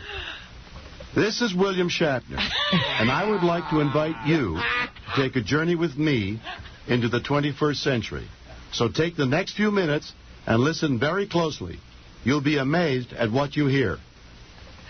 Okay, I think that came pretty close. Sorry, are you making fun of me?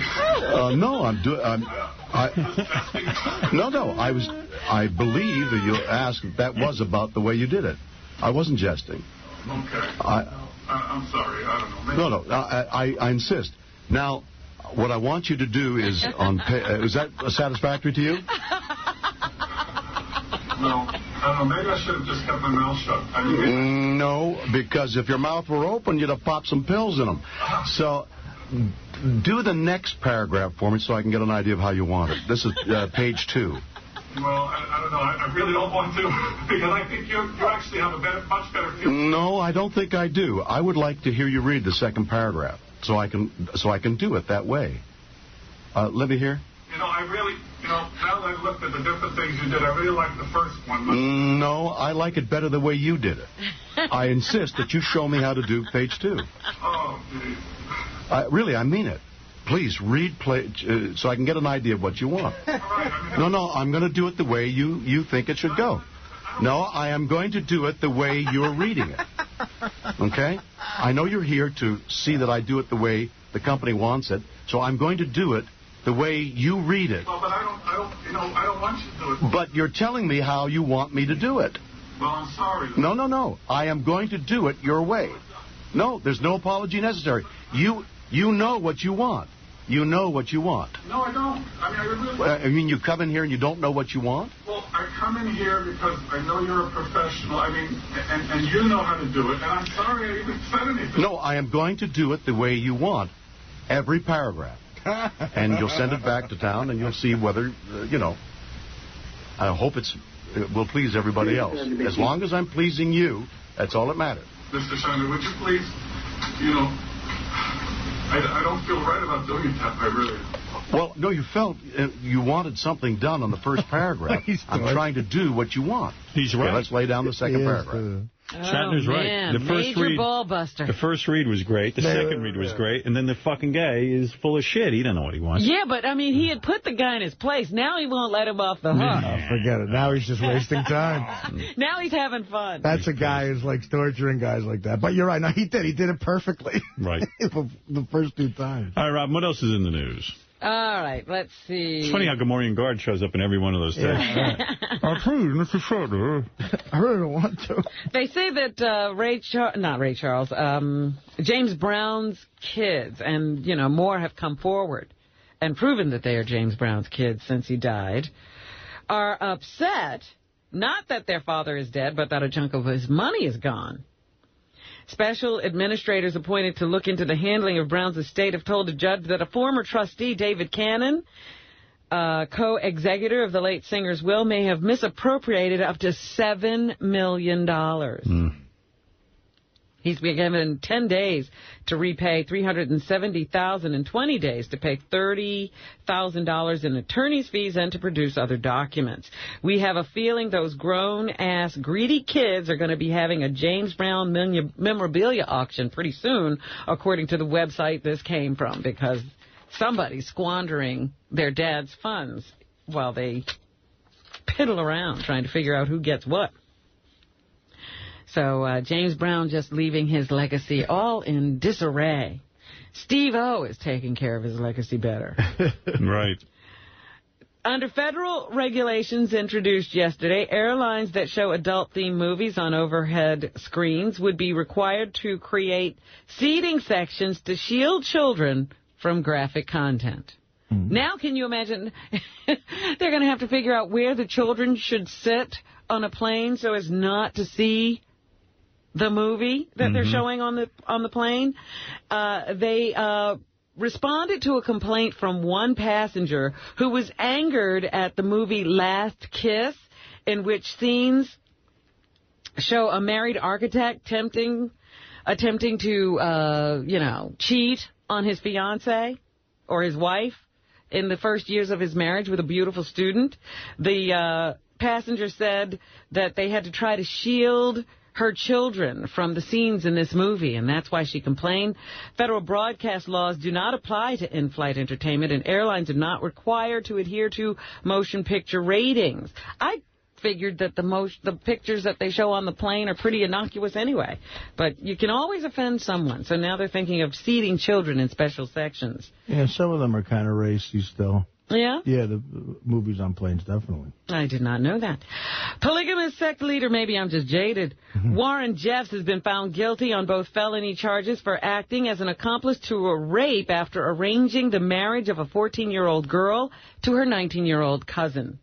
This is one of those Mormon polygamists who's broken away from the Church of Jesus Christ and Latter-day Saints, declares himself a prophet, and then starts arranging marriages between people. He was on the FBI's most wanted list and was a fugitive for quite some time. They finally found him, and now he has been found guilty by a jury of both counts that he was charged with. The woman who was that 14-year-old girl fought to get this case prosecuted, and she spoke yesterday after he was convicted. Here she is. Where is she? Hello, where are you? Her name is Alyssa Wall. She was 14 when Jess made her marry a 19-year-old cousin, and she says she felt it was time to speak up for what had happened to her. The easy thing would have been to do nothing, but I have followed my heart, and I've spoken the truth. Good for her. Can you imagine being forced to marry your 19-year-old cousin when you're 14, and then eventually the marriage is consummated against your will. Here's Alyssa again saying she issued... She was surrounded by criminal activity at that time, and this has nothing to do with her religious beliefs. Tutu. This trial has not been about religion or a vendetta. It is simply about child abuse and preventing further abuse. Good for her. Very brave woman. Yes, so she came forward and decided to fight. The Iranian president had another day on stage yesterday. He got to speak to the UN and... See how in his own country they take the tape of him and they're saying how he was greeted as a hero here at Columbia. This is what I told you. He should never have been allowed to speak there.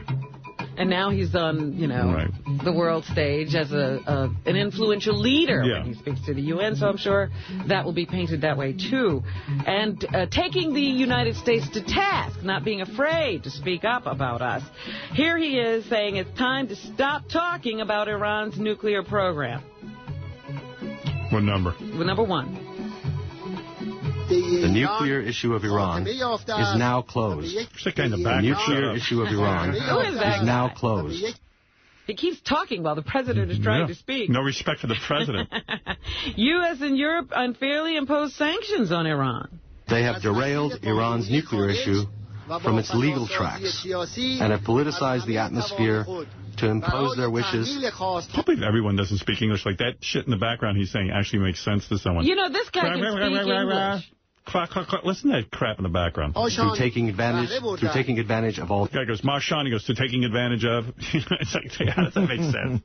Anything else, Robin? Yes, but he can speak English. They do that because now they're going to bring their language to the world as well. I see. It's important. Yes, so here he condemns the U.S.'s involvement in Iraq. They do not even have the courage to declare their defeat and exit Iraq. And they let their women read. Here he talks about how belief in prophets can save mankind. The only sustainable way to the betterment of mankind is the return to the teachings of the divine prophets, monotheism, respect for the dignity of humans, and the flow of love and affection in all relationships. So President Bush also spoke yesterday. Okay. He says Iraqis must reconcile their differences with each other. Some politicians may be trying to block the law to gain special advantage. There's another guy talking behind him. All right.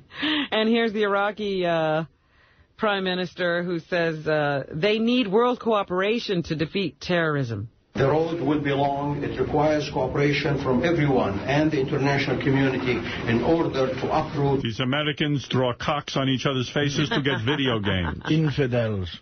That's right. Here's the president actually addressing the world body, and he says the world must stand up to dictators. Number 7. Every civilized nation also has a responsibility to stand up for the people suffering under dictatorship. Yeah, we know that.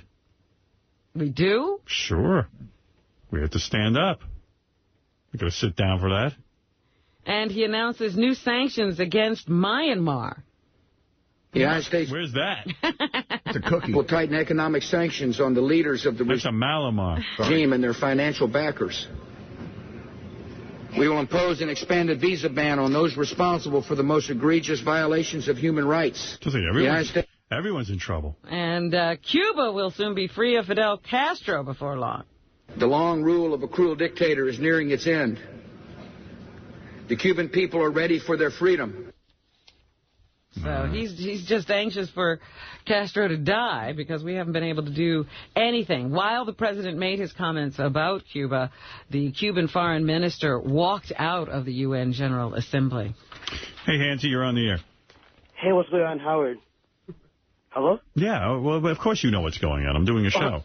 No, I was going to ask quickly, if I come down to the New York area, would it be cool if I could stop by the studio, or... I just wanted to pre-warn you before, I actually get down. Hansie wants to come in? I don't have that, but how about a copy of Halo 3 for the Xbox 360? My brother already has it, actually. All right. Gee. Sorry, man. All right, Hansie. Thank you. You're not letting Hansie in here? All right, Hansie, you can come in. Hold on. Thanks a lot, man. Fuck wants to see Hansy. I mean, sure, Hansy can come in. Yeah, no, it's okay with me. I heard he's a real fat Asian guy. You don't see a lot of those. I'd like to see that. I'd like to see a fat Asian guy. Yeah. That's interesting to me. Then get here quickly, Hansy. Hansy, hurry up. Don't lose any weight. Anything else, Robin? Actor Kevin Spacey has met with Venezuelan President Hugo Chavez in Caracas. Oh, good. Yesterday, according to a celebrity news service. They had a closed-door meeting for nearly 3 hours. No details were given on what they discussed. However, it is believed that Spacey is interested in the country's attempts to produce its own movies. Is the president of Venezuela cute? I need to meet with a dictator. I haven't been able to. I know. They're Hansy, not calling you. Are you a fat Asian? Hello? Oh, he's gone. Sorry. I remember him saying that. Spacey is the third actor to sit down with the outspoken leader, following actors Danny Glover and Sean Penn. Maybe that would be a good thing for me to do. Sit down with a dictator. That would get me on the front page of the paper. Yeah, Howard Stern meets with dictator. Go meet with Castro. Nobody gets to see him anymore. Fidelito. Anything else, Robin? Yes, Dancing with the Stars had a second evening last night. Big night for Dancing with the Stars. How were the guys you watched? More interesting than I thought they would be. Really? So you're thinking this is going to be a good season?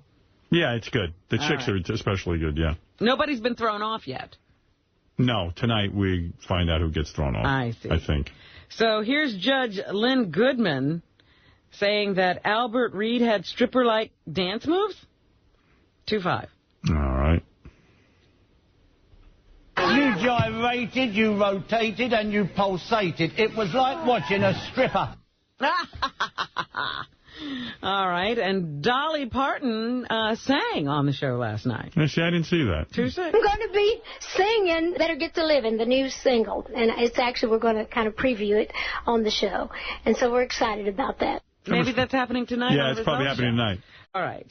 Also, in show business, The Game Plan is a new Disney movie starring The Rock, Dwayne The Rock Johnson. Okay. Here he is talking about creating his character. There was a lot of that swagger that I had back when I was playing that I bought. He's divorcing the wife. He'd get his ass in here. He dumped a wife. That's what I heard. Yeah, I saw that. I saw that, too. I told him, no. He's going to get one of those showbiz girlfriends. Right. Chris Cooper is in The Kingdom. Jamie Foxx was here promoting that movie yesterday.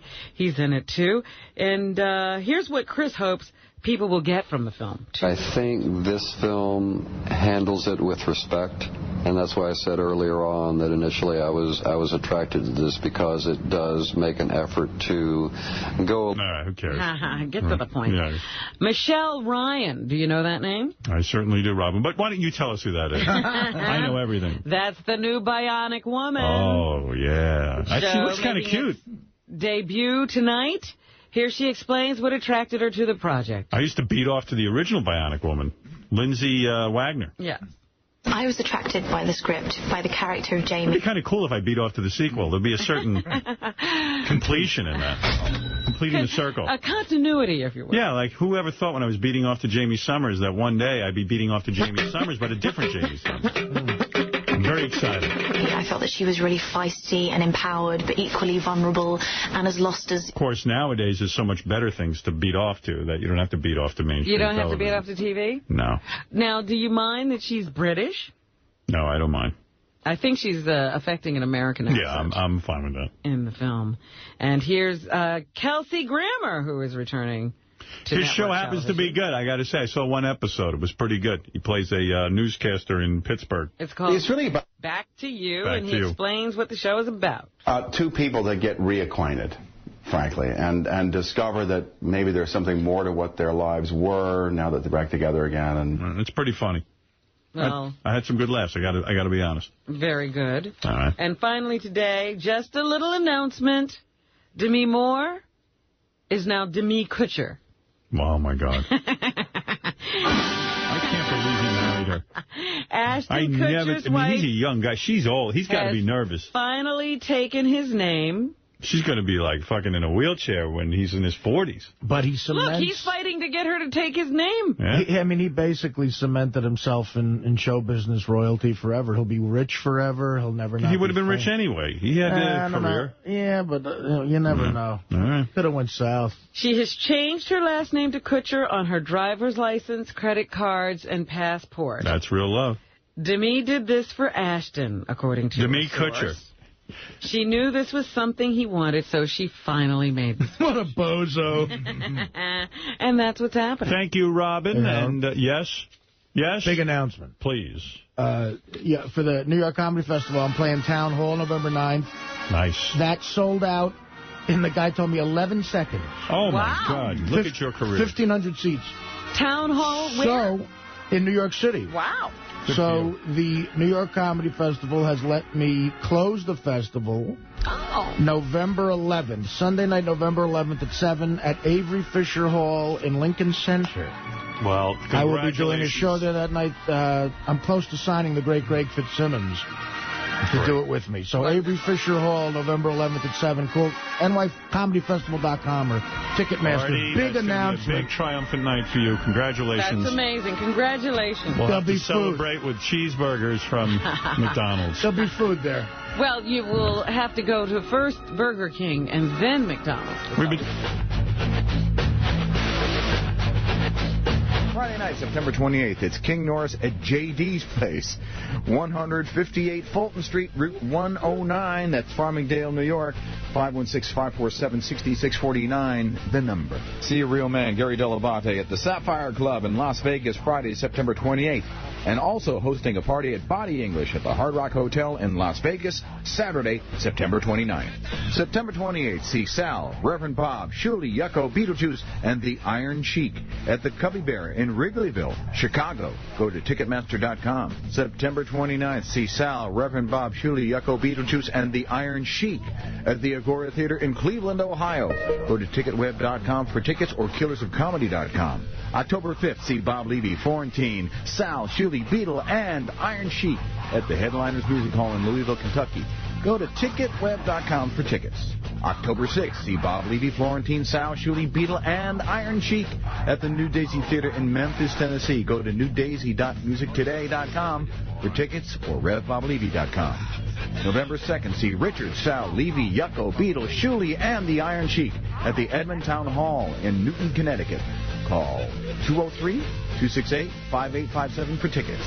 November 3rd, see Richard, Sal, Levy, Yucko, Beetle, Shuli, and the Iron Sheik at the Roxy in Boston, Mass. Go to CleanBoxEntertainment.com for tickets. To book Benji and his naked lesbian bachelor party strippers and to see their new...